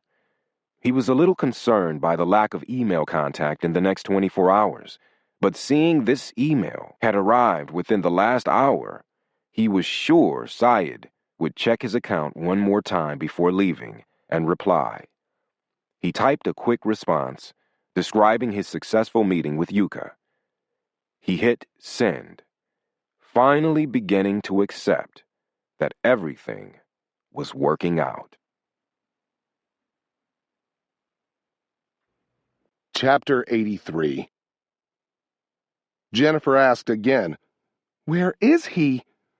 I ran to the window, the broken glass crackling under my feet like popcorn. He jumped out the fucking window. He jumped? Are you sure he... No, I didn't throw him out. As much as I would have liked to, I'd have to be the Incredible Hulk to chuck his ass out the window from across the room. I saw a crowd gathering around the broken body, most looking down, but some looking up at my location, the drapes swinging gently in the breeze, providing an instant point of reference. I snapped my head back before they saw me. We have about 1 minute before we'll be asked a lot of questions. Start packing up his stuff. We'll look at it back in the hotel. What about the other guy? What are we going to do about him? I think he's here alone. There's no evidence of another person, no additional luggage, toothbrush, nothing. Stuffing passports and any other paper I could find into my backpack, I said, "Come on, pack that computer up. We need to move." When I didn't notice any movement, I said, "What's up?" "We have got to go." An email just came in from a different Yahoo account. He's still logged on and connected to the internet. "Close it all up," I said. "Don't turn anything off. Just close it up for travel. Maybe we can duplicate it at our hotel, but we don't have time to mess with it now." Finishing up, I held the door open for Jennifer, just prior to letting it close forever. She grabbed my arm. "Wait!" She ran to the nightstand and grabbed a thumb drive. Holding it up, she said, "No telling what's on this thing." "Good catch. That's probably got their whole diabolical plan." She squinted like she was debating on whether to kick me in the nuts. Before she got the chance, I left the room. Once outside, I turned left, choosing the opposite stairwell to the one by which we had arrived. We exited out the back, but were forced to walk through all the gawkers on the east side of the hotel to get to our vehicle. The smashed body hadn't been moved, appearing just as it had when I looked out the window minutes before. We pretended to be just as shocked as everyone else until we were clear of the crowds and could sprint to our car. 15 minutes later, we were back in our hotel room. I set the laptop on the coffee table and brought it out of sleep mode. The last email was still on the screen. "Toss me that thumb drive." Putting it in the computer, I saw it was empty. So much for finding the diabolical plan. I copied the Arabic text from the email onto the thumb drive, followed by the email header information, then took the drive over to Jennifer, who had booted up our computer and was getting online. The thumb drive had nothing on it. Here's the last email that was on the screen along with the header. "Can you send this to the task force?" Kurt said he'd have analysts standing by. Time for them to earn their pay. "Sure. You think they'll be able to get anything out of this? I don't know. I'm going to try to get back into the Yahoo server and get all his emails before his password times out. She sent the email, then asked me, What was that website that did the magic stuff? whatismyipaddress.com. You remember how to use it? Yeah, I think so. I'll let you know if I get stuck. I was pulling up the wireless toolbar on the terrorist's computer, attempting to get online when Jennifer said, The other guy, if that's who sent the email, is in Tuzla, Bosnia-Herzegovina. Does that make any sense? Yeah, actually it does. That's where all the Mooj went to during the Bosnian War. He's probably got some contacts there. I tried to connect to the hotel wireless network, but failed, being told it was in use. Will this hotel network handle 2 computers with the same password at the same time? She was staring at our computer and gave me an absent-minded answer. I don't know. His damn password is going to time out. We're going to lose the messages. Get off the internet and let me go. Wait! I'm getting a message. Don't cut it yet. Why don't you try using the Ethernet cable? That's not tied to the wireless. I felt the press of time and was about to rip her computer out of the wall when what she'd said rooted home. Damn, little brainiac might be right again. I plugged into the cable and began reconfiguring the terrorist computer, asking what the latest message said. It looks like that last message was from the other terrorist. He's found some explosive material and is ready to meet the first guy. I guess the guy that jumped out the window. I continued messing with the other computer, only half listening to what she said. He's ready to build the bomb, and the window jumper here in Oslo has some connection who can get them into Israel. The guy in Tuzla is thanking him for the work. I saw the little wireless icon show a green connection.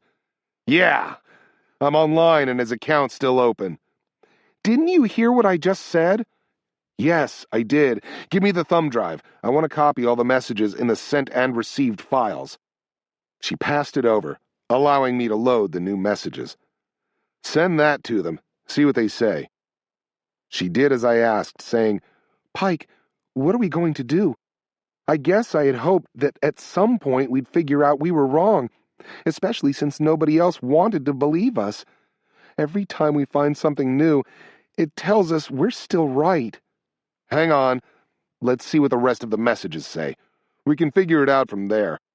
Let's face it, everything said so far could be for a single suicide attack into Israel. It may be nothing more than that. One bad guy is dead and the other has no idea. We're still on the offensive here. 1 hour later, we got the answer from the task force. It didn't get any better. The man who had jumped to his death had been very sloppy with his operational security. He had saved every email sent and received, allowing the analysts at the task force to build a pretty good picture. In a clinical report, the analytical transcript summarized what the email exchanges contained. In general, it gave the strongest backing yet to Ethan's original take, buttressing the theory that the overarching goal was to deploy a weapon in Israel and blame the Iranians. The report read in a clinical, unemotional manner. A. Terrorist A, having suspected that the pair was under surveillance, fled to parts unknown as a preventative measure. B. Terrorist A, to ensure a self-healing operation, enacted a negative tripwire, whereby a penalty would be incurred if a code is not sent. Terrorist A will immediately cease all communication, assume the plan is compromised, and conduct the event at the earliest convenience, most likely at a target of opportunity. The penalty is reset every 24 hours.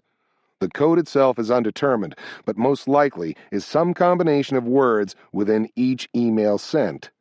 C. Terrorist A is coordinated for explosives at his present location, but has not physically obtained them. The explosives themselves are held at a safe house, exact location undetermined. Along with the explosives, he has obtained a complex detonation mechanism, type unknown. D. Terrorist B is coordinated for transportation to Israel and coordinated for evidence to implicate Iran in the attack. Exact details and facilitation measures are unknown. E. Terrorist B is going to finalize coordination for transportation methods and routes today, and will be out of email contact for 48 hours. Terrorist B asked Terrorist A for an additional 24 hours before incurring a penalty. F. Terrorist A has agreed to the additional time, with the caveat that Terrorist B make every attempt to make contact.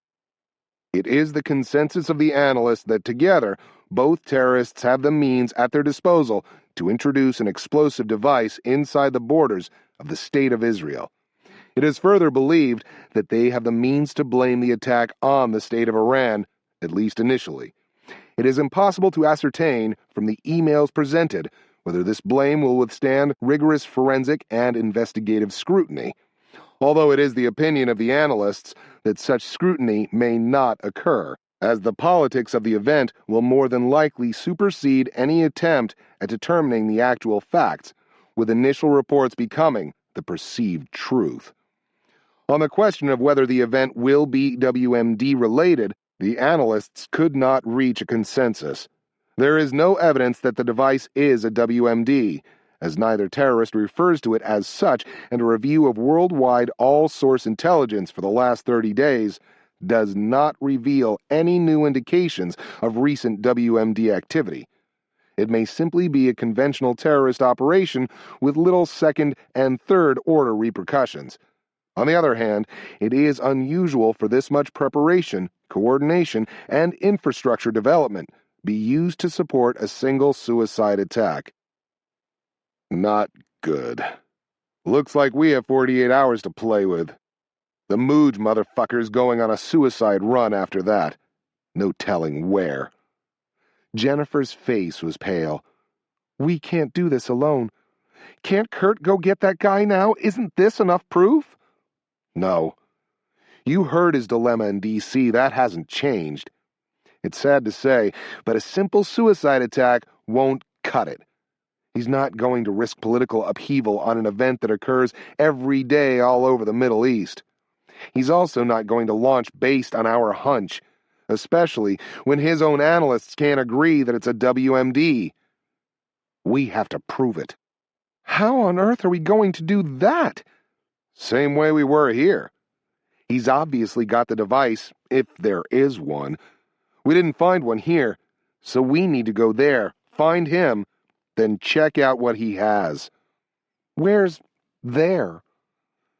Tuzla, Bosnia. Pack your stuff. We need to leave right now. We have a little over 48 hours before he goes nuts. Once he's convinced they're compromised, there's no telling where he's going to go. Jennifer remained seated. Are you serious? Where are we going to go? How are we going to find this guy? At least here we had the message about the coffee shop. How are we going to find him in an entire city? Pull up that email trace again.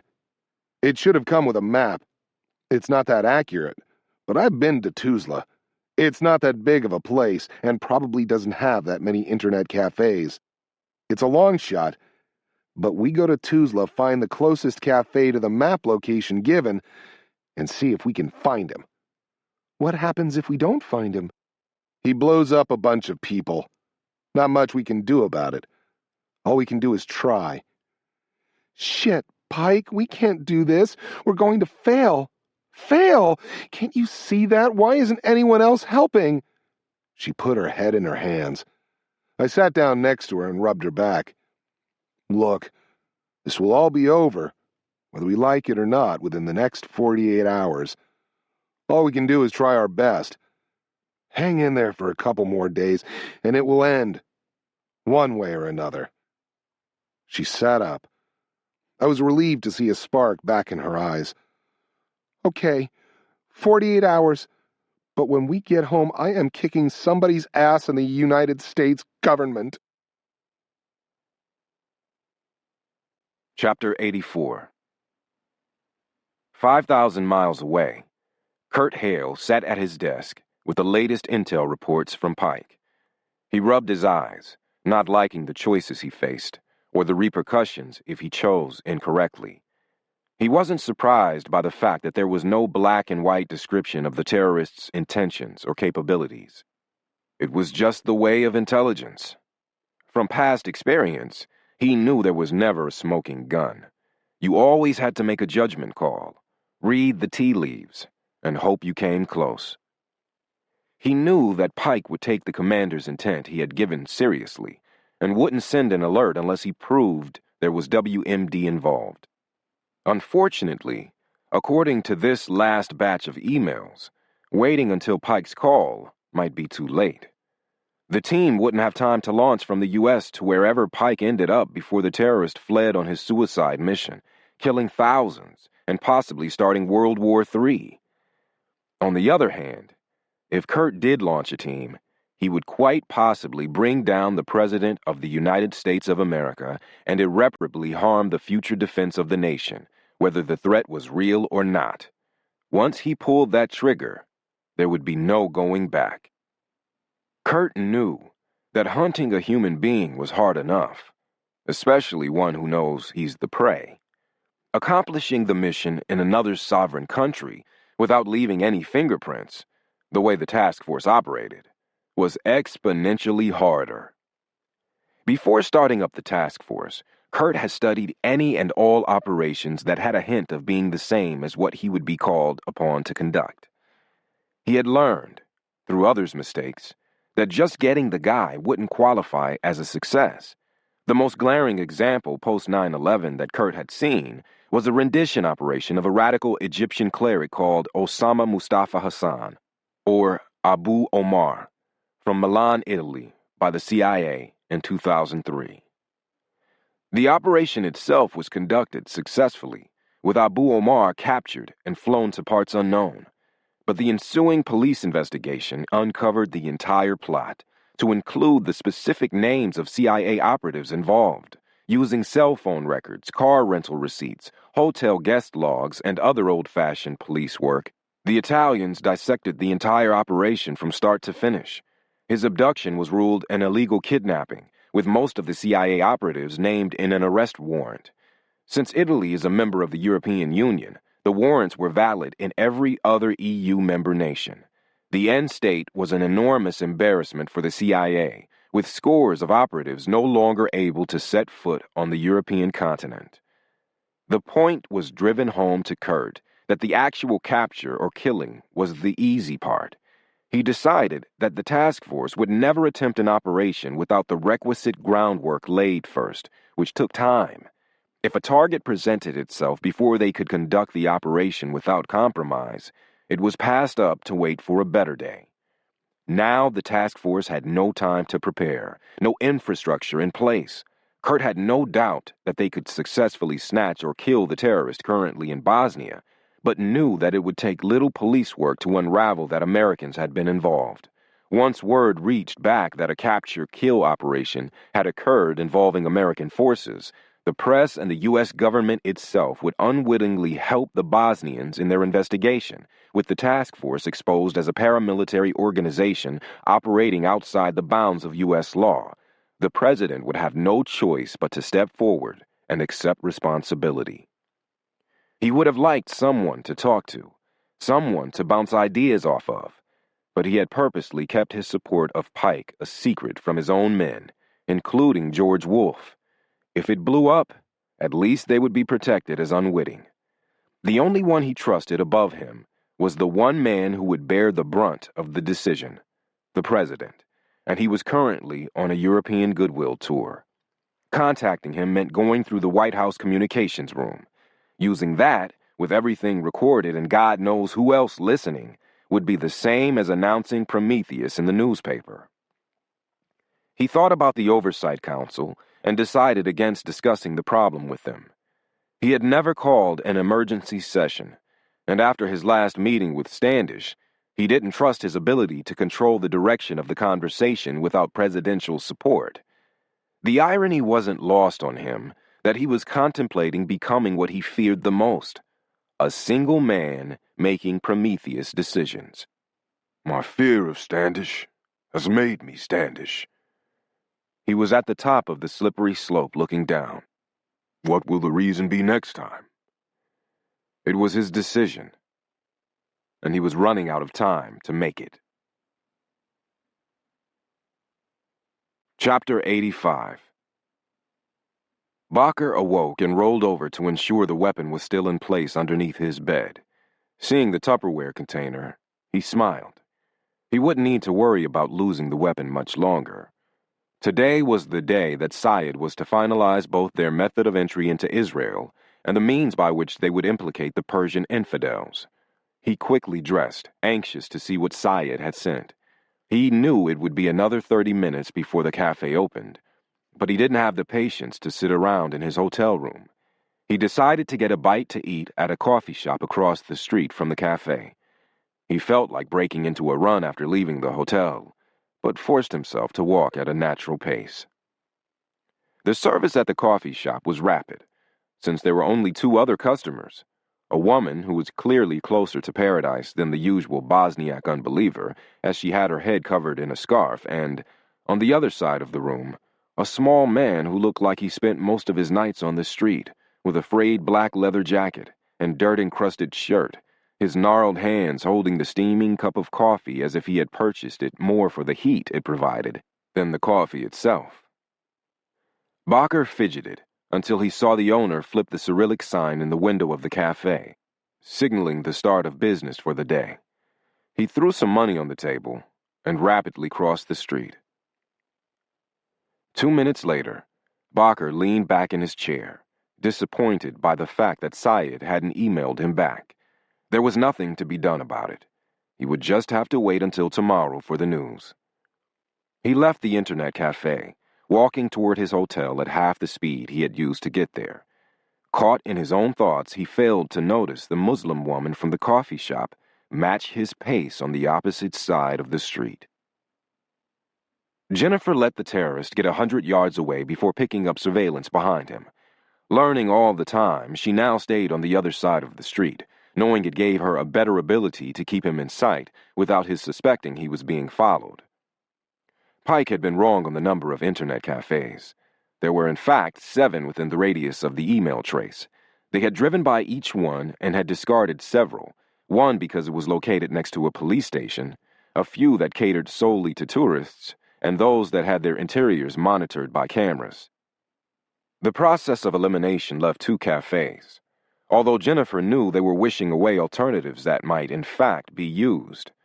Luckily, both she and Pike knew what this terrorist looked like, allowing them to split up. The window jumper wasn't the man that Jennifer had seen in the passport in Guatemala, which meant that she would recognize the remaining terrorist. One location could be watched from a coffee shop situated across from the cafe. The other had no convenient location from which to view the entrance, other than from a parked car on the same street. Not wanting to repeat what had happened in Oslo, with the terrorist recognizing him, Pike had given Jennifer the coffee shop location, buying her a quick disguise of a multicolored headscarf, a set of large, cheap sunglasses, and an ankle-length peasant's dress of the type that was ubiquitous in downtown Tuzla. She had dyed her hair black to complete the transformation, and now looked like one of 100 Bosnian women roaming the city center. Jennifer had been sitting in the coffee shop for only a few minutes, barely enough time to think through her surveillance plan, when a man resembling the passport photo came in. She wasn't sure since the guy in the passport had a beard and this man didn't. When he left the coffee shop and entered the internet cafe, all doubt fled her mind. "That's him!" She called Pike and told him. Before Pike could find her, she saw the terrorist leave. "Showtime. You can do this.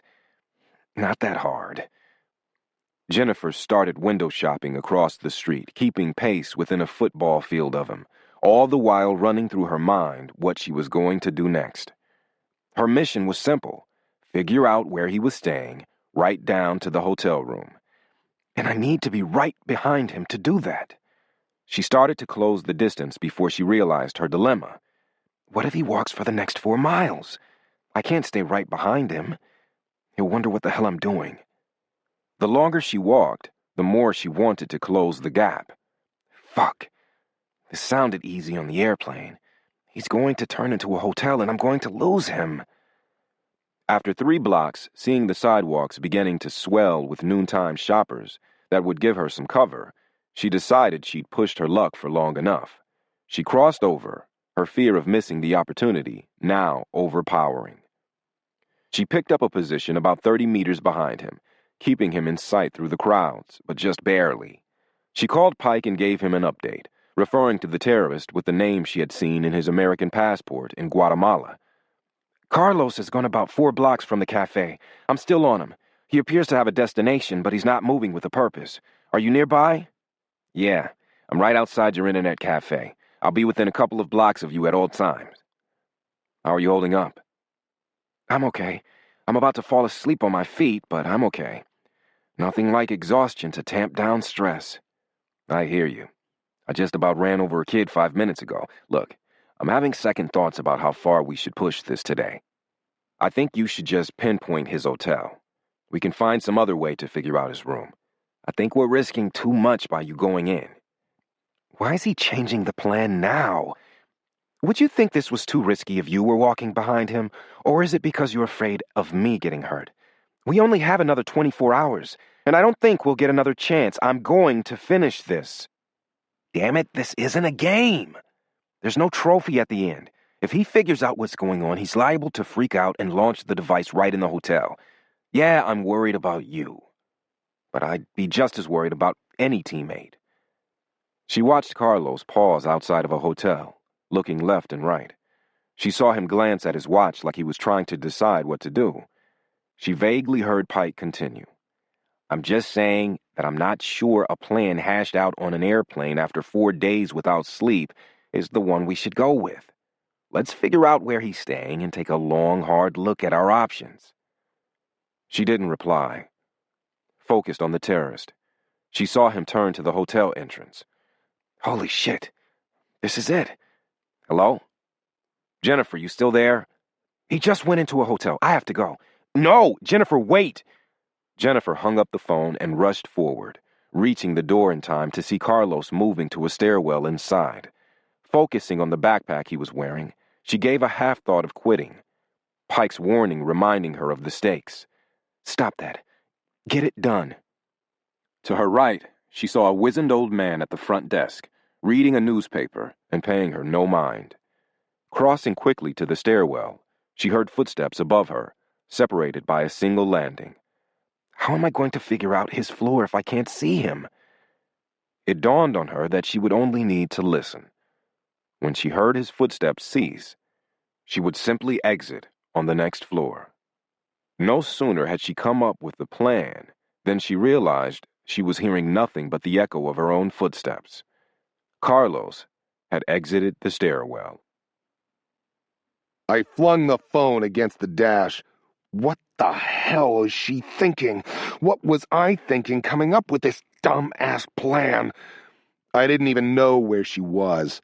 From where I was parked outside the cafe, I could see about 40 different ways the terrorist could have gone. Calm down. Think. From what Jennifer said, they were somewhere within a 4-block radius. How many hotels could there be inside that? Logically, they were probably west toward downtown. I threw the car into drive and headed deeper into the city. Please don't get hurt. Please. Please. Hurrying to the next floor, Jennifer paused outside the stairwell doorway, listening for any sign that someone was just beyond. Hearing nothing, she gathered her courage and opened the door. Carlos stood directly in front of her, fumbling with his key and softly cursing the old lock. At the sound of the stairwell door, he turned. Jennifer stumbled back, preparing to flee into the stairwell in a fight-or-flight response. Get a grip. He doesn't know who you are. Her eyes locked with the terrorist's. He smiled, nodding hello before returning to work his key. She smiled back and moved past him, seeing the hallway end about 50 feet away at a men's room.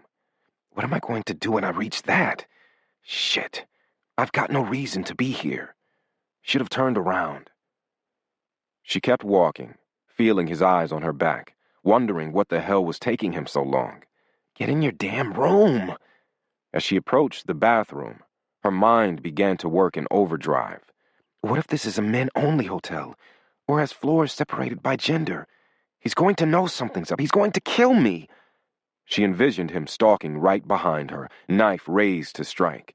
With a superhuman effort, she kept walking forward, fighting the urge to turn around and look. She reached the end of the hall. Now what? He's going to see you standing here doing nothing.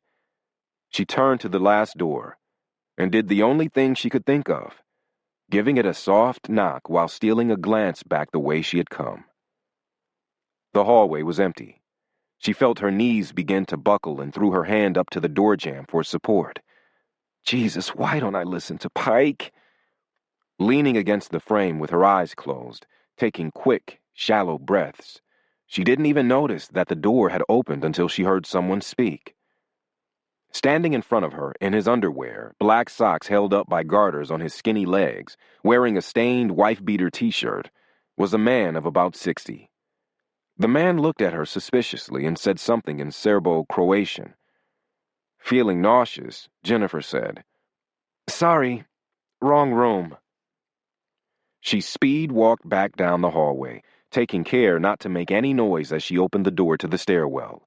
Reaching the street outside, she walked as fast as she could without breaking into an overt run, not conscious of the direction she was going, or the people she bumped into in her haste to put some distance between herself and the hotel. She made it about 90 feet before the enormity of the close call hit home. She stopped, reaching toward the nearest wall for support. She leaned over and threw up, splashing vomit on her legs and causing people on the sidewalk to immediately avoid her. Racked with dry heaves, she sank to her knees. A crowd began to gather around her, with several people asking her questions in Serbo-Croatian. "Get out of here. You're making a scene. You're going to blow this whole thing." She stood up, brushing off the help and looking for an escape route. She heard a man on the street yelling something, then recognized it was Pike. Thank God. She ran to the SUV as Pike opened the passenger door. She leaned back into the seat, shaking and gasping for air, as if she had just run a marathon. Pike gunned the engine, pulling away from the hotel. "You all right? What the fuck happened?" "I'm okay." She closed her eyes, breathing deeply, repeating the phrase as if to prove it to herself. "I'm okay." Chapter 86. In his Crystal City office, Lucas pinched the bridge of his nose, wanting more than anything to smash his computer into little pieces. No sooner had his team landed in Norway than the beacon had shown up in Tuzla, Bosnia-Herzegovina. Through Standish, he had confirmed that Kurt Hale was still in D.C., which led him to surmise that Hale had passed the device to Pike. This was a net positive, provided he could keep a bead on the pager and get his team in position quickly. The first update of its location had been Oslo, causing an immediate launch of the team. Now the damn thing was saying it was in Tuzla. This is turning into a wild goose chase. On top of that, someone here in the States was making inquiries about the death of the analyst and the shooting at the Four Courts pub. He hadn't been able to determine who it was, but knew it wasn't official law enforcement. Someone had made a connection between the two and was closing in on his operation. Regardless, he still had a mission to accomplish. He gave the order for the team in Oslo to redirect to Tuzla at their earliest opportunity. He then turned to his Rolodex and compiled a list of names for a backup team. There was no telling where this was going to lead. He needed the flexibility to launch from inside the European continent while maintaining a reserve. He would fly with a backup team, directly coordinating the mission on the ground. It was becoming impossible to command and control the complex twists of the operation from 5,000 miles away, and getting out of the country right now had a certain appeal, not to mention the chance of getting out of the office and into the hunt. I waited for Jennifer to finish brushing her teeth before continuing the debriefing. When she returned to the bedroom, she looked a little bit like her normal self, the fear of her close call receding. "Are you burned? Did Carlos suspect anything? Do anything when he saw you?" No, not really. I think I'm fine there. I'm pretty sure he thought I was a local. I didn't say anything, and neither did he, so I didn't give him any reason to think I was anything but a Bosnian. Good. I think we drive on with the plan. We wait for him to check his email tomorrow. While he's in the cafe, I'll crack into his room and see if I can spot the device, or come up with anything else that screams WMD. Run me through what you saw for security. What were the door locks like? Did you see any cameras? Was there a lot of traffic? Basically, anything you can think of that might interfere with me getting in. Jennifer sat for a moment, collecting her thoughts. When she was ready, she gave me a fairly detailed description of everything she had seen. I expected her to have tunnel vision, focusing on her survival after the contact with Carlos, like most civilians would have. But she was able to clearly describe the exact number of doors in the hallway, the type of lock, the direction the doors opened, and even give a fairly good description of the old man she'd inadvertently run into, to include what she could see of the layout of his room. I had gotten less information from trained operators in the past. So you're positive you didn't see any cameras? Anything being fed to the front desk? No, there's nothing like that. I'm sure of it. The hotel's fairly run down. The only thing I saw was an old guy at the front desk, and he didn't even look up when I entered. You are positive that there was only one lock, and it was like ours here in the hotel room? Well, I'm positive that's true about the guy's room at the end of the hall. I can't say for sure about Carlos's room, since he was standing in front of his door when I went by. But if all of the rooms are the same, then it has a lever and a keyhole above the lever. That's it. And it looked just like our door lock. She pointed at our hotel room door, down to the engraving on the plate. Okay. I think I can get in with our key. How? Just because it looks like our lock doesn't mean our key will fit. I mean, really, I've seen enough Magnum PI episodes to know that won't work. If our key will fit into Carlos's keyhole, it will work. It won't open it. You're right. But I'm going to take our key and make a bump key. If I do it right, we should walk right in. I grinned. Trust me. Chapter 87. We attempted to have a normal evening at a local restaurant. Jennifer was subdued throughout the meal, and I could tell that something was eating at her. When we got back to the hotel, she asked, "What are we going to do if you don't find any WMD in his room?" "Honestly, I don't know. I've been thinking about it and don't have an answer. Let's take it one step at a time. Right now, I just want to build the bump key and go to sleep. We're both exhausted, and it might be the only rest we get for a while." Jennifer nodded absently. "Yeah, I could use the sleep." "Look, quit worrying. We can't do anything right now, and it'll just keep you awake all night." I know. But, Pike, I'm scared. I really thought I was going to die today. I have never been so terrified. This guy plans to kill a lot of people. I don't think I realized what that meant until I thought he was going to kill me. Here it comes. She's seen the elephant.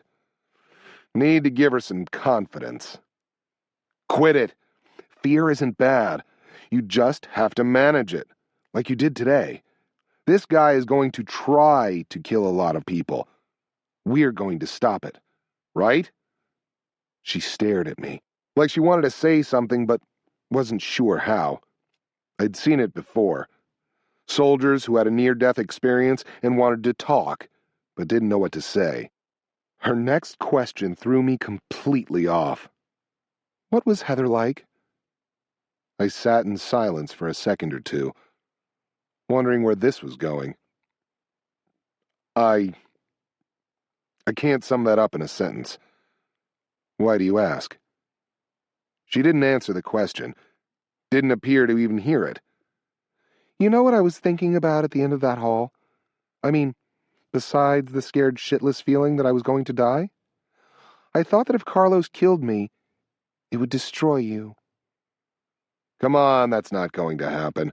You're not going to die, and I'm not going to self-destruct. She ignored me. I felt so selfish. I had run into the hotel because we needed to get the information, and it was my life. But it's more than my life. Jennifer, it's never just your life. There's always someone else who will be hurt. That's just the way it is. She was staring at me now, making me uncomfortable. The twinge had come back with strength unlike anything I had felt since I had lost Heather. It was almost unbearable. A confusing mishmash of emotions that made me want to flee the room. Stop it! Remember the mission. Focus! She continued. I understand that my death would affect others. I mean, my death would also crush my mother, but I didn't think about her. This was different. The fear of dying wasn't as bad as the fear of causing you pain. Where is this going? I had intended to give her a little support, a shot of confidence, like I had done many times to other soldiers in the past, but I was no longer on familiar ground. Well, I'm glad I'm good for something. If pity gets the mission done, then I guess I'm a pathetic loser who will fall apart at the drop of a hat. Can we talk about something else? That's not what I meant. I don't know what's going to happen tomorrow, and I just wanted you to know. What? She leaned in and kissed me. You're a good man. Much better than you give yourself credit for. Maybe better than anyone I've ever met. You didn't kill your family. You should let it go. I sat still, frozen by her actions. Jennifer laughed. Wow, I finally made you speechless. I should have done that days ago. Jennifer, She put a finger to my lips. Shh. I'm not looking for any deep thoughts.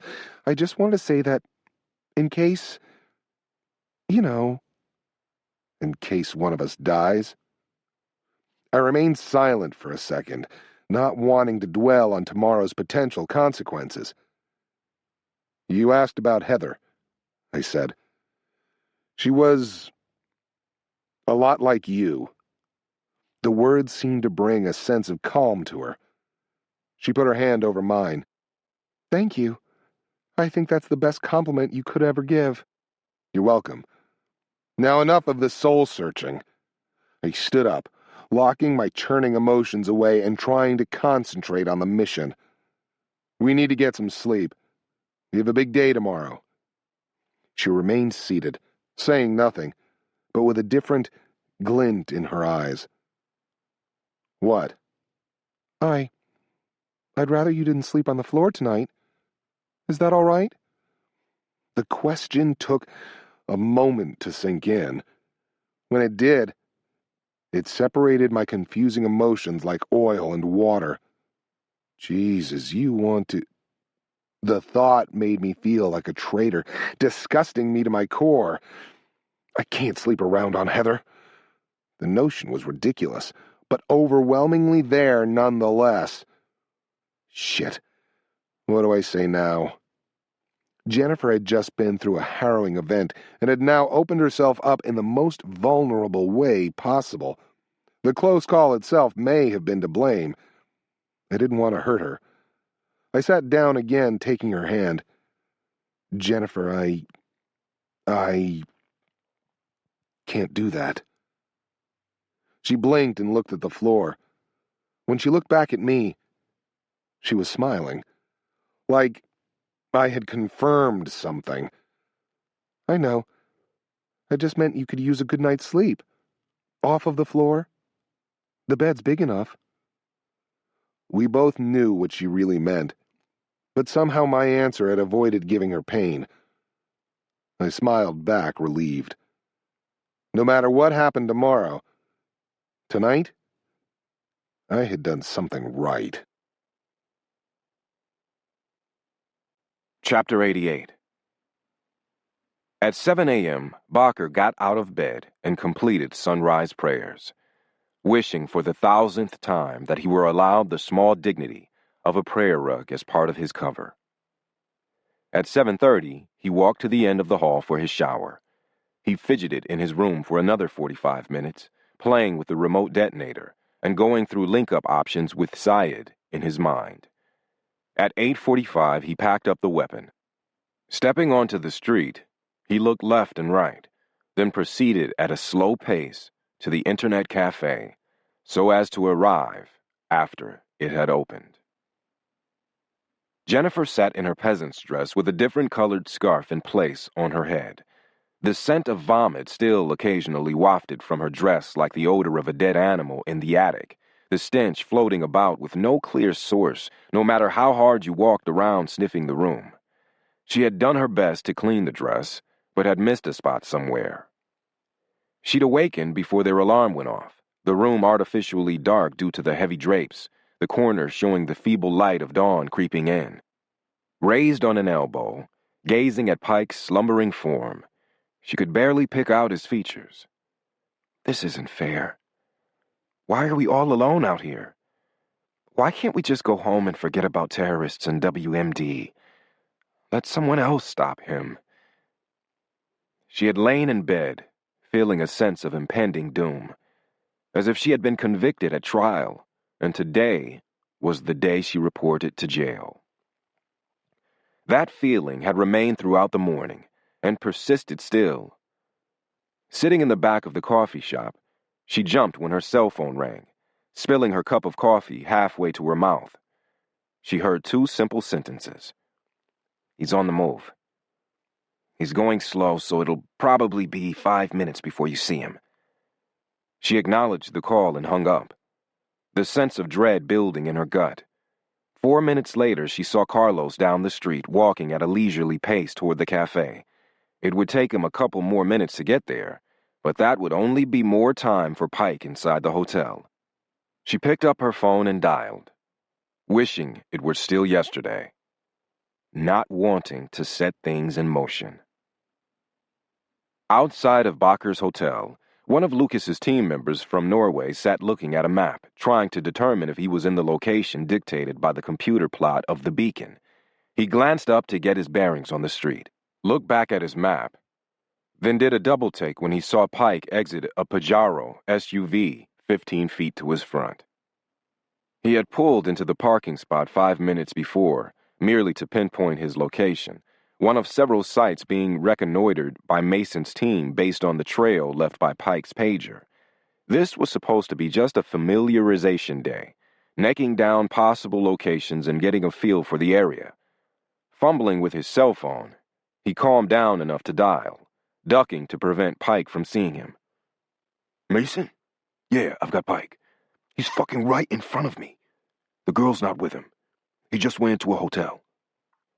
He paused, listening. I don't know if he's staying here or not, but if you want him, I need to get the team here ASAP. I'm not going to try take him out on my own. I haven't seen the girl, but let's face it, he's the threat. Get rid of him and she'll be easy. He listened a few more seconds. Yeah, I get that we can't track the girl, but this guy's been pretty damn dangerous from the beginning. You sure you want to attempt to capture her? Hearing Mason's reasoning, he relented. Okay, I can do that. If you get a team here, I should be able to close on him fast enough to prevent him from doing anything. He listened a moment. If he gives me any trouble, I'll smoke him right here. If not, he can tell us where to find the girl. I don't recommend going in after him. We can ambush him when he comes out. Maybe we'll get lucky, and they'll both come out. I entered the hotel like I belonged there, carrying the bump key and a small mallet I had purchased the day before. I moved straight to the stairwell, the distance and direction exactly as described by Jennifer. Exiting the 3rd floor, I paused in front of Carlos's door. I strained my ears, listening for any movement behind it or from the rooms down the hall. Hearing none, I placed the key in the lock. It slid in easily. I moved it forward, feeling the clicks of the pin tumblers through the key. When I went past the last tumbler, I pulled the key back out until it clicked once. Looking left and right, ensuring I was alone, I raised the mallet and gave the key a sharp rap applying torque as soon as the keys seated past the pins. The lock broke free, the cylinder turning. I rotated the key and turned the lever, pushing the door. It didn't budge. I paused a half second and pushed again. The door was still locked. Puzzled, feeling the press of time, my instinct was to simply kick in the door. Hold on. Solve the problem. I went through possibilities in my mind. I remembered that European locks sometimes go 2 full rotations to open. I repeated the procedure with the bump key, feeling a sense of relief when the lock cylinder turned again, releasing the door. I entered the room. Once again, Jennifer's description was spot on. The room was small, consisting of a single floor lamp, an end table, a chair, and a twin-sized bed. No closet and no bathroom. I went to a duffel bag on the chair first, sifting through the clothes. Finding an American passport, I saw that Jennifer had been right. The name inside was Carlos Menendez. Hispanic. Very smart. I wrote down the name and passport number for future reference. I saw nothing else of interest. I moved to the nightstand, opened a drawer, and found a wooden box inside. I pulled it out, setting it on top of the end table. Chapter 89. Bakker sat at his usual table, staring at the inbox for the email account between him and Syed. The box was still empty. Bakker felt drained, cheated of the gift for which he had so patiently waited. What the hell was Syed up to? Why hadn't he emailed? Bakker couldn't bring himself to think the unthinkable, that Syed had been captured or killed. Surely he was just hung up on his trip with Waleed. They were too close to paradise for something to happen now. He calmed down, mentally chastising himself for his pathetic wheedling. The 48 hours were up, and he had told Syed he would immediately leave, but he decided to give his partner more time. Too much was riding on Waleed's coordination. If Syed didn't send an email by this afternoon, he would begin looking for routes into Israel on his own, planning his next steps. He would return tomorrow morning and check again, giving Syed an extra 24 hours. If there was still no response, he would assume the worst and leave Bosnia, heading perhaps toward Turkey, then onward into Syria. Leaving the cafe, Bakker chastised himself again for his weak constitution, purposely picking up his gait to get away from the thoughts of self-pity. Inside Carlos's hotel room, I was carefully checking the box for any indications of booby traps when my phone rang. Yeah? How long? Okay, I'm headed out. No, I haven't found anything, but I really haven't had time to check it out completely. I started the chronograph feature of my watch, figuring I had about 2 minutes to finish up. Sure the box was clean, I lifted the lid and found my first indication of terrorist activity. I pulled the remote detonation device out of the box and turned it over in my hands, considering what I should do with it. I looked for some way to disable it without Carlos being aware, but quickly dismissed the idea, since I couldn't read the Cyrillic writing and didn't know enough about its operational capability to ensure I did it correctly without his knowing. I placed it back in the box and returned it to the drawer exactly as I had found it. Before I closed the drawer, I noticed a scrap of paper with an international number written on it. I copied it down, assuming it had been placed there by Carlos, since the end table and room were completely barren, without a trace of rubbish. I searched the rest of the room, but found nothing at all. I had confirmed the detonation device the terrorist had referred to in his email, but still could not prove or disprove any connection to WMD. I looked at my watch, seeing 1 minute and 43 seconds had passed since Jennifer's call. Out of time. I need to go. I left the room, getting as far as the stairwell, before I remembered I hadn't relocked the door. I ran back and inserted the bump key, gave it a whack, and attempted to turn the cylinder. It refused to move. I repeated the procedure with the same results. A gunfighter's mantra floated through my head. Slow is smooth, and smooth is fast. Ignoring the clock, I started over, carefully feeling the pin tumblers and setting the key perfectly. I gave it another whack, breaking the cylinder free. I turned it over once, feeling the cylinder lock up again. No more time to mess with it. Trotting rapidly down the stairs, I considered my next move. I had no proof of WMD, but I was personally convinced that Carlos had it and was carrying it around on his back. I contemplated taking out Carlos by myself, but quickly tossed that idea.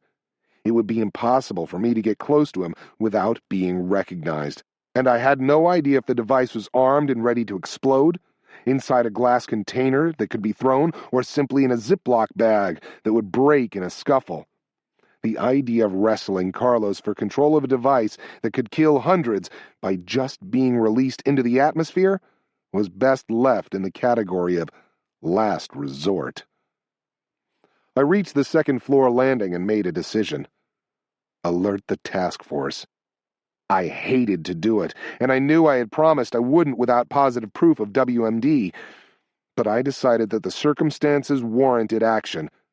I pulled out the pager beacon and hit the series of keys necessary to trigger the emergency signal. Nothing outward changed. It beeped once, returning to show the time. Reaching the first floor, I placed it back in my pocket and exited the stairwell.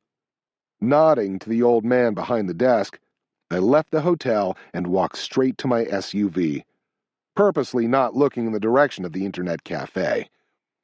I unlocked the driver's side door, looking down and hiding my face from anyone coming down the street. I was about to sit down when I felt the barrel of a pistol jammed into my kidney. You make a single fucking move and I will kill you right here. I know your capabilities, so trust me, I won't be guessing about your intentions. You understand? Nod if you do. I did as he asked. Raise your hands where I can see them, but don't make it look like you're surrendering. The man jammed the barrel again. Don't do anything stupid. I can kill you and get out of here clean. I placed my hands on the door and roof of the car, feeling the press of time.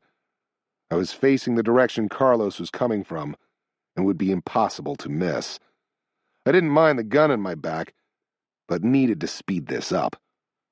I turned my head slightly, about to say something, when I was cut off angrily by the man with the gun.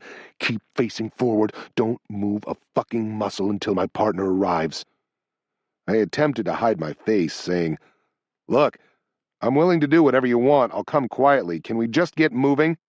What the hell are you looking at? Raise your head. I continued looking down. Raise your fucking head or you're dead. Do it now. I sensed the fear in the man and could almost feel his finger tightening on the trigger. I reluctantly raised my head, seeing another man approaching out of the corner of my eye. The man gave me a wide berth. Car's on the way. Should be here in 5 seconds. Good. This guy scares the hell out of me. I ducked my head again, counting out the seconds. I reached to 5 with no car when the man with the gun said, I tell you to raise your head again and we'll be throwing a body in a car. I'm not sure you can feel it, but that's a fat barrel in your back. There will be no noise. I raised my head, hearing a car pull up. I looked up the street, trying to see anyone resembling Carlos in the distance. Spotting no one, I scanned the people closer to me. I saw a man resembling Carlos approaching, no more than 20 meters away. I was about to push my luck and lower my head again when the man met my eyes. I recognized the terrorist. At the same time, he recognized me. Chapter 90. Jennifer picked up a loose follow as soon as Carlos left the internet cafe, staying on the opposite side of the street. When he increased his pace to a fast walk, closing in on the entrance to his hotel, Jennifer felt the anxiety in her stomach begin to skyrocket. Why hasn't Pike called? What's he doing? Carlos was 1 block away, and about 30 seconds from getting so close that Pike couldn't possibly leave without being seen. She kept his pace, almost forced to break into a trot, the speed of events ratcheting up her anxiety even further.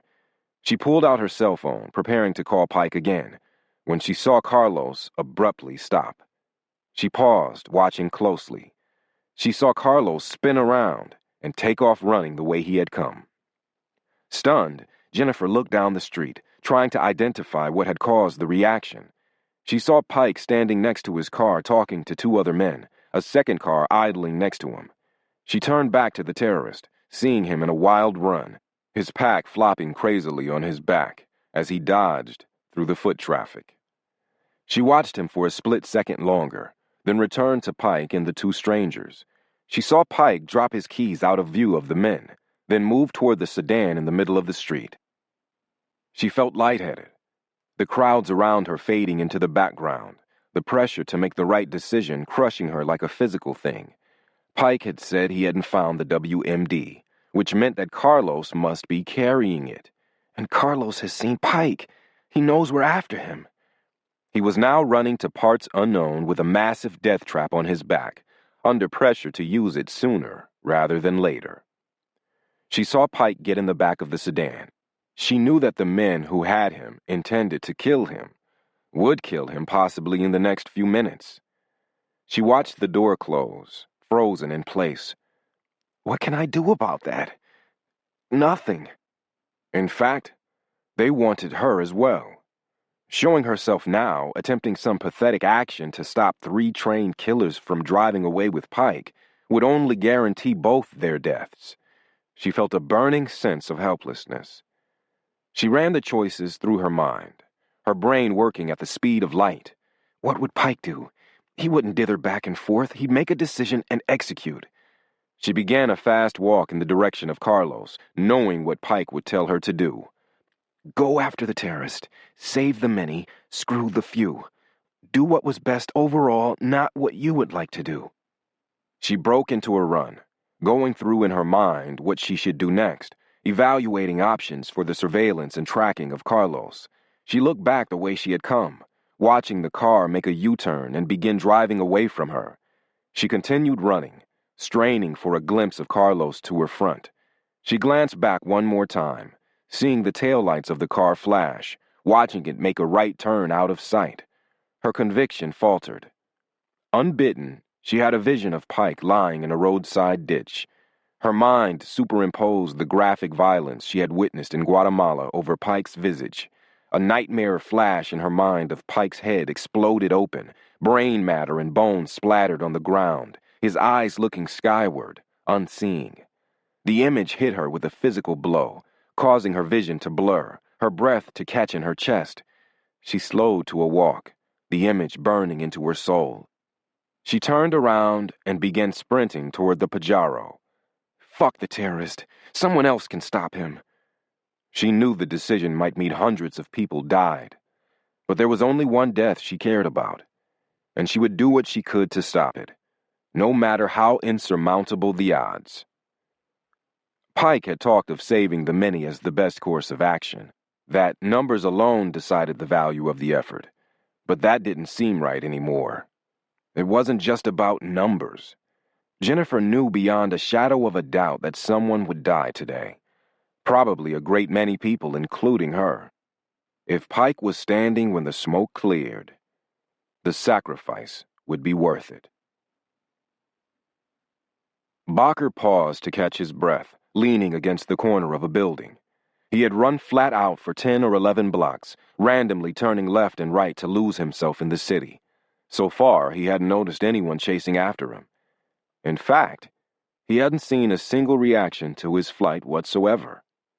He believed he was momentarily safe. Clearly, it was no coincidence the man from Guatemala was now in Tuzla. He was here because of Bakker. But if that was so, why hadn't the man chased him? Why let him run away without a single response? Maybe the man didn't recognize him. Maybe they knew that the partner of Syed and Waleed was in Tuzla but didn't know exactly who he was. If that was the case, he was still invisible. He needed to get back into his hotel, retrieve the detonator, and head to Sarajevo. That would be a complete break from everything the enemy knew. He would once again be on the offensive, safe in his anonymity. He considered the hotel room. It would be a great risk to return there since the enemy could be waiting for him.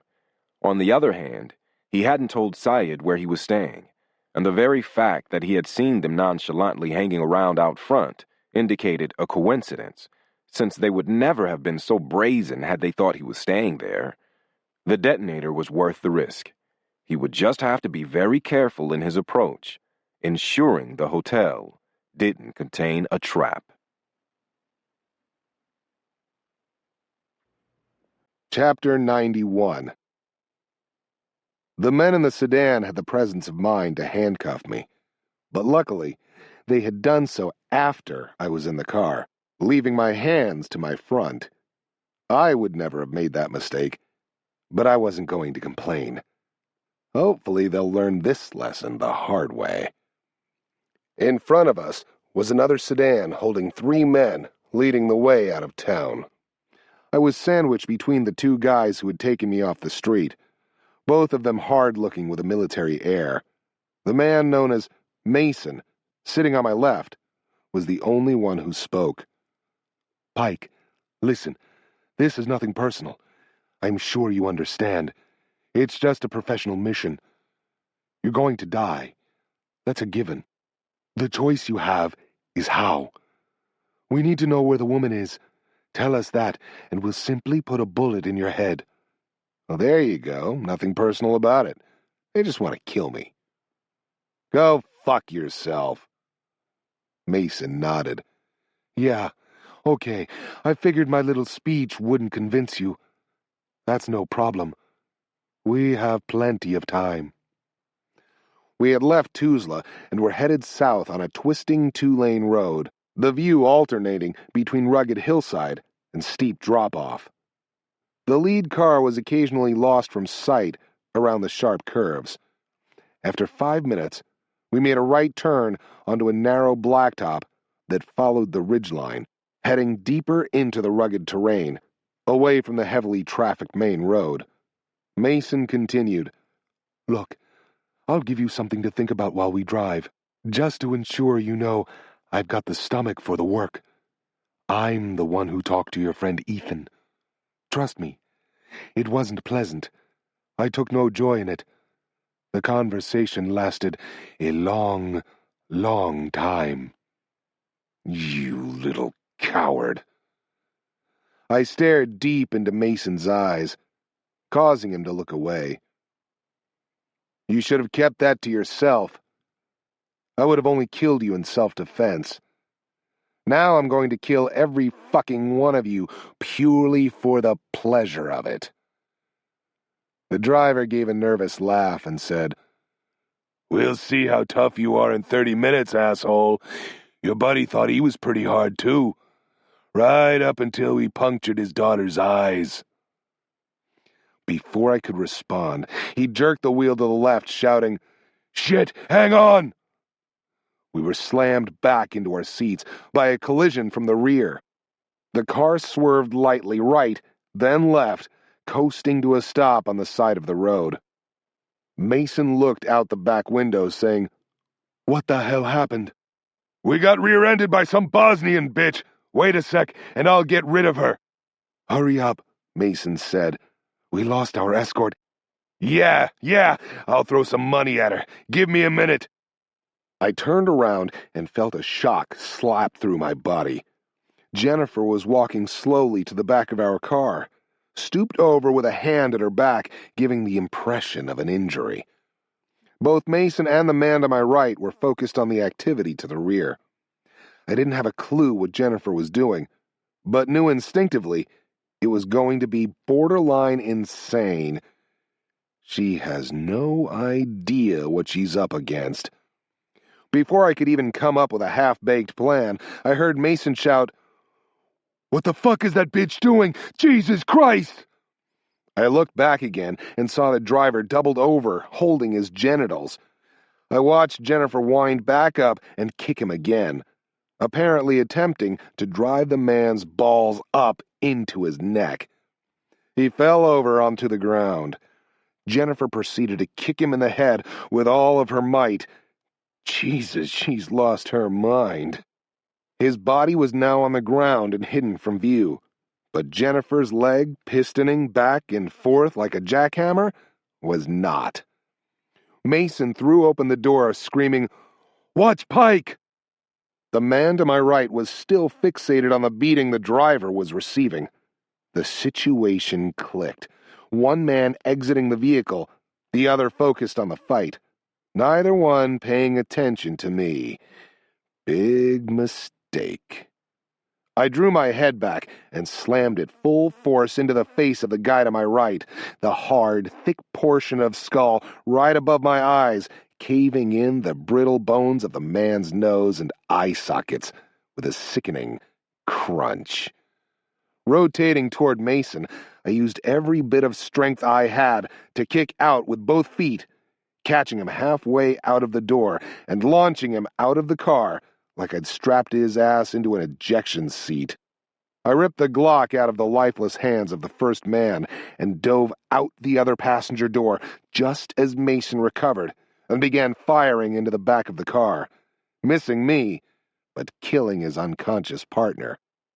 I heard Jennifer scream, "Pike!" Then the sounds of gunfire. Shit, move faster, she's gonna get hit. Rising up on a knee, I saw Jennifer running to the back of our rental SUV, with Mason standing up, trying to get a clear shot. I raised the weapon in a two-handed grip, smoothly settled the front sight post on Mason's head, and squeezed the trigger. Goodbye, motherfucker. The force of the round threw Mason into the ditch beside the road, his head cratered open with bits of bone and brain matter oozing slowly onto the ground, his eyes looking skyward, unseeing. Seeing no other threats, I said, "Jennifer, come out. It's okay." I ran to the passenger side of the Pajero.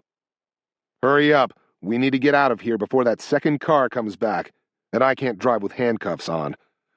Jennifer jumped inside and turned the key. The starter ground over, but failed to catch. "Shit, I didn't hit you guys that hard." "Forget this thing. Get out and go to the sedan." I jumped out just as the other carload of men came flying back around the mountain curve at a high rate of speed. "Too late," I said. "Come out this side. Get behind the Pajero." Jennifer crawled across the seat, exiting the passenger side and ending up on the ground next to me. Before I would lose the chance, I ran in a crouch to Mason, ripping the spare magazines for the Glock 19 from his belt. The car came to a stop, both doors flying open, the men crouching behind them, preparing to fire. The air grew silent, with the occasional whisper from the men carrying across the roadway. I peeked around the Pajero, talking over my shoulder to Jennifer. What in the hell was that all about? "Beats me," Jennifer said, breathing hard. "I was winging it, but it worked." I pulled back around. Man, I've seen some seat-of-the-pants shit before, but this is an absolute record. I saw her laugh, apparently completely confident that everything would now turn out perfect. She doesn't get it. She's used to miracles happening. I knew the truth. I was facing 3 trained killers with 2 magazines of 9mm and shackled hands. I looked to our rear for an escape route and saw a hill rise about 75 feet. We go that way and we'll be cut down for sure. I knew what I would do if the roles were reversed. Put suppressive fire on our position while maneuvering a force to flank us. Once they got on the high ground, with no cover between us and another gunman to our rear, we would be dead. There wasn't a lot I could do about it, since the odds of killing all 3 while they used the car for cover were just about non-existent. Shit. We're going to need another miracle. Chapter 92. I poked my head up to get another read, immediately drawing a fusillade of fire. In that glimpse, I had seen two men preparing to flank us. In order to do so, they would have to cross the road, traversing about 40 feet of open ground. I leaned around the front of the SUV, keeping low, and saw them begin to move. I snapped off a few rounds, driving them back, but drew fire on my new position in return, forcing me to jerk back behind the Pajero. Jennifer, still oblivious to our peril, asked, "What are we waiting for? What are we going to do?" "Jennifer, we're in deep shit. I'm not sure what we're going to do. Once they get to the high ground in back of us, we're dead. The only thing that runs through my head is the ending of Butch Cassidy and the Sundance Kid." Jennifer's smile faltered, the predicament finally getting through. "How are we getting away?" I peeked around the front of the Pajero again, seeing the two men making another break, both armed with assault rifles. I was able to snap off 3 rounds before being driven back, thinking I had winged one of the men, but ultimately unsure. They made it across the open ground. I rolled back around, leaning against the frame of the Pajero. "Fuck, we're done. This is it. I want you to crawl underneath the SUV. They're going to reach the high ground in about a minute. From there, they'll kill us both. Once I start shooting, I want you to roll out the other side and run across the road into the underbrush. Run down the hill as fast as you can. With any luck, the other guy will be focused on the firefight and won't be able to get a clean shot at you. Once you're in the woods, keep going. Don't stop for anything. Run until you hit another car or a town." Jennifer sat still, the implications of the plan sinking in. "What about you?" she said. "What are you going to do?" I couldn't meet her eyes. "I'll find you in the town, okay?" "No, no, no! I'm not doing that. Let's both run." "Please don't make this hard." "Look, someone has to pin them down so the other can make the run.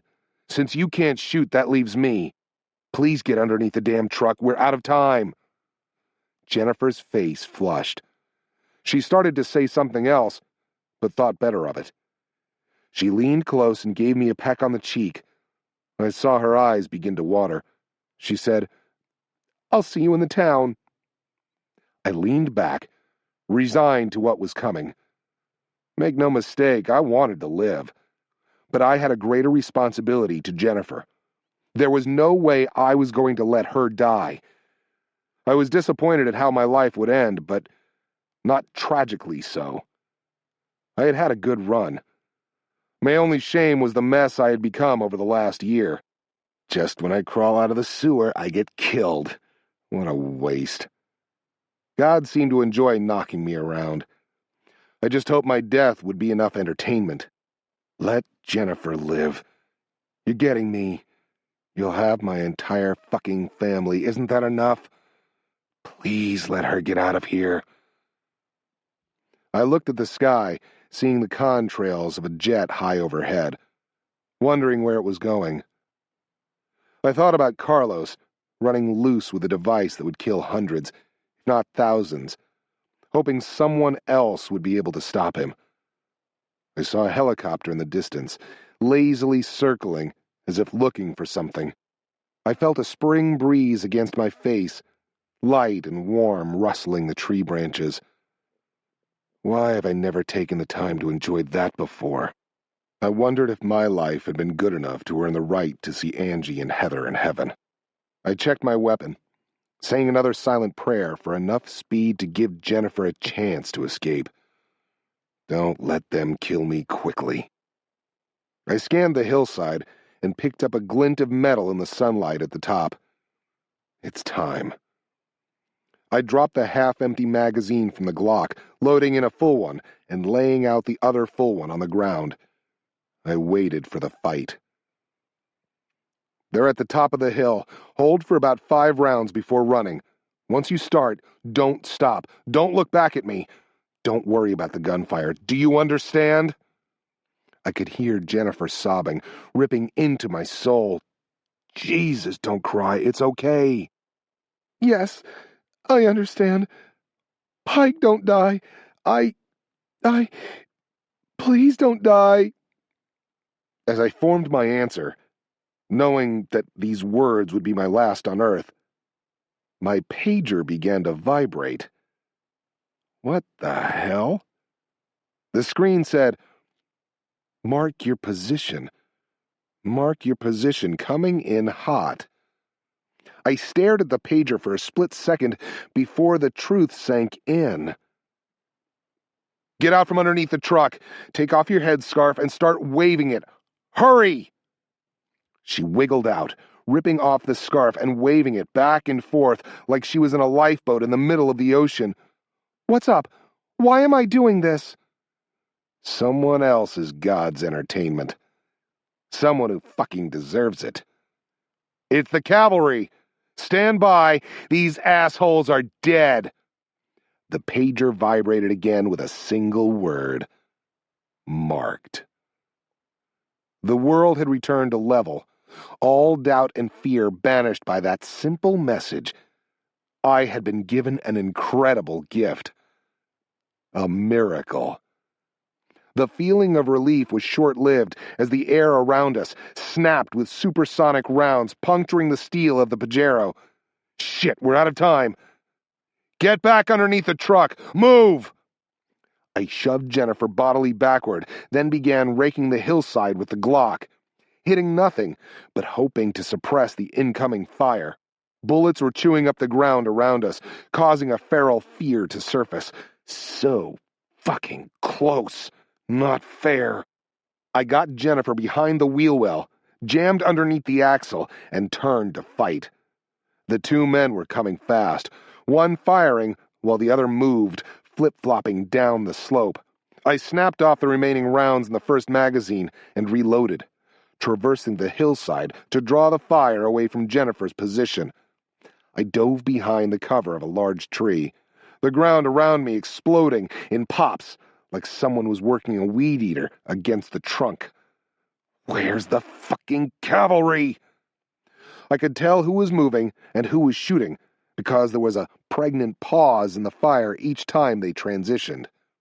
I waited for it, then rolled to the right, attempting to keep them from flanking me or closing on Jennifer.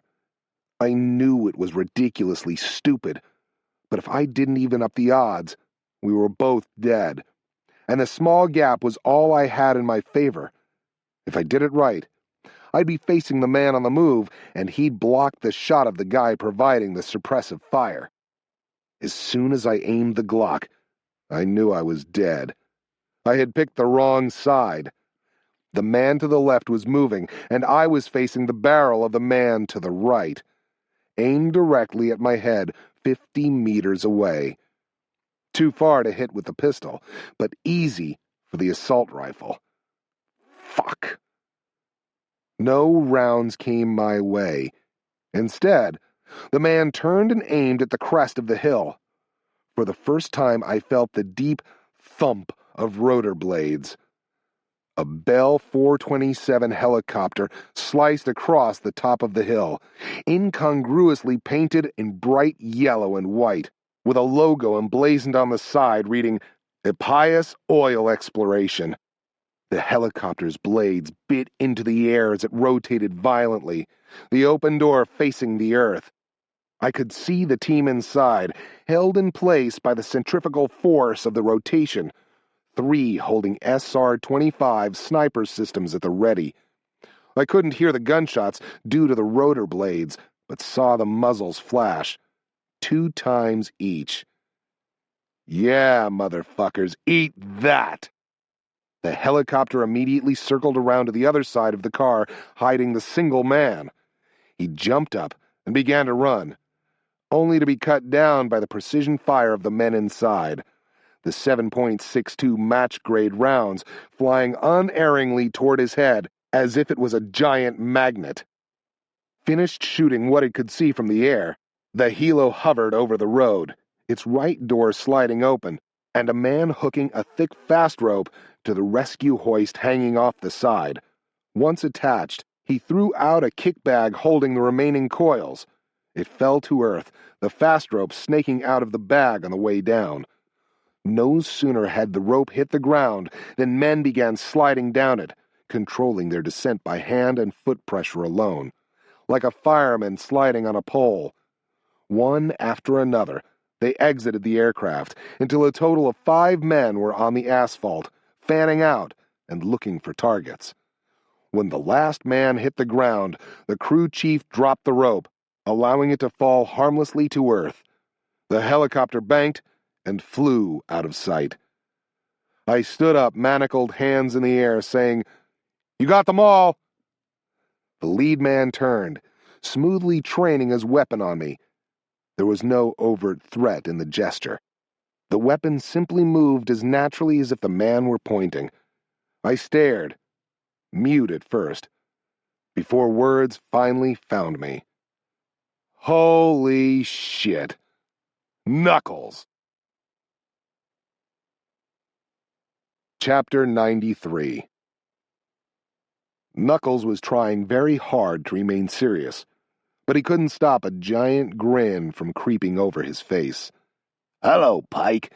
Seems like I'm always bailing you out of trouble." I was grinning like a schoolboy, too, but I didn't give a shit. "Hey, Knuckles. It's really good to see you." Knuckles came over while the rest of the men fanned out, clearing the immediate area and searching the dead men and vehicles. I stuck both of my cuffed hands out for a handshake, which Knuckles ignored. Instead, he gave me a powerful embrace. He held my shoulders. "It's really good to see you, too. Alive, I mean." "Man, you ain't lying. 10 more seconds and you'd be scraping us off the street." "Who's the babe?" Jennifer scowled. But I knew Knuckles was just kidding, trying to figure out what was going on. "This is Jennifer Cahill, my partner in crime." Knuckles smiled warmly, disarming her anger, and shook her hand. I asked, "How in the hell did you get here so quick? I tripped my beacon less than an hour ago."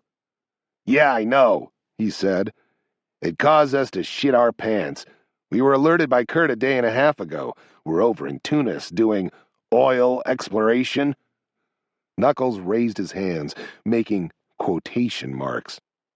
"We were told simply to get our ass to Tuzla with the total package and link up with you. We got to Sarajevo this morning from Italy, refueled, and we're heading into Tuzla when your beacon went off.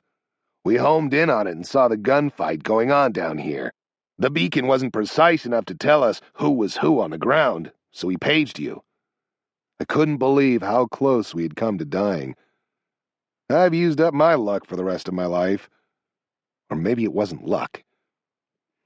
One of the men came up with the keys to the handcuffs on my wrists. I gave him an embrace as well, like it was old home week. I waved in the direction the chopper had left. "What's up with the helo? That's new." Knuckles grinned. "Yeah, we got that since you left. It's a Bell 427. State of the art. You know the motto of the task force. Money's no object. Anyway, we were tracking your favorite guy over in Tunis and about to pull the trigger when we got the redirect to here." He paused, looking around at the battle site they had just entered. "Enough about my story. What in the hell is going on here? Who are these guys?" "I have no idea about the assholes here, but there's a terrorist in Tuzla that needs to be killed. We gotta get moving." One of the men hollered at Knuckles, standing over the driver Jennifer had beaten into submission. He was awake and scared.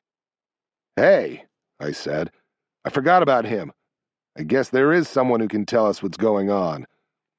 I pulled Jennifer out of earshot of the other men.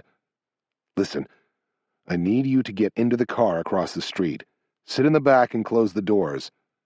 She looked at me warily. "Why? What are you going to do?" "Well, I'm not asking you to leave because I'm going to make him take his clothes off." "Pike, are you sure? I don't think this is right." "Jennifer, he told me in the car that he blinded Ethan's daughter. You don't have to like it, but I'm going to make him tell me what's going on." Jennifer's eyes widened, but she stood firm. "And then you're going to do what? Kill him? Just like that? In cold blood? We don't have time for this. Carlos is still running loose. I get that, Pike. I really do, but I don't want you to kill him. You'll be just like him. You'll become him. Is that what you want? Can't she see he deserves to die? I thought about what had happened today. Who was alive and who was dead, and the gift. Shit. Maybe she's right. Okay, look, I won't kill him. Just get in the car. Jennifer hesitated, then jogged away to the car without looking back. Knuckles and I walked to the man on the ground, now sitting up and staring at us. Fear radiating off of him, his face swollen and bloody from where Jennifer had kicked the shit out of him. I squatted down to his level, tapping his forehead with the barrel of my Glock. Hey, tough guy. Didn't quite work out like you wanted, did it? He began babbling instantly. Don't kill me. I'll tell you everything I know, but I swear it isn't much. I'm just a contractor for a company called Trident Global Threat Analysis. Please. Trident Threat Analysis, huh? How original. Let me guess, you're a SEAL. The man nodded. The Trident was the nickname given to the badge awarded after successfully completing basic underwater demolition, SEAL, the arduous selection and training course that produced the Navy SEALs. Not too hard to figure out. How about that? I said to Knuckles. He's a fucking retard. I can't believe a SEAL came that close to killing me. Knuckles, an ex-member of SEAL Team 6, chuckled and said, Maybe we should cut him a break for choosing the right branch of service. He's on the team that tortured and killed Ethan's family. Knuckles' smile faded. Maybe you should let me take a crack at him. I returned to the driver, staring into his eyes, conveying no mercy. Maybe I will. Depends on my man here. What's your mission? Who hired you? Who's the boss? 6 minutes later, I had all the information I could get from the guy. It wasn't much. He knew that the company was owned by a former SEAL named Lucas, and that the mission had been to simply kill Jennifer and me. The good news was they were the only team on the ground, and the task force had killed or captured everyone in it. As to how the team had found us, the man only knew that it was by electronic means. Somehow, Mason seemed to have an accurate picture of where Jennifer and I had been, both in Oslo and in Tuzla. Knuckles asked, How could he get a beacon on you without you knowing? I have no idea. They could be our cell phones, but I don't see how. We've had 3 different sets since this started, and bought each one with cash. The only other thing I've been carrying is Kurt's personal pager. It hasn't been out of my hands since he gave it to me, so it can't be that. You don't have anything else they could have altered? No. We've been living like vagabonds. Doesn't matter now, anyway. The team's dead, and we need to get moving. We can figure it out later. Knuckles pressed a hidden switch on his thumb, giving his men commands through what looked like an ordinary Bluetooth cell phone earpiece. They coalesced around us, all reaching out and shaking my hand or giving me an embrace. Knuckles gave a brief warning order of what was about to happen, then split the team between the 2 functioning sedans.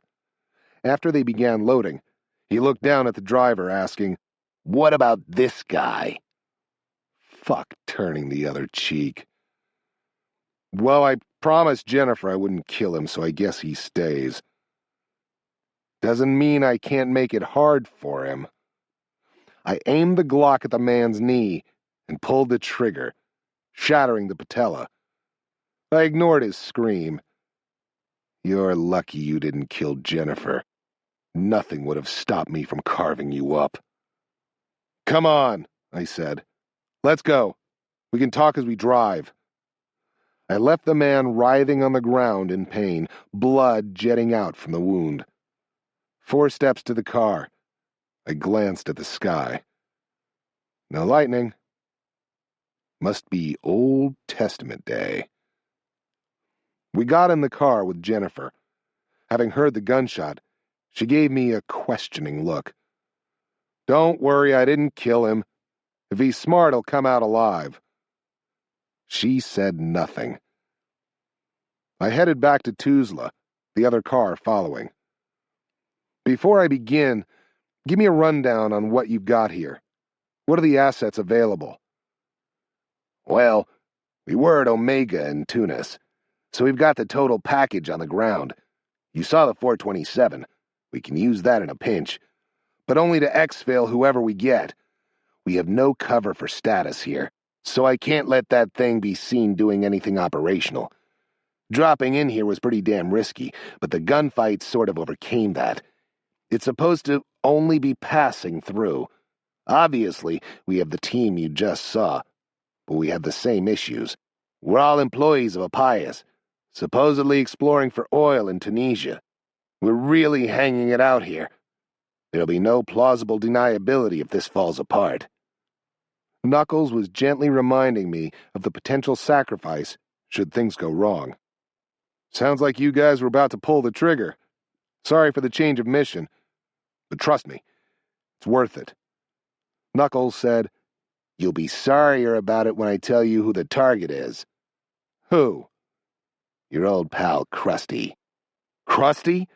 That bastard's still around? You guys haven't taken him off the board? Yeah, he's still around, and he's moved up in the world. He's no longer just a low-hanging fruit to whack for the hell of it. His security ain't getting any better, though. We can fall right back into it, as long as we don't blow our cover over here. Shit.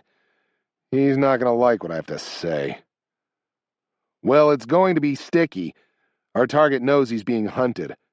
It's going to be very hard to take him off the board without a firefight. Whatever happens to your cover, it'll be worth it. Let me guess. You found Bin Laden, and he's here with a nuke on his back. Close. It's not Bin Laden. He didn't need a map drawn out. You're tracking someone with WMD? For real? Yeah. He's going to deploy it soon, maybe in the next few hours. And I don't know where the fuck he went. Chapter 94. We planned our next moves in a parking lot a block down from Carlos's hotel. It had been a little strange at first, since out of the 5 folks on the ground, 4 of them had been my guys, including Knuckles. I could tell he was unsure how to handle the situation, so I had deferred to him and simply fallen in as a team member. He didn't say anything, but I knew him well enough to see he was greatly relieved.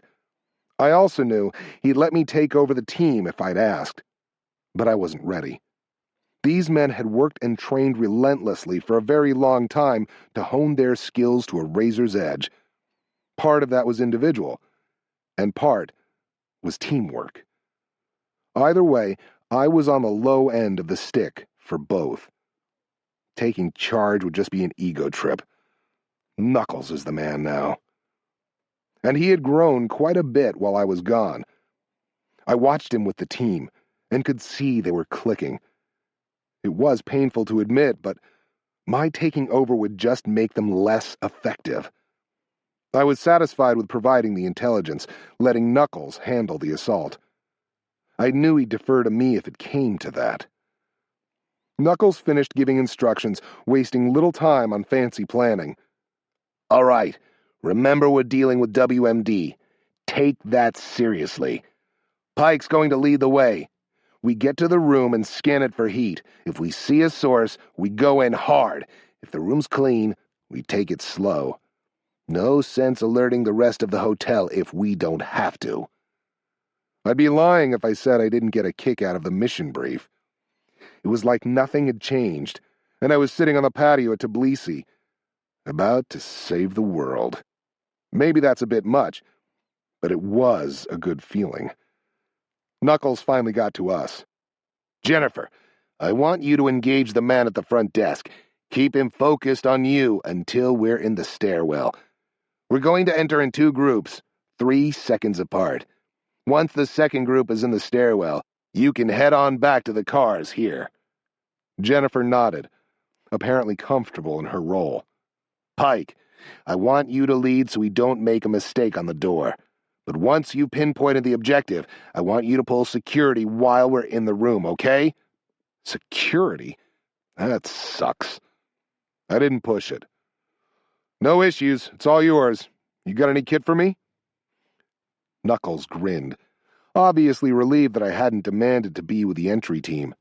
"Of course," he said. "I knew you wouldn't have anything. You never did." He turned to a man carrying a civilian pack. "Give him the kit we brought." Inside the bag was some communications equipment and an H&K UMP, just like everyone else was sporting. It was a small, lightweight submachine gun built primarily of space-age polymer, which made it easier to break down and hide from X-ray inspection. While it lost the power of the cartridges chambered in carbines and rifles, the UMP had the appeal for the task force of being easily concealable.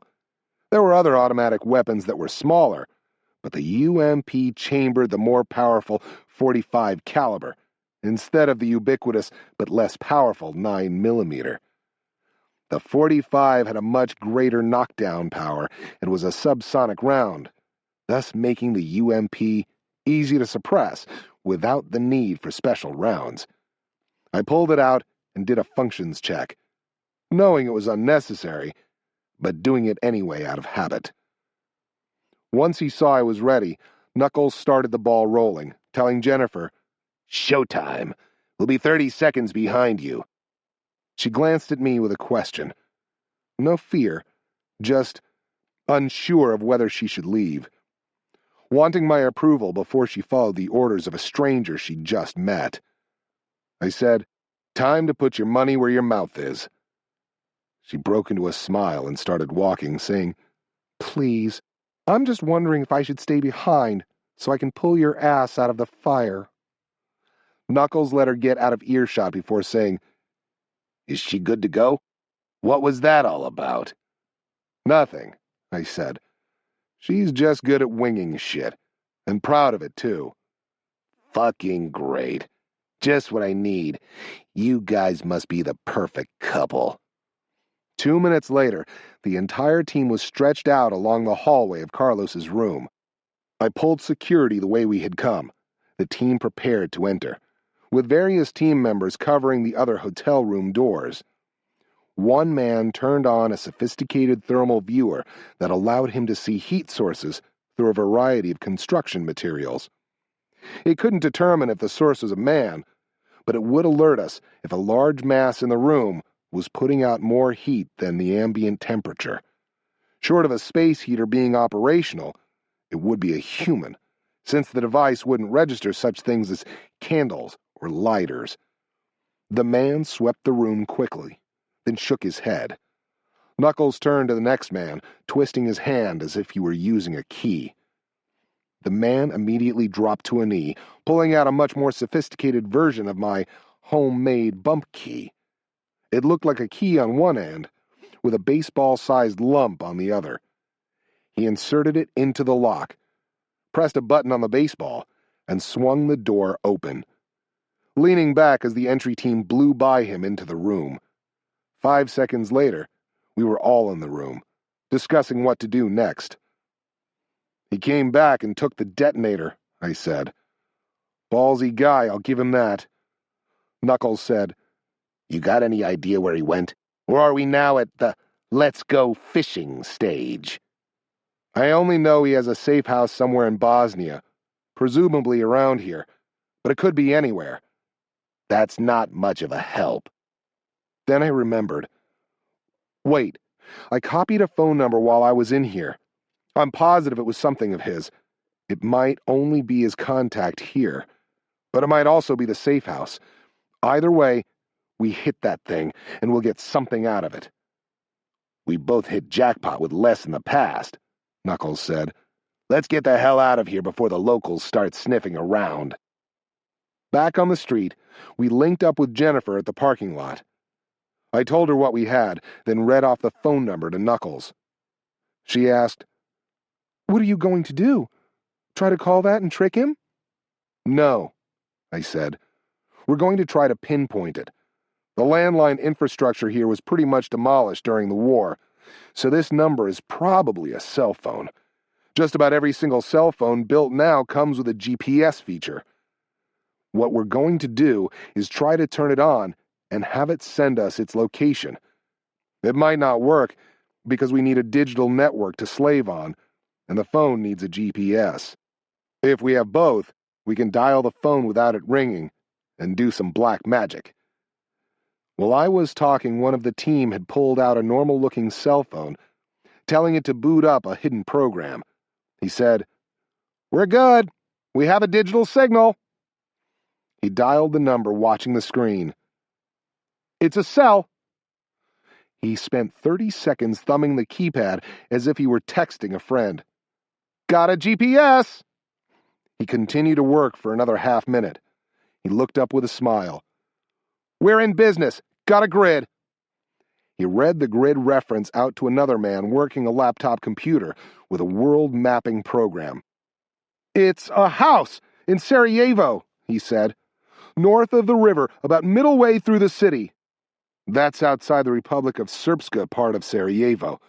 It'll be a Muslim neighborhood," I said. "That fits. We need to get moving. He's got a few hours head start." Knuckles said, "Well, unless he's flying, we can beat him. We sent the 427 to the old Eagle base. No Americans there now, since S4 left. But it's an operational airport. We can probably beat him to Sarajevo. The key question is whether that's where he's going." "Won't know that until we get there. Let's load up. You can follow me. I still remember the way to Eagle Base." An hour and a half later, we were flying south, with me fuming over the bureaucratic nightmare of getting the helicopter fueled up and ready to go at the old air base.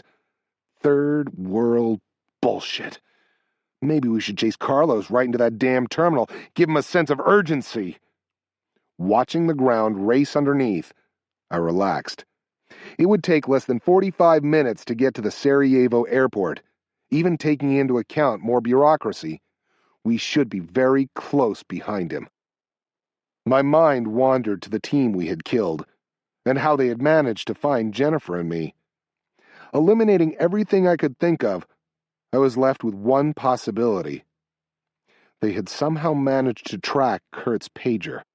I couldn't see how on earth that would be true, since the pagers were treated as sensitive items in the task force. But there simply wasn't any other explanation. Short of some miraculous new technology, it was the only weak point I could find. And if Kurt's pager was compromised, they were all probably vulnerable. With the team dead, or bleeding on the side of the road, it was no longer a threat on this operation. But the compromise would need to be explored after we finished here. Chapter 95. Barker waved his arms at a cloud of smoke, spewed out by the departure of an inner-city bus. He surveyed the area, getting his bearings. Yuka had given him directions to the house from the Sarajevo bus station, and Barker had researched the city while waiting on Syed to answer, but the image he had created in his mind didn't fit the reality on the ground. Finding a map on the wall, he quickly located the tram that would take him to the city center. The trek back to his hotel room had been little trouble. The man from Guatemala and his henchmen were nowhere to be seen. He hadn't pushed his luck, spending less than 3 minutes in his room packing up his things and taking the detonator. The bus ride itself had been inside a bouncing, belching machine that should have been retired years ago, but that was quickly forgotten in his eagerness to find the safe house. Riding the tram parallel to the Miljatska River, he could still see the scars of war throughout the city, with mortar impacts slashing the street and bullet holes pocking the walls of older buildings. As the tram closed in on the old section of the city known as Bascharchia, he began to notice a healthy security presence. Pulling into his stop inside the old market area, he saw an overwhelming number of police, too many for simple tourist protection. His first thought was that he had already been tracked and was now on the verge of getting captured. Frozen in place for a second, the panic rising, he debated whether he should simply keep riding. He was broken out of his thoughts by someone else trying to exit. Speaking in English, Barker asked, "Why are all the policemen here?"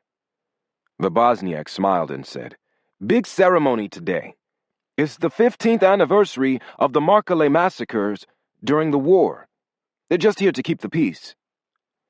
Hoping the relief didn't show on his face, Barker exited with the man, asking what the massacre was about.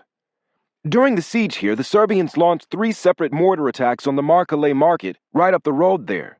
Killed a lot of people. They're putting up a memorial today. Something more formal than a Sarajevo rose." Barker thanked the man and moved on. He hadn't known the name of the market, but had read about the actions there, as well as the siege itself in his research earlier. The Markale was the largest outdoor market in Sarajevo, and the attacks had killed hundreds of civilians who were simply trying to survive. He knew a Sarajevo rose was the impact of the mortars themselves, now filled in with red paint and left as they were the day they were fired, as a reminder of the callous act. Ultimately, it had convinced the Western world to intervene in the bloody conflict. It disgusted Barker that the Muslims here would turn to the West as their savior, going so far as to put up a monument commemorating their weakness. Maybe if they didn't act so much like the infidel, they wouldn't have needed the help of the infidel. He walked through the old section of the city and entered into the close-packed neighborhoods to the north. Using Yuka's directions, he approached what he thought was the safe house. It was hard to tell since all the buildings looked the same, but this was the only house with a large concrete planter in the front yard, looking like a horse trough filled with dirt. Yuka said it had been put up after a mortar round had landed in the street, but that it now served to keep people away from the front of the house. He could always call the number Yuka had given him for the clean safe house somewhere nearby, but preferred to use that as a last resort. Barker glanced around, seeing nothing more than a couple of pedestrians walking away from him and a woman beating a rug on an upstairs balcony down the street. He went around the left side of the house and jumped the waist-high concrete wall of the courtyard. He moved to the northeast corner and squatted down. Looking closely at the ground, he searched for a length of twine coming out of the neglected patch of flower garden. Pulling gently, he followed it for 1.5 feet, eventually pulling up a key. He smiled. He had the right house. Barker unlocked the back door and swung it open without going inside. He stood and listened for 30 seconds. Hearing nothing, he walked slowly into the house, smelling the musty, cloying odor of space rarely used. He searched throughout the downstairs and upstairs, slowly walking and listening for anyone or anything. Eventually, he was satisfied that the house was empty. He moved to the front and peeked out the window, getting a clear view up and down the street. He saw nothing out of the ordinary. The woman continued beating her rug, dust swirling around her head, giving her a halo in the afternoon light. But nothing else was moving. He found the basement door and went downstairs, fumbling a second before finding a light. He took a moment to let his eyes get used to the dazzle. Against the back wall, stacked from the dank floor to within 1 foot of the ceiling, were enough explosives to take out an entire city block. He saw blasting caps, AK-47s, blocks of Semtex, ball bearings, remote control aircraft components, cotton vests, wiring, and anything else he might need to build his suicide weapon. It would take him some time to integrate his special detonator, but he had the expertise to make it work. Lucas waited on his men outside of the Sarajevo customs area, where he was the first to make it through. The team didn't have to worry about anyone in customs searching their bags. They were using black diplomatic passports secured by Harold Standish through contacts inside the National Security Council. He hung up his cell phone for the 3rd time. For some reason, he had no contact with Mason at all. The phone simply rang and went to voicemail. He chalked it up to a sorry cell network. He watched the first team member come through the customs hallway carrying his duffel bag covered in military patches. Way to go, 007. Real inconspicuous. He reflected again on the fact that he was dealing with the second tier. They were all special operations guys, but not the cream of the crop. They were good enough at executing simple missions, with specific instructions, but would not do well at contingencies or thinking on the fly. They sure as shit aren't as good as Mason's team. Why won't that guy answer the phone? Chapter 96. On final approach to the Sarajevo airport, I could see a flurry of activity on the tarmac. Instead of airport workers in yellow vests, I saw a bunch of guys in business suits casing the place. Getting on the headset, I asked the pilot what was going on. Some sort of ceremony in town today. They got dignitaries coming in from all over Europe. Knuckles cut in. That's great. Should make our illegal exfil with a captured terrorist that much easier. I grinned at him. Come on. What's the point of living on the edge if you don't lean over a little? He just shook his head. The pilot said, Might work out better for us. We're being directed to land at the old military side of the airport, away from all the security. Should be able to come and go freely from this end. The task force team exited the Bell 427 while the rotors were still turning, the whine of the engine slowly growing weaker. I was itching to get started.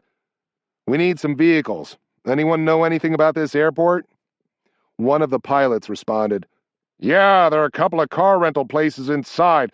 The terminal's small, so it shouldn't be too hard to find. I wanted to start barking out orders, but held back, waiting on Knuckles. Okay, he said. Pilots stay here ready to move. Keep the helo on strip alert, because we're probably coming back fast. Be prepared to flex to Tuzla. If I see the security's too tight, we'll exfil from there with the package. Retro, you and Jennifer go find a couple of rental cars. Something big enough to carry up to 2 more men than we have. You know what we're looking for. Jennifer and the man called Retro had started to leave when one of the pilots shouted, Wait, I'll go with you.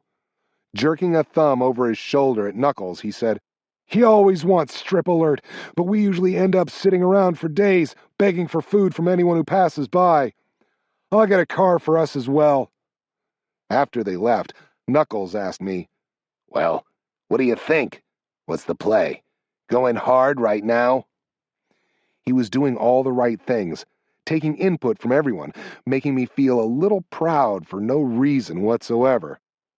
No. I think we should get the cars and conduct a recce to get a feel for what we're dealing with. From there, we can make a plan. Knuckles nodded. Yeah, I agree. He started giving orders. Break out the visor cams. We don't have a lot of time to go pure clandestine, so don't worry about a deep install. Jennifer and Retro returned in 2 beat-up sedans within 20 minutes, with the pilot right behind them. No sooner had they exited the cars than 4 men began rigging one for clandestine surveillance. Using 4 cameras the size of lipstick tubes, they hid them in the upholstery and fed the lines into a digital recording device. The cameras would give a 360-degree view around the chassis, allowing detailed planning against the target. While the car was being rigged, Knuckles and I studied a map of the target area with Bull, the man he had selected to conduct the reconnaissance. Knuckles had picked him because he most closely resembled the indigenous population, and I'd given him the leather jacket I'd bought as additional camouflage. Knuckles asked me, You ever been here? What are the neighborhoods like? Is it like Fallujah where everyone knows you don't belong? I haven't been in that neighborhood, but you know the city's a significant tourist attraction, at least as far as Bosnia goes. I'd say that most of the tourist stuff is centered on the sites downtown, but they probably see strangers quite a bit all over the place. It's probably not suspicious to drive by, especially just once. An idea hit me. Hey, why don't you take Jennifer some eye candy? She's pretty good under stress, and she's already dressed like a Bosnian woman. She'll lower the profile if she's in the car. If they have some sort of early warning going on, they won't suspect a couple. Knuckles chewed the idea over for a few seconds. Yeah, that'll work. Bull, you got an issue with that? No, it's not like we're going into a gunfight. She'll be much more of an asset than a liability. I saw Jennifer getting a little aggravated with the talk going back and forth, as if she weren't there or didn't have a vote. You game for that? Knuckles asked her. All you'd have to do is ride and keep your eyes open. She said, Yes, I can do that. Thanks for asking. I figured you were just going to tie me to the front seat no matter what I said. Knuckles looked at me like he was going to scrub her participation. She's good to go, I said, smiling at her. She just likes to be the one telling people what to do. She doesn't listen to me either. Jennifer purposely ignored me. You're Bull, right? Yeah. What do you want me to do? Bakker placed the finishing touches on his explosive package, attempting to make it as unobtrusive as possible. Ordinarily, he would have embedded the entire device in ball bearings and nails in an effort to create as much death and destruction as possible. In this case, all he wanted to do was disperse his Tupperware container of death without destroying it. He opted not to build a suicide vest, but to utilize the backpack he already had. His biggest challenge was creating enough of an explosive effect to distribute the toxin over as large an area as possible without actually destroying it in the fire and pressure of the explosion itself. It was a delicate catch-22. Go too large, and all he would get was an explosion that consumed the toxin. Go too small, and he would kill very few people. Luckily, he'd had in-depth instruction on how to tamp the material and protect it from the fire of the explosion, as well as how to maximize the downwind hazard once the poison was airborne. Taping down the blasting caps, he heard a vehicle approach down the road. He had been in the house for over an hour and hadn't heard a single car yet. He paused his work and went upstairs to the window. He relaxed, seeing a beat-up sedan pass by with a Bosnian man and woman inside. They paid his house no attention whatsoever. He returned to the device, connecting his special detonator to the blasting caps. Chapter 97. Lucas wondered how far he could push his second-tier team. He decided to opt with their strengths. Full-on frontal assault. Hopefully it wouldn't come to that, as he had to assume that Mason's team was on Pike right this moment, tracking him for the kill. He asked his tech man what was taking so long for a beacon fix, only to be told for the third time that the pager track download was locked up. He took a deep breath and let it out, asking again, "How much longer is this going to take?" "It's rebooting now. Shouldn't be but a few more minutes." Lucas walked in a small circle, physically forcing himself to remain patient. The men returned from the rental agency driving an SUV and a sedan. Together, they were large enough to hold the team plus equipment and perhaps one more person. The vehicles blended into the traffic around the airport, pleasing Lucas with the selection. Figured they'd bring back a convertible Mustang or a two-seater Porsche. Maybe I'm selling them short. One of the drivers said, "Somebody just beat us to the counter. This is all they had available, but they should work." Lucas mentally rolled his eyes. So much for thinking they made a conscious decision.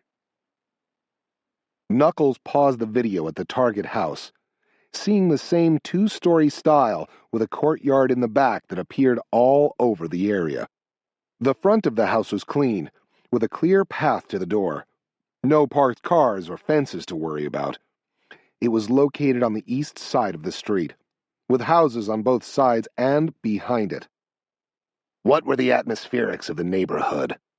Quiet, Bull said. In fact, we didn't see a single automobile. A couple of pedestrians and a few folks tending gardens, but definitely not a hopping place. Knuckles stared at the still image. All right. I don't want to do a mounted assault. We do an offset on the main thoroughfare to the east, then conduct a dismounted movement to the target from the south, the opposite direction of the recce drive-by. We move in 2 groups. One takes squirter control in the rear, the other enters the house from the front. Knuckles paused for questions, then continued. Remember, we don't know what's in this house, so we can't treat it as a hostile force. Discriminate on every target. We don't want to end up killing some old housewife. Knuckles finished the briefing by splitting the team, putting me on squirter control. Out of the fight again. I didn't argue, knowing he was right. I moved off to the rear of the lead car, checking my weapon and spare magazine placement, working to ensure I could reload in a minimum amount of time. Jennifer walked over, tentatively asking, Hey, I'm not trying to bug you, but I didn't understand any of that. I continued working on my kit. Based on what you guys are saying about the traffic in the area, we don't want to drive right up to the target. We'll park on the main road to the east, then walk there. It should help us remain undetected. Me and another guy will move to the back to catch what we call squirters. Really, just a name for anyone trying to run. We'll lock down the back of the house while the team enters from the front. Jennifer nodded absently, looking distinctly uncomfortable at how fast this was progressing. Relax, I said. Your job's over, don't worry about us. We do this for a living. I heard the other men beginning to load the cars. See you in a few minutes. She locked eyes with me, saying, Please be careful. Let them do the hard stuff. Don't do anything heroic. Don't let Carlos blow you up. Cut that shit out.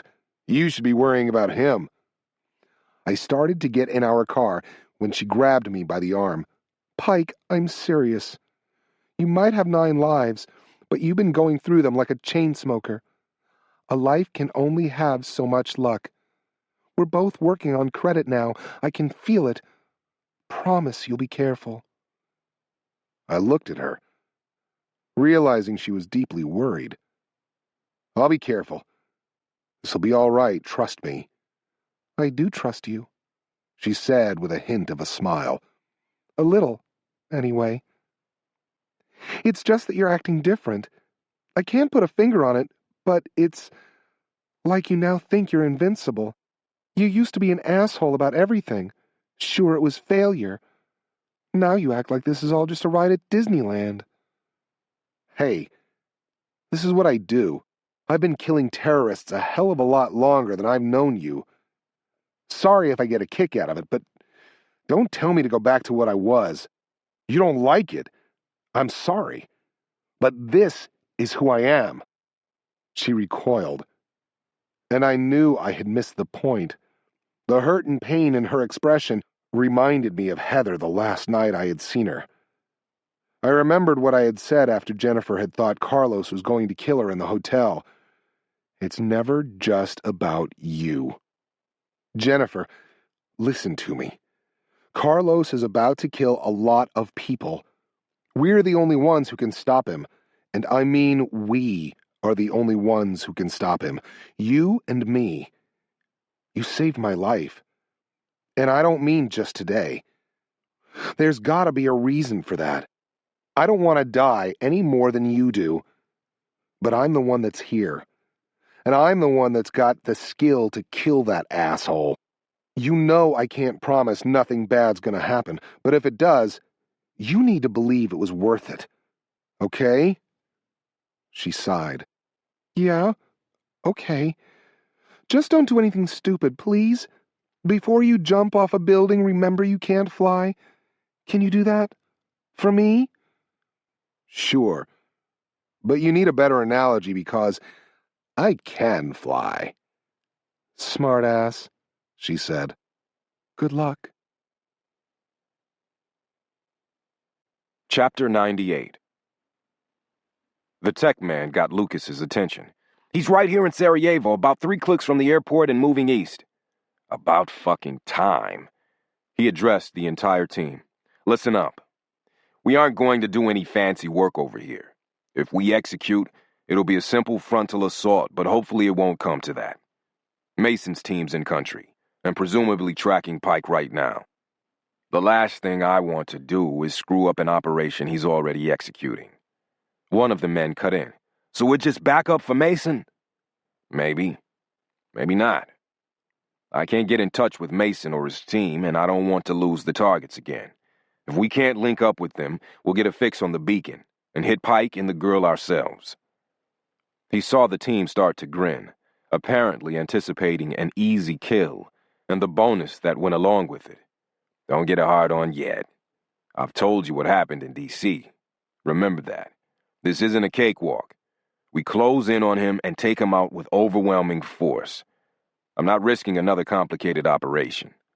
We smoke him and the girl, then immediately head back here and catch the first thing flying home. Lucas gave the team a minute to break their weapons out and kit up, then said, "All right, let's move. Remember what I said. You might think you're a killer, but this guy really is." 20 minutes later, Lucas's team idled in the parking lot of a restaurant on the northern end of Sarajevo. They had traveled the entire length of the city, the cars spreading out on the surface roads in an attempt to contact Mason and his team by both cell phone and radio. They had failed, and now Lucas had a choice to make.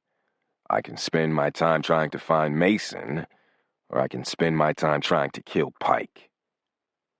He decided to execute the mission with a second-tier team, since he had no idea how long Pike's beacon would last. Batteries might be going dead while I sit here with my thumb up my ass. Lose that, and the whole game's over. He'd worry about Mason later. In fact, he wouldn't worry about Mason at all. He'd failed, and now, as in the past, Lucas would be forced to clean up the mess. He liked to think he was being logical, but the truth was he wanted Pike. Wanted to be the one who twisted the knife. And make no mistake, Pike wasn't going to die easy. Not anymore. As he saw it, all of his troubles centered on one man. The ongoing investigation that had forced him to flee the U.S. was precisely the result of this asshole's evading Lucas's net. The thought rankled him, made him eager for the hunt. He watched the beacon track on the computer in his lap and committed the team. Target's on the move. He's headed this way. By the speed of the beacon, he's mounted. We'll wait here until he dismounts. Once he's stationary, we'll roll. This car will lead, passing up his location. The trail car will follow, stopping short. On my command, I say again, on my command, we'll execute the mission. Nobody, and I mean nobody, will fire until I give the command. Once that command is given, everyone with a shot needs to fire. Is that understood? Lucas waited, hearing confirmation from every member of the team. Okay, good. I'll call once he stops. We'll take a look at the terrain, form a quick plan, then move. Superimposed over the satellite image of the neighborhood, Lucas watched the beacon inch closer, seeing it stop short about 1 kilometer from their location. Within a minute, he saw the dot move again at a much slower speed. Stand by. He's now on foot. Lucas felt the tension grow. The end game was approaching. Pike was a dangerous man, someone to fear, but he couldn't possibly stand up to the concerted effort of the entire team. Maybe he can kill 1 or 2, but there's no way he can kill us all. He saw the blip stop inside the courtyard at the back of a house on the east side of a small street. This was it. All right, team leaders, get over here. He pointed out the house, dictating where the vehicles would stop and where they would dismount and set up fields of fire. We wait until he comes out, all night if we have to. Once he's out, we open up, killing him. Pretty simple. Any questions? One team leader asked, "What about the girl? Isn't she part of the mission?" "Yeah, she is. But I can't predict whether she's with him or not. If she's with him, smoke her. If not, we'll find her later. I'm through messing around with this guy." Retro and I covered the back door and a corner window from the courtyard at the back of the house, waiting on the call from Knuckles. My earpiece gave a hollow echo, Knuckles speaking in a calm monotone. Execute, execute, execute. The call brought back memories of assaults past. I tensed up, waiting to see if someone would attempt to run from the rear of the house. My mind's eye ran through what was occurring in the house. The team flowing like water through the rooms looking for a threat. I heard no gunfire, which could be either good or bad. 5 minutes later, I heard the all clear given, and the back door was opened by Knuckles. "What did you find?" I said. "Nothing. We found the cell phone, but it's the only thing here right now. No other targets. The house looks like it's lived in, but there's nobody home." "Great, that figures. What do you think? Stay behind?" "I don't know. I suppose that's the best course of action. We don't have anything else. I could stay. You could give me another couple of guys, and we could sort it out when the owner returns. How's that sound?" "I'm good with that. But maybe we're getting ahead of ourselves. Let's turn this place upside down first. Maybe we'll find something of interest. In the meantime, maybe whoever owns this phone will return while we're still here." "Let's get busy. I'll start upstairs." 100 meters down the street, Bacher had finished with the device and was sitting before his dinner of moldy bread and nuts when he perked up at the sound of another car. Only the second one he had heard all day. Lucas pulled past the target house, parking on the east side of the narrow street. The position gave him a full view of the right side of the street and clear fields of fire to the front door of the target. His satellite imagery display showed the beacon superimposed directly over the house. Pike had moved inside. He waited until he saw the follow vehicle stop short on the other side of the target, about 100 meters away, before telling the team to deploy into firing positions. He watched one man exit the follow vehicle and move nonchalantly to the corner of the house where his car was parked, taking cover behind a concrete planter. Another man sauntered across the street, attempting to cover the back of the target house. Bacher peeked out the front window. His heart skipped a beat when he saw a car stop right in front of his house with 3 Caucasian men inside. That was not natural at all. He continued watching from the corner of the window, wanting to believe his paranoia was getting the better of him, but feeling the adrenaline start to flow.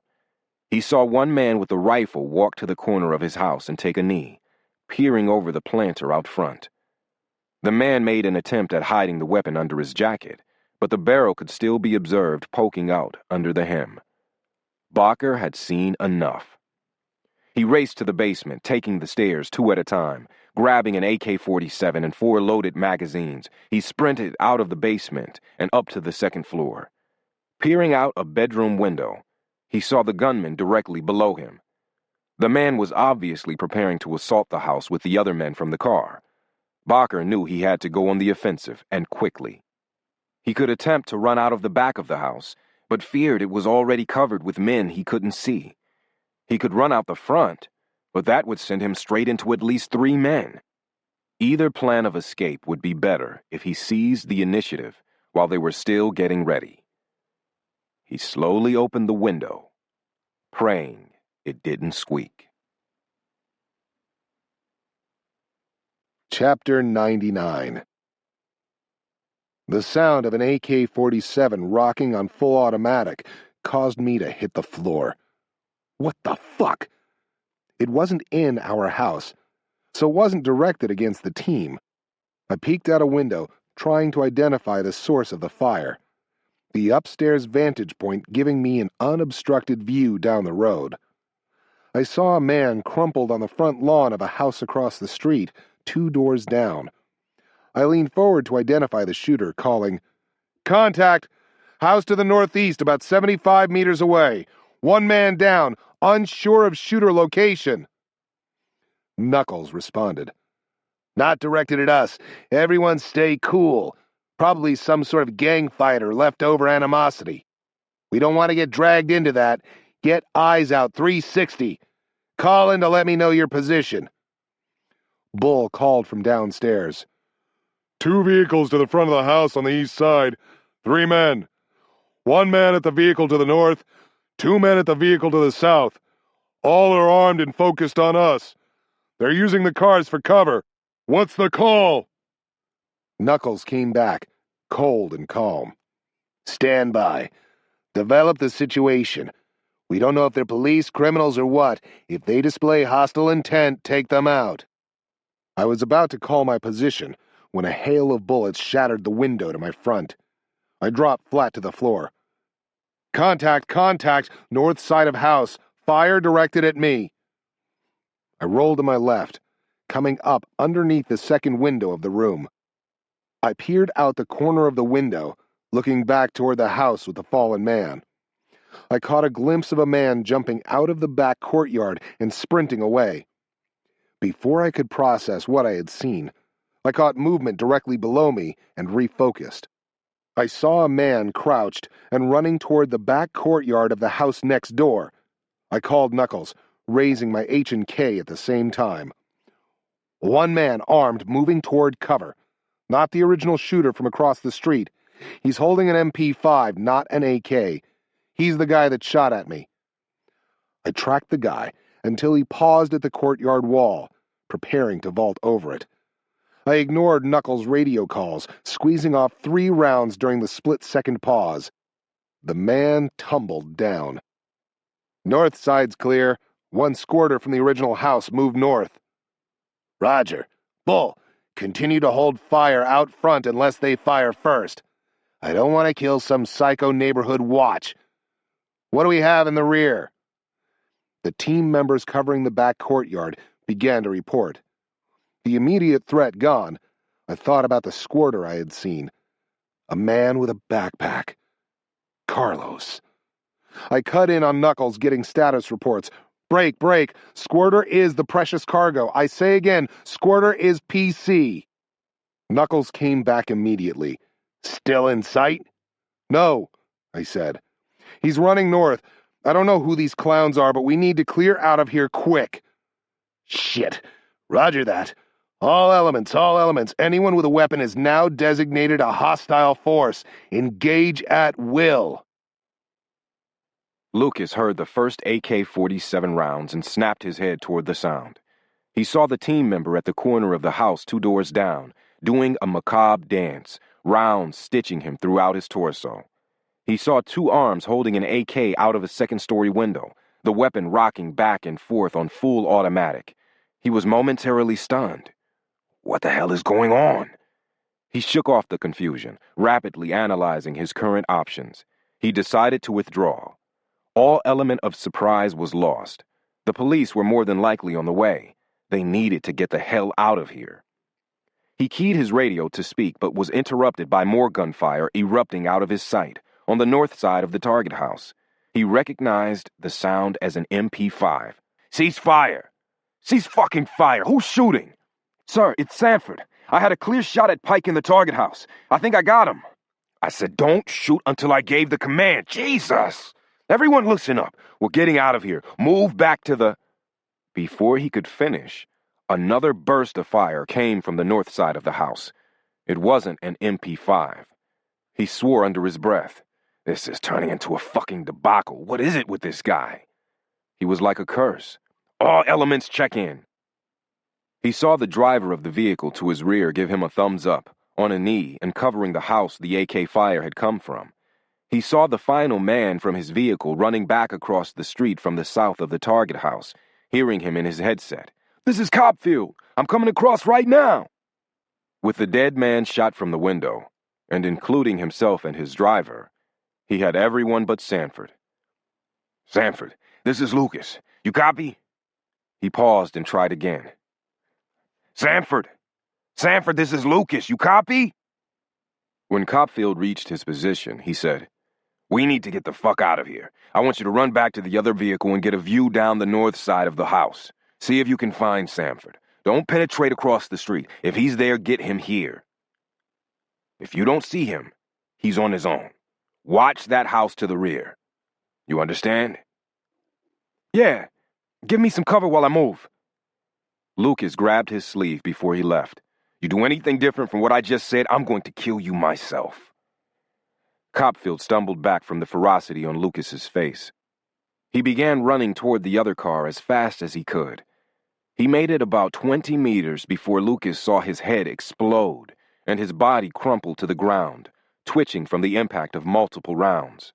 Lucas had barely registered his death when bullets began slicing the air near him like a buzzsaw. What in the hell is inside that house, an army? He immediately collapsed behind his car, trying to make himself as small as possible, the bullets shattering the glass and puncturing the sheet metal all around him. The drivers of both vehicles rolled out, rapidly bringing their weapons to bear on the men shooting from the house. The fight lasted a total of 15 seconds. The drivers returned fire to the best of their ability, but couldn't compete with shooters safely ensconced behind cover. First one, then another, fell over as a hail of bullets pummeled their bodies like an invisible meat tenderizer. The other targets gone, the bullets began to focus on Lucas's specific position, chewing up the concrete of the street, the dirt around him, and the metal of the car. He knew he had seconds to live. He thought about returning fire and going out with his guns blazing, valiantly trying to accomplish the mission. A bullet clipped his arm, making the decision for him. He felt explosive rage at his failure, knowing that Standish had kept vital information from him. Just another retired soldier, my ass. He suppressed his anger, wanting to fight another day, wanting the chance to bring some pain to the Honorable Harold Standish. He raised his weapon by the barrel and waved it back and forth over the roof of the car. The firing ceased. He stood up, laying the weapon on the roof of the car and raising his hands. He saw the front door open and two men come out, both holding weapons and scanning the area before running to his location. They drove him face down into the ground and flex-tied his hands behind his back. Barker ran until his lungs felt like they would burst. He didn't look back, didn't attempt to blend in, didn't try to hide his fear from other pedestrians. He just let his legs churn away, running deeper and deeper into the Bosnian neighborhood. Eventually he stopped, bent over, his hands on his knees, gasping for air. He heard nobody following. Once again he was confused by the reaction of the enemy. Why did they never chase him down? They obviously had some method to track him, but continually made blatantly amateur moves whenever they closed in. He could still hear the crackle of gunfire from the direction he had come. What on earth were they shooting at? Were they so pathetic that they would continue shooting an empty building long after he was gone? Was he misreading the whole thing? He couldn't believe that. His next move boiled down to two choices. He could attempt to hide here in Sarajevo until the heat died down, or he could get out right now.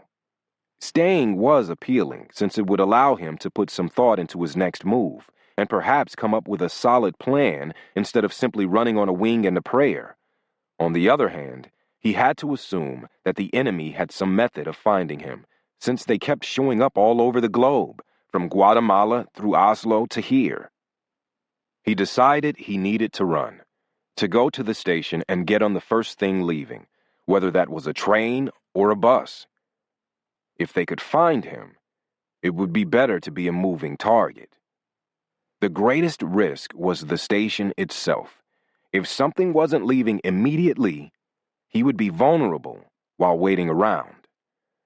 It was a choke point that he'd have to risk. Chapter 100. I crushed Kurt's beeper underneath my boot, having just confirmed that's how he'd been tracked. The man known as Lucas had pretty much spilled his guts in an effort to keep his ass from getting torn apart, and the beacon information had come as an unwelcome surprise. I didn't need any more. I squatted down, getting eye to eye with the man. You guys are like a bad rash. You keep coming back no matter how much I think you're done. Is there anyone else in this country looking for us? Anyone else we have to worry about?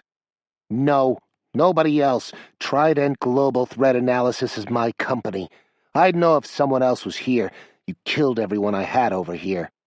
All right, shithead. We're leaving here. If you're lying and we get in a gunfight, I'm going to pretend you're a principal I'm protecting so that I can kill you in my own sweet time later. Do you understand what I'm saying? Lucas nodded, but he didn't look particularly scared. Need to keep an eye on him. I stood up, talking to Knuckles. I don't know where Carlos ran off to, but he can't possibly have a ton of different safe houses here to choose from. My bet is he's either running to a hotel or running to the bus station. Either way, the station's our first priority. If he's not there, we can stake it out to ensure he doesn't show up later, then begin working the hotels. What do you think? What about the airport? I don't think he'll go there. He won't risk being on some watch list after he's seen me. Sounds good to me. We need to get moving, though. We can't prove a negative. If he gets on the bus or train before we get there, we'll never know it and spend the next month trying to find him here in Sarajevo. I bent down and jerked Lucas to his feet, showing little compassion for his discomfort. Knuckles called the team into the foyer and gave them the next potential mission at the station. I took over, giving the best description I could of Carlos, to include the pack he carried. We left through the back of the house, the men falling into an easy perimeter around Lucas. We reached the vehicles just as 4 police cars, sirens screaming, flew by us to the location of the firefight. Bull opened the trunk of one. I told Lucas to climb in. Lucas hesitated for a brief moment, starting to say he wasn't a threat and would behave. I gave him a straight punch right into his mouth, splitting his lips against his teeth. Before he could recover, I grabbed him by the throat and shoved him into the trunk. Bull slammed the lid. Riding the tram back to the bus station, Bakker scanned outside, looking for a threat. Pulling into the station, he saw 2 cars drive into the parking lot out front. One continued to the far side of the parking lot. The other stopped short about 75 meters from the entrance. He saw the men from the cars fanning out. 2 headed toward the train station up the street, and 2 headed into the bus station. He saw the man from Guatemala. He began to believe the man was the devil. He began to sweat. He told the tram driver he had forgotten something at his hotel, then sat in the back, behind the crush of people boarding. Riding back to the city center, he considered his options. Beyond anything else, he didn't want to waste the device. Using it here would only kill several hundred, mostly Bosnians or other Eastern Europeans. He'd be lucky to kill a single Zionist. The impact would be minimal. Even so, the thought was growing in his mind. It was an eventuality that had to be considered. The man from Guatemala wasn't going to stop, and somehow he seemed to know wherever Bakker went. He left the tram 1 stop early and proceeded north into the city, pulling out the number Yuka had given him. Maybe someone would answer and get him out of here. He listened to the phone ring, then go to voicemail. He hung up without leaving a message. He reached a walking promenade filled with people, all moving to the west, and remembered the ceremony. A germ of an idea began to form. Any ideas? Knuckles asked. Not really. Maybe it's time to pull on the Bosnian authorities. How the hell are we going to do that? And not give up the task force? What are we going to tell them? Be on the lookout for a swarthy man with a backpack. We don't have a picture, and we don't even know his real name. We had finished our search of the bus and train station, and Carlos was nowhere to be found. I was certain he hadn't come here, and now we didn't have a thread to pull. Knuckles said, Maybe he went to the airport after all. Maybe, but once he got there, he'd see all of the security for the dignitaries and go away. We both stopped and looked at each other, a terrible truth dawning on us. Shit. He's got a perfect target right here. We need to find out about that ceremony. Knuckles called the pilots and had them get on the SATCOM to the rear for some answers. Within minutes, his phone rang. When he hung up, I knew it was going to be bad. It's a formal ceremony for the 15th anniversary of the Marcale mortar attacks. They're putting up a monument. France, England, and Germany will all have representatives here. Great. A perfect target. Knuckles continued. Worse than that. The Secretary of State is representing the United States. He's on the ground now. What? How could you guys deploy here and not know that? Jesus! He wasn't supposed to come here. He's supposed to be with the president on a goodwill tour. I've got that schedule and this isn't on it. Apparently, it just came up. Is it just him? Is the president here as well? No, it's an entourage, but the Sec State's the biggest name. If this is someone's late-breaking good idea, the Secret Service didn't have a lot of prep time for security. When's the ceremony? It's going to happen within the next hour. Before I could say anything else, the phone we had taken from the safe house began to ring inside Knuckles' backpack. Bakker stopped a passerby, asking, "Who's coming to the ceremony?" "A lot of people. President Silajic is going to speak." "So it's all Bosnians. Why all the security?" The man looked at Bakker with contempt. "Of course not. France and Britain have representatives here. The American Secretary of State is speaking. The world understands the importance of this day." All Bakker heard was the guest list, his mind now working in overdrive. He began following the crowds to the west on the Farhadiya promenade, plotting his options. He knew that the odds of crossing into Israel were now slim. They were probably on high alert. Even if he could make it, he had no way to implicate the Iranians. He would make the news, but little else. The deciding factor was the man from Guatemala. He was relentless, and Bakker felt in his heart the man would find him sooner rather than later. He made up his mind. An attack here would have more symbolism. He could strike at least 3 leaders of the far enemy. His weapon would mainly kill Bosniak Muslims at the ceremony, but that in itself would be symbolic. They were cozying up to the far enemy and literally thanking the great Satan for his so-called help. Because of this, they invited takfir and would feel the repercussions. The attack would show what happens to Muslim kafir who stray from the path. It might even fracture the relationship between the West and this Muslim community, forcing them to embrace their true heritage, forcing them back onto the path. He reached within eyesight of the market and saw a crowd of about 500.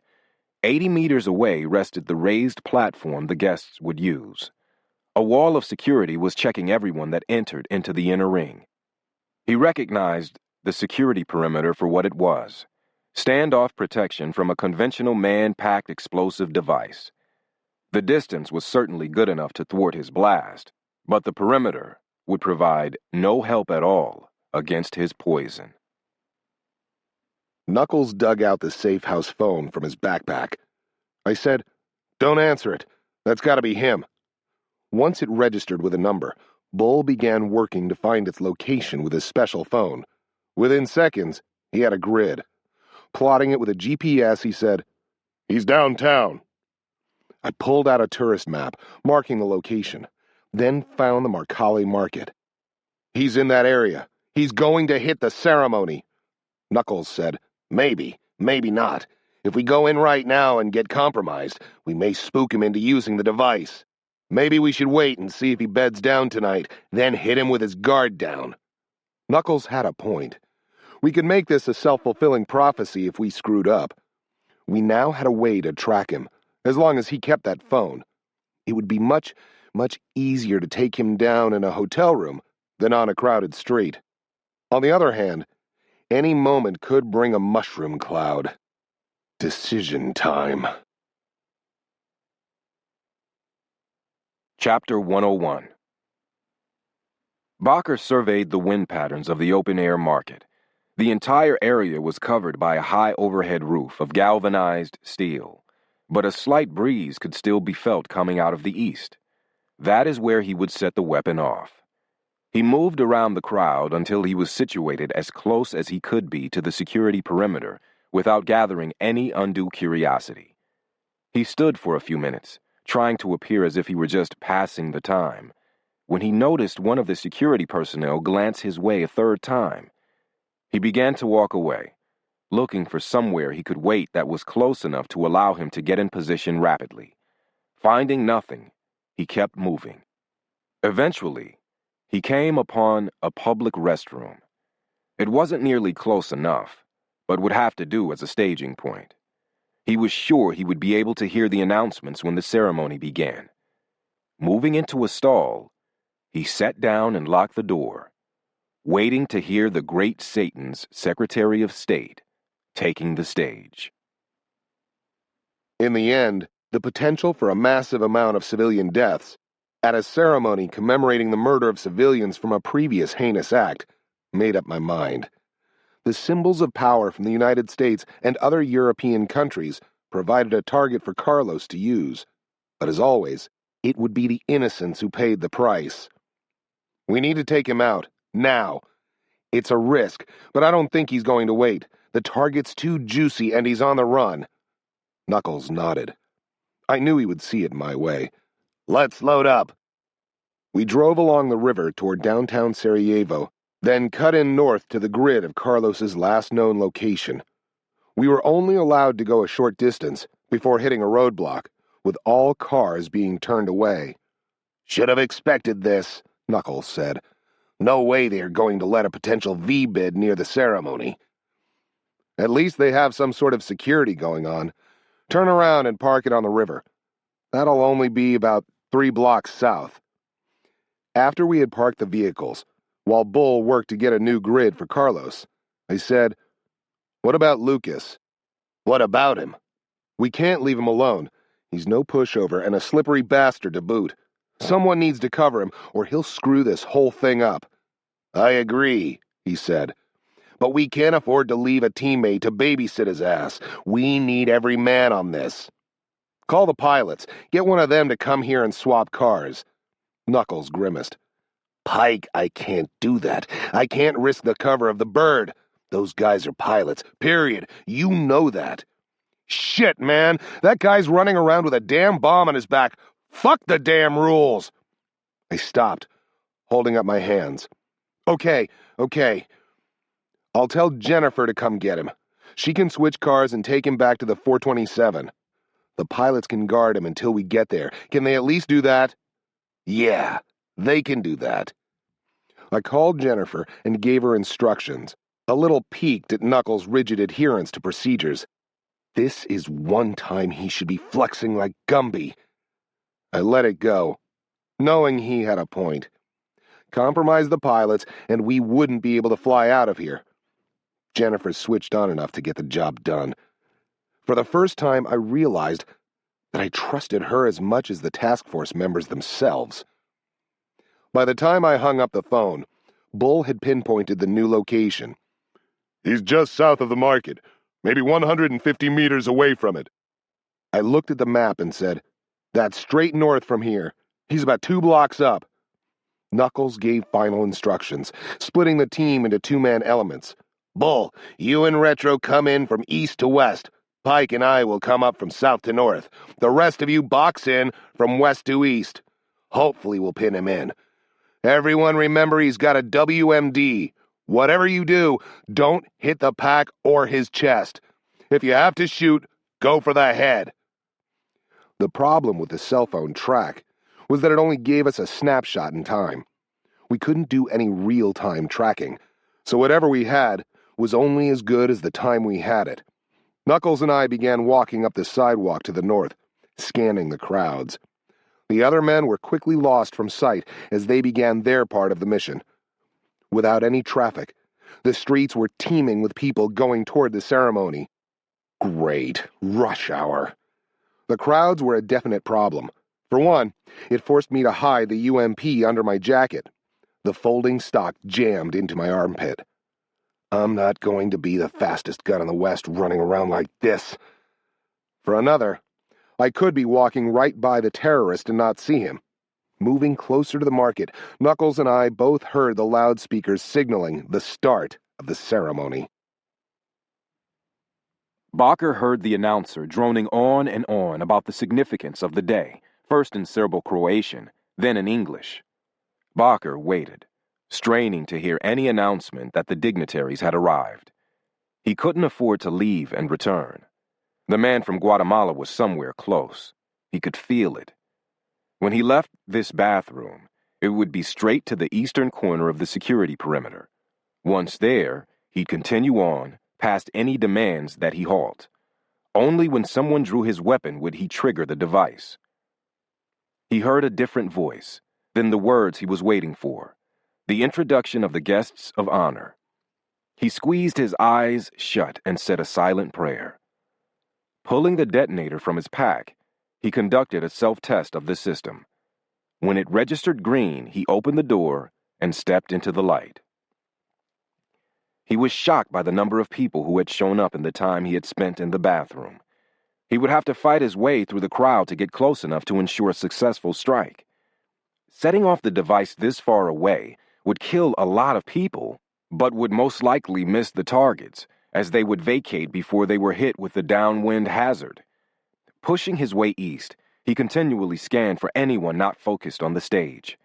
His confidence grew as the crowd cheered the speaker with no threat in sight. He saw the perimeter fence with the security personnel ahead. Even the guards were staring at the stage. He pushed around a happy group, clearly having started the celebration early, and saw two men at the edge of the perimeter, both scanning the crowd as if they were looking for a friend. He studied them before continuing, looking for anything out of place. They wore jackets, which wasn't unusual, but the bulges on their hips told a different story. Panic began to close in again. How had they tracked him so successfully? He backed up into the group and turned around, considering his options. Before he could decide, one of the drunks in the group pushed him, demanding he get out of the way. He bumped into another man who pushed him back again. The scuffle was drawing attention he didn't need, making his choice for him. He fought his way clear and went back the way he had come, attempting to get out of the crowd and circle to the west just to get close to the perimeter. He felt sweat popping out all over his body, thinking about what he was going to do if he was seen. Should he simply run? Attempt to make it inside the perimeter? No, they would kill him. He had heard the gunfire and seen the rifles from earlier. The only thing worse than killing a few measly 100 Eastern Europeans with his device would be dying with it strapped to his bag, unfired. He pulled the remote detonator out of his pocket, holding it tightly in his hands. Breathing deeply, he skirted the crowd. He saw the bathroom he had used to hide. He saw the door open about 15 meters away. He instantly recognized the person exiting. The man was looking away, but he would soon turn and see him. Barker frantically searched, but there was nowhere to run, no way out through the crowds. Swiveling back, he met the eyes of the devil. Time slowed. The man reached underneath his jacket, bringing something out. Barker raised the detonator, whispering, "Allahu Akbar." He pressed the button. I felt a shock of adrenaline fire to my soul. I was staring straight into the face of the terrorist. I began to draw the H&K UMP, seeing the terrorist raise his hands with the detonator I had seen in the hotel room. Why the fuck didn't I smash that thing? My weapon snagged on the interior lining of the leather jacket. I knew I was dead. I might survive the blast, provided the man hadn't embedded the device with shrapnel, but couldn't get away from the poison, whatever it was. I yanked the weapon, tearing the lining, watching the terrorist with morbid fascination, like a man stuck on the tracks and seeing the train bearing down on his car. I saw him press the detonator, but nothing happened. The idiot forgot to arm it first. The terrorist realized it as well, frantically working the buttons on the device. I brought the weapon up to shoulder height, slowed my breathing, and drew a focused bead on the man's head, squeezing the trigger. I saw a blossom of red appear between his eyes, just as his finger frantically probed for the button a second time, and he toppled over backward, landing on the pack. Chapter 102. Jennifer had made the rental car switch at the river 3 blocks away when she heard an explosion, loud enough to vibrate her car. She saw a cloud of smoke rise up the street. Then she saw that it wasn't smoke, but some sort of dust. It wasn't rising, but hovering, gently floating about, segments slowly falling to earth, reminding her of videos she had seen after the towers fell on 9/11. She floored the vehicle, driving as fast as she could to get out of the area. She rolled into the airport, exceeding the speed limit by 30 kilometers an hour. She had passed what must have been every police car and fire engine in Sarajevo, all headed to the explosion. She slammed on the brakes and ran to the Bell 427. "The terrorists blew up the market! The WMD is out!" For the first time, she noticed that the rotors were turning and the pilots were going through pre-flight. One said, "We know. The embassy's already been alerted and is requesting military support. We're getting out of here." "What? You're leaving? What about the guys at the market?" "We can't do anything about that. Our higher knows the situation. It's in their hands now. Our orders are to get the hell out of here." "Are you serious? What about Pike and Knuckles? You can't just leave." The pilot stopped what he was doing and fixed her with an icy stare. "Ma'am, Knuckles was a teammate. More than that, he was my friend. I understand the situation. There's nothing I can do about it. If anyone on the team is alive, they know what they need to do. We have a procedure for this type of contingency. My mission is to protect what I can at this point. I'm sorry, but that's it." He turned back to his pre-flight. Jennifer stood in shock, unsure of what to do. She remembered the man in her trunk. "Wait, I have the guy I was supposed to get. What about him?" The pilot stopped. He turned to his partner and said something. Both exited the helicopter. One took the keys from Jennifer, the other drew a pistol and aimed it at the trunk. Swinging it open, they found it empty. The pilot gave the keys back to Jennifer without saying a word. He had finished pre-flight and was preparing to crank up the rotors for good when he exited one more time. "Look, I'm not sure what your whole story is or who you belong to, but let me give you some advice. I'd get on the first plane out of here. I'm sorry we can't take you. I would if I could." Still trying to process what was occurring, Jennifer simply nodded her head.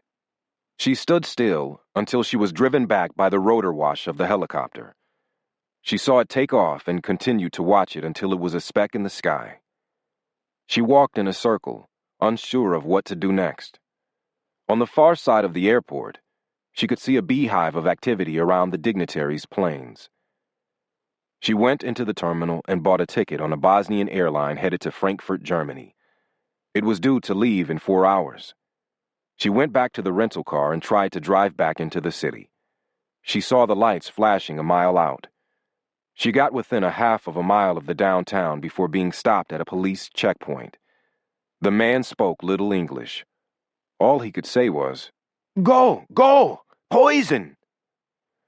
She turned around and headed back the way she had come. She located the only hospital in the city and went to it. The place was a madhouse with people in white running back and forth, and the wounded being brought in. She found someone who spoke English and asked about Americans. He told her he had not seen any Americans at all. She drove back to the airport. She didn't feel grief. She didn't feel anything except exhaustion, both physically and emotionally. The flight to Frankfurt was a blur. While she waited for her connecting flight, the event began to sink in. How had everything gone so bad so quickly? She had cautioned Pike on the danger, but in her heart she had really thought he was invincible. He'd survived time and time again, pulling out miracles as ordinary events. If anyone was going to die, it should have been her. How is this supposed to be justice?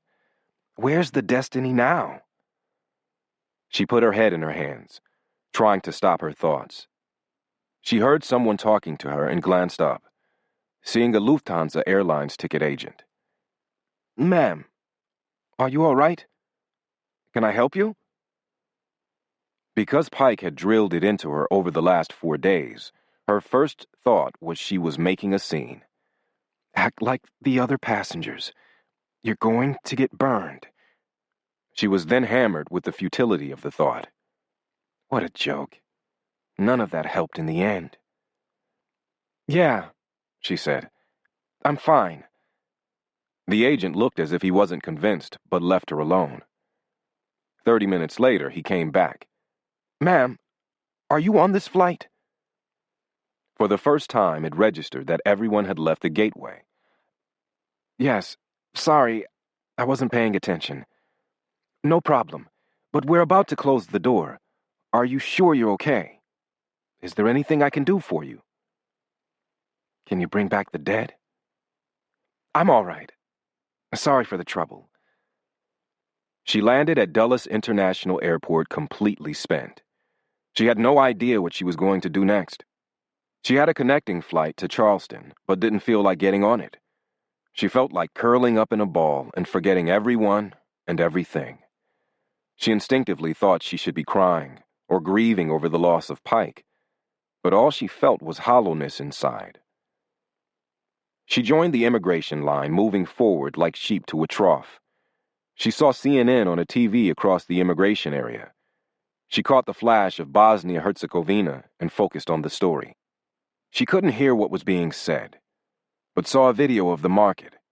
Men and women wandering in a daze, police waving the cameras back, firemen running holding bleeding bodies, and an incongruous single individual in a space-age biosuit. The screen cut to a photo, the name Harold Standish beneath it. She had no idea what that was about, and didn't have the energy to care. She waited to see something about the president admitting the task force's existence or some other catastrophic news conference, but the story ended. She handed her passport to the man behind the counter. He scanned it and stiffened. She felt a stab of adrenaline, remembering what had happened in Atlanta, followed immediately by resignation. She had no strength to fight the bogus terrorist charge. At least it solves my problem of what to do next. Before the man could say anything, she said, "I'll come with you. Just take me wherever you need to." He looked at her suspiciously, saying, "Follow me." He led her down a hallway to a small room that contained 2 folding chairs and a table. He told her to wait, then left, locking the door behind him. She sat for a half hour, mostly in a daze. She tried to remember her time with Pike, but her subconscious refused to engage. She was having a hard time seeing his face. She remembered the last thing he had said to her, and didn't believe it. It wasn't worth it. We should have let him get away. She laid her head on the table and began to cry. Sobs racked her body in convulsions. They slowly faded away, leaving her with the same drained, hollow feeling. She heard the door open and looked up, eyes red. She saw a man enter and smile. "Jennifer Cahill?" "Yes. I'm Mike. I'm from the task force. You're not in any trouble. I was waiting on you to land. Kurt Hill wanted to see you as soon as you hit U.S. soil. I'm supposed to take you to him." She showed no emotion. "Okay. How'd you know I'd be coming here?" "We didn't. We have folks at every major embarkation point in the U.S. We left the terrorist alert in place. Sorry." She waved it away and stood up. "I could really give a shit about that. Let's go get this over with." As they left the immigration area, he asked about her luggage. She shrugged. "It's in Bosnia. I don't have any." They walked in silence for the rest of the way, exiting the airport. Getting to the car, he tried one more time to draw her into a conversation. "I understand you ended up finding and stopping the terrorist." She looked at him like he was an idiot. I guess so, if you believe forcing him to blow everyone up early is stopping him. He put the car in drive and didn't say another word. The rest of the trip was spent in silence.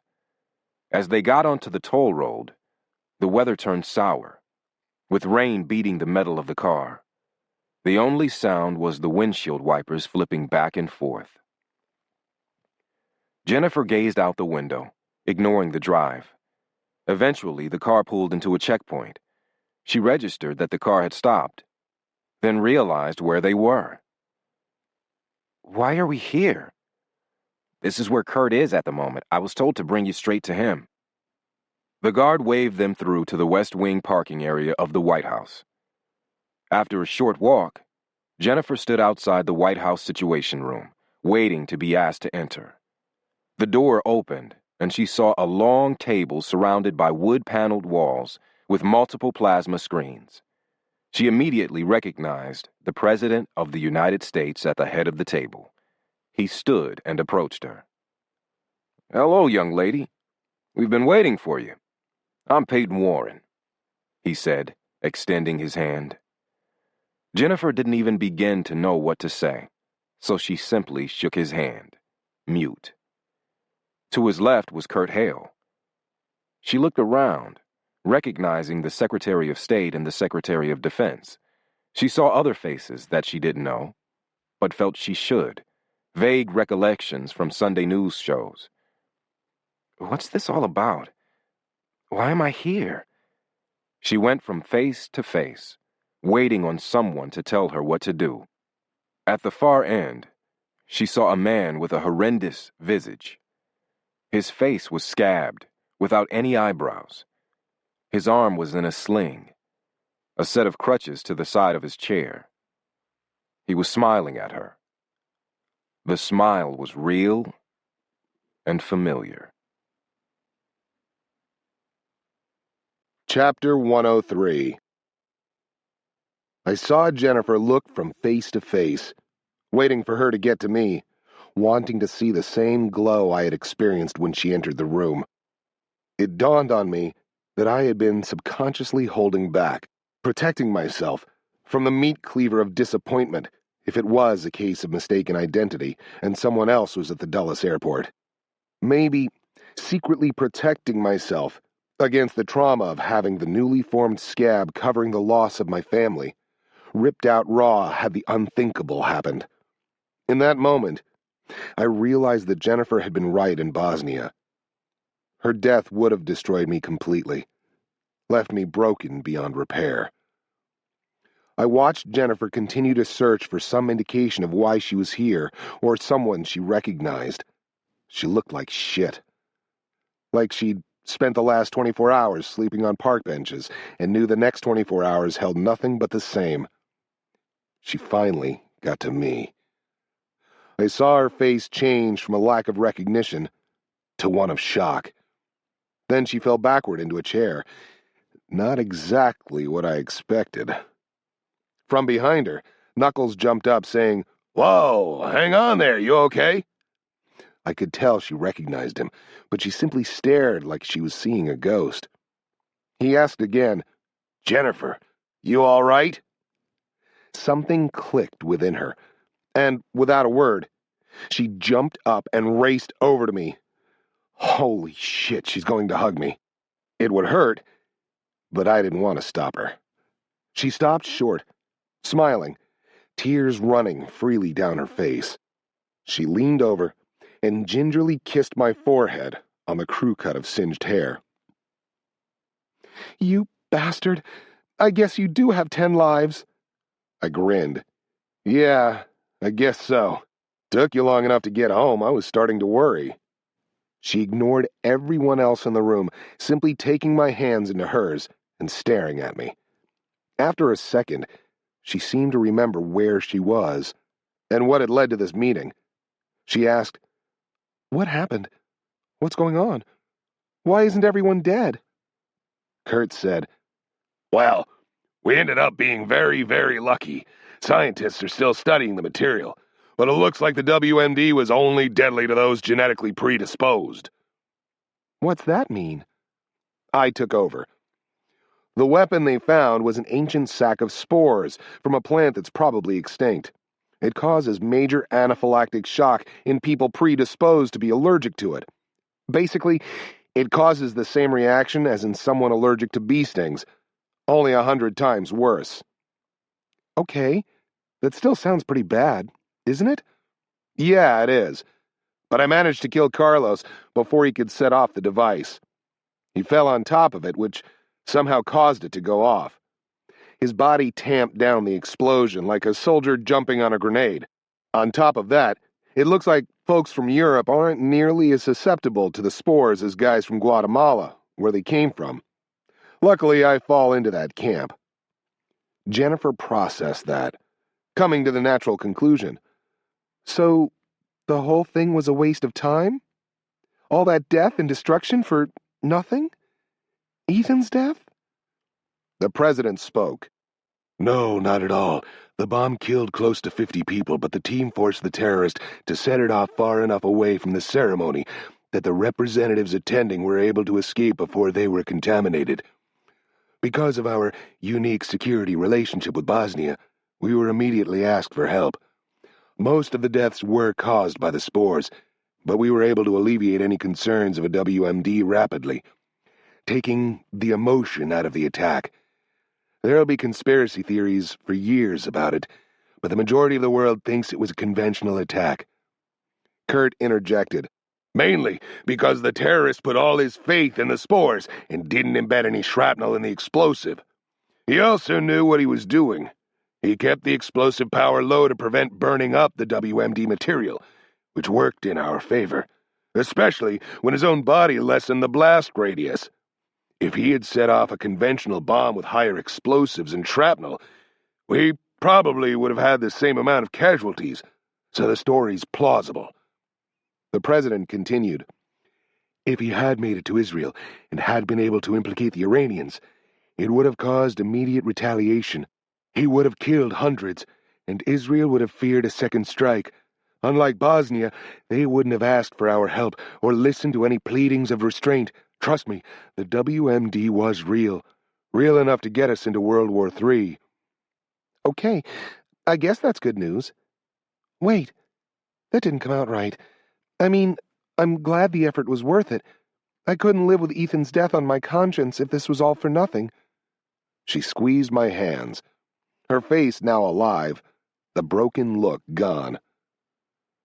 This is a bit much to take in all at once. I'm not sure why I'm here. What do you need from me? The president spoke again. Nothing. We were meeting here to discuss the repercussions of the whole affair when you landed. I asked for you to come here simply to thank you. You have immeasurably helped the country and quite possibly the world. Your perseverance deserves my thanks as the representative of the American people. He gave his winning campaign smile. That's all I wanted to say. If there's any way I can help you, don't hesitate to ask. Jennifer winked at me, then smiled at the president with all the charm she could muster, which was substantial. Uh-oh. Well, sir, I appreciate it. I really do. Unfortunately, I promised Pike I was going to kick someone's ass in the U.S. government for leaving us hanging out there. I suppose I should start with you. Can you help with that? I closed my eyes. I cannot believe she just said that.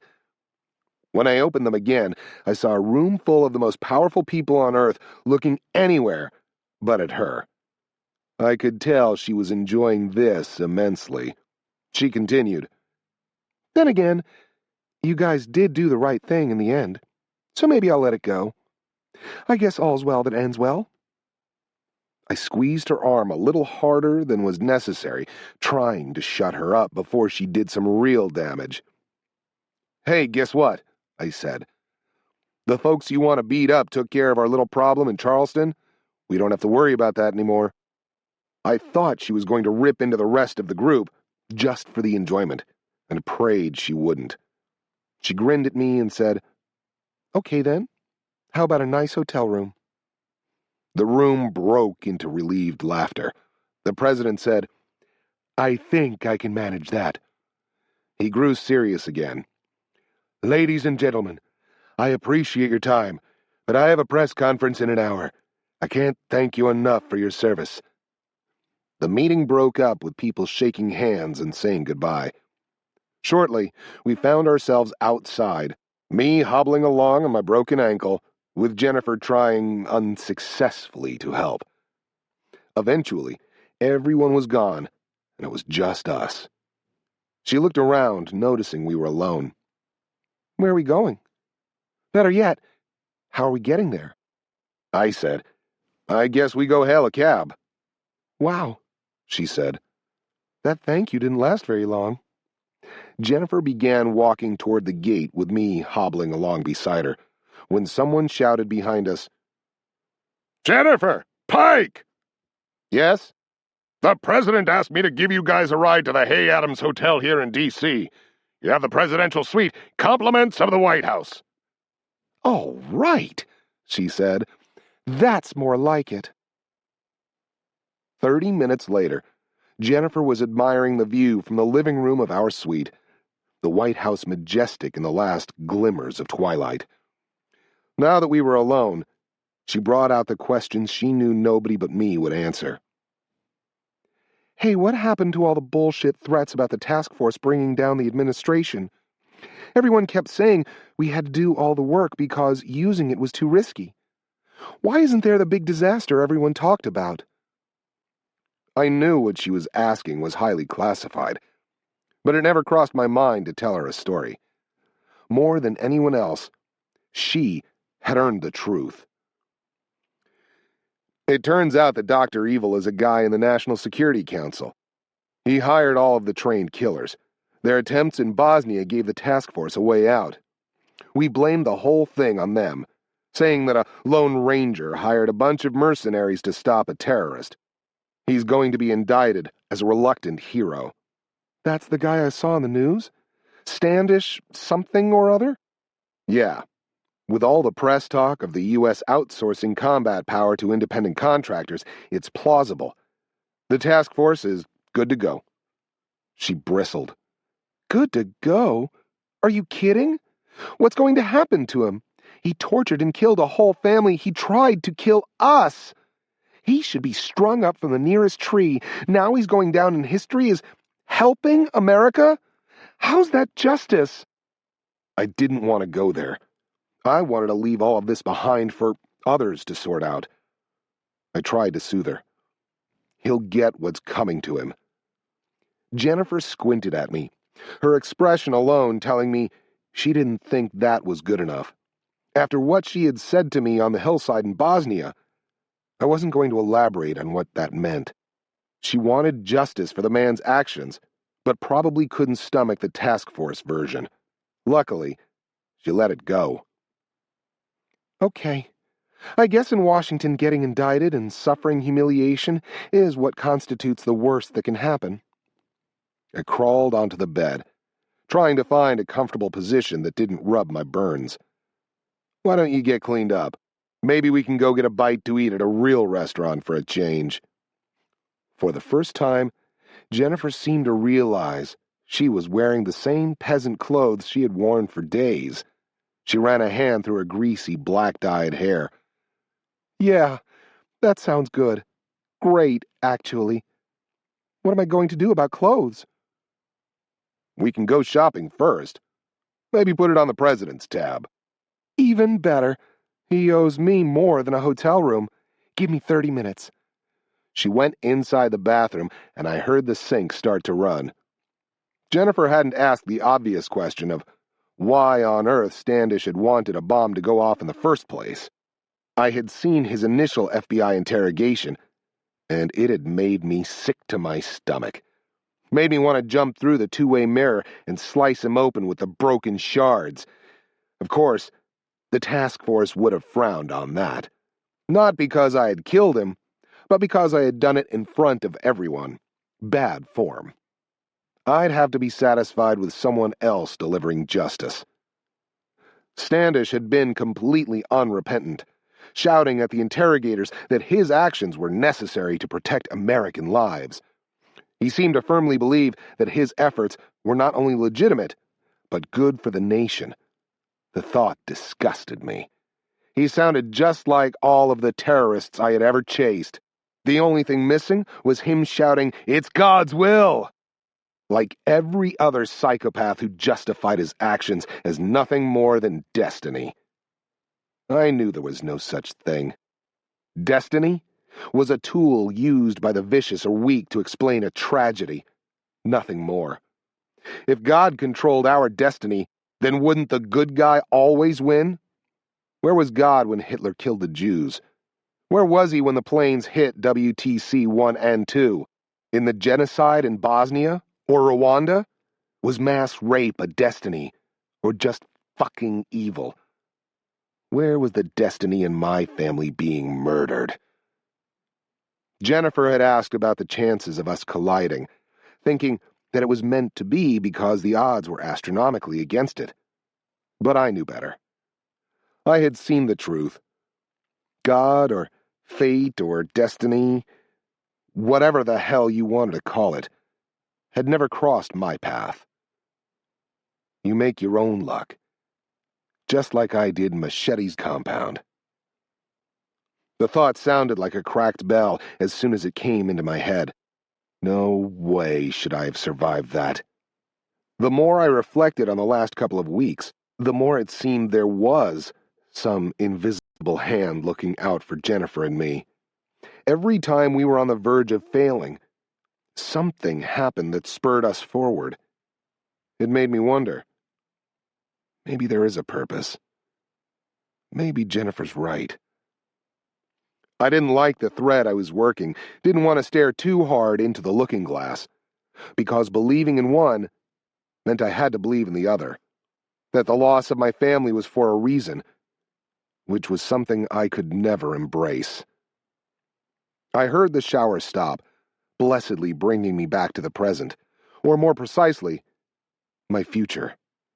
Kurt had offered me a job back at the task force, a recall to active duty.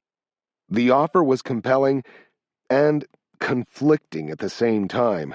I could go back to being a rough man protecting our way of life, but the choice would mean losing Jennifer. After all we had both been through together, I had become as close to her as any other teammate I had known. A part of me, I knew, wanted more than that.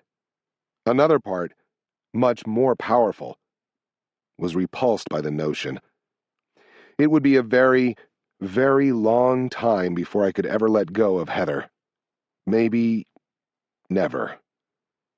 Even so, I wanted to continue working with her. She was as switched on as anyone I had operated with before, and we clicked as a team.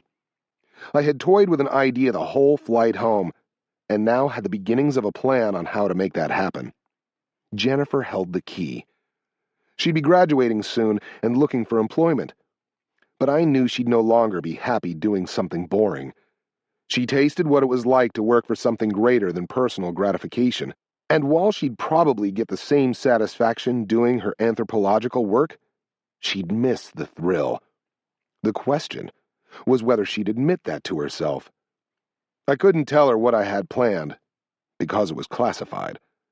Not to mention she'd think it was nuts. But that was okay.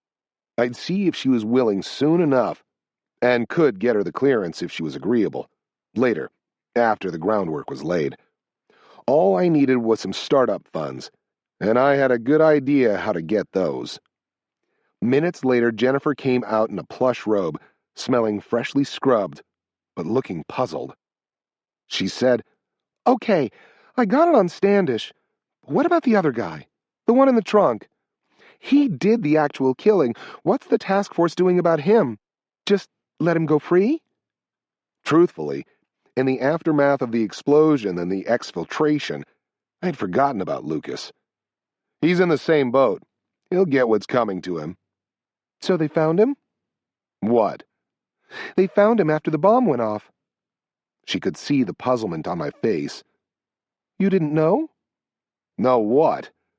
What the hell are you talking about? Pike, Lucas wasn't in the trunk when I switched cars. He got away. Chapter 104.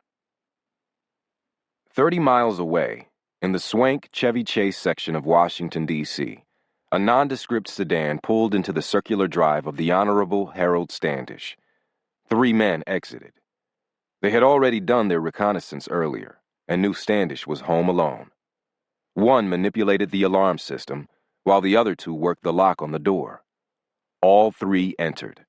They moved directly to Standish's study, finding him face down on his desk, a spreading pool of blood beginning to leak onto the floor. The team leader called directly to the task force ops center on his secure cell phone. "Someone beat us to him. He's already dead." "How?" "Gunshot wound. This guy must have made quite a few enemies. Can you still make it look like a suicide?" The team leader studied the dead man for a few seconds. "Possibly. He's been shot in the temple at close range, and there's no exit wound, so it was a small caliber weapon. That works." He pulled out the .22 rim-fire handgun they'd taken from Standish's bedroom earlier in the day. "The problem is that a ballistics check will show the bullet inside his head didn't come from the gun I'm going to leave in his hand. We can work with that issue. Just make sure there aren't any other anomalies that give them a reason to look." "Okay. I'll have to build a bullet trap, then squeeze off a round in his hand to get gunshot residue on him. But that's not an issue. He'll just be missing a phone book." "Get it done." 8 minutes later, the sedan pulled away. The alarm reset. No evidence at all of a break-in. Only a dead man and a suicide note. I was awakened by Jennifer insistently poking me in the thigh. "Pike, wake up! Look at the TV!" I cracked my eyes open, seeing a breaking news story about someone committing suicide. "It's that national security guy. He killed himself." Big surprise. Couldn't see that coming. "Wow, I guess he couldn't live with the shame." Jennifer looked at me suspiciously. I thought she was going to say something, but she must have thought better of it. She turned off the TV. "Well, what now? Are we headed home?" "That depends on you." "Kurt asked me to come back to the task force," I said. I saw her face fall and felt the tension leave my body. This might actually work. "That's great," she said without a lot of conviction. "I know it means a lot to you. Are you going to do it?" "I think I have a better idea. Go to my jeans and check the front right pocket." She did as I asked, pulling out a thumb drive. "Is this the window jumper's drive?" "Yeah." The task force guys looked at it. Turns out, it's a physical key for a steganography program. "You still have your uncle's email?" She nodded. "You want to go find a lost temple?" The end. You've been listening to One Rough Man by Brad Taylor.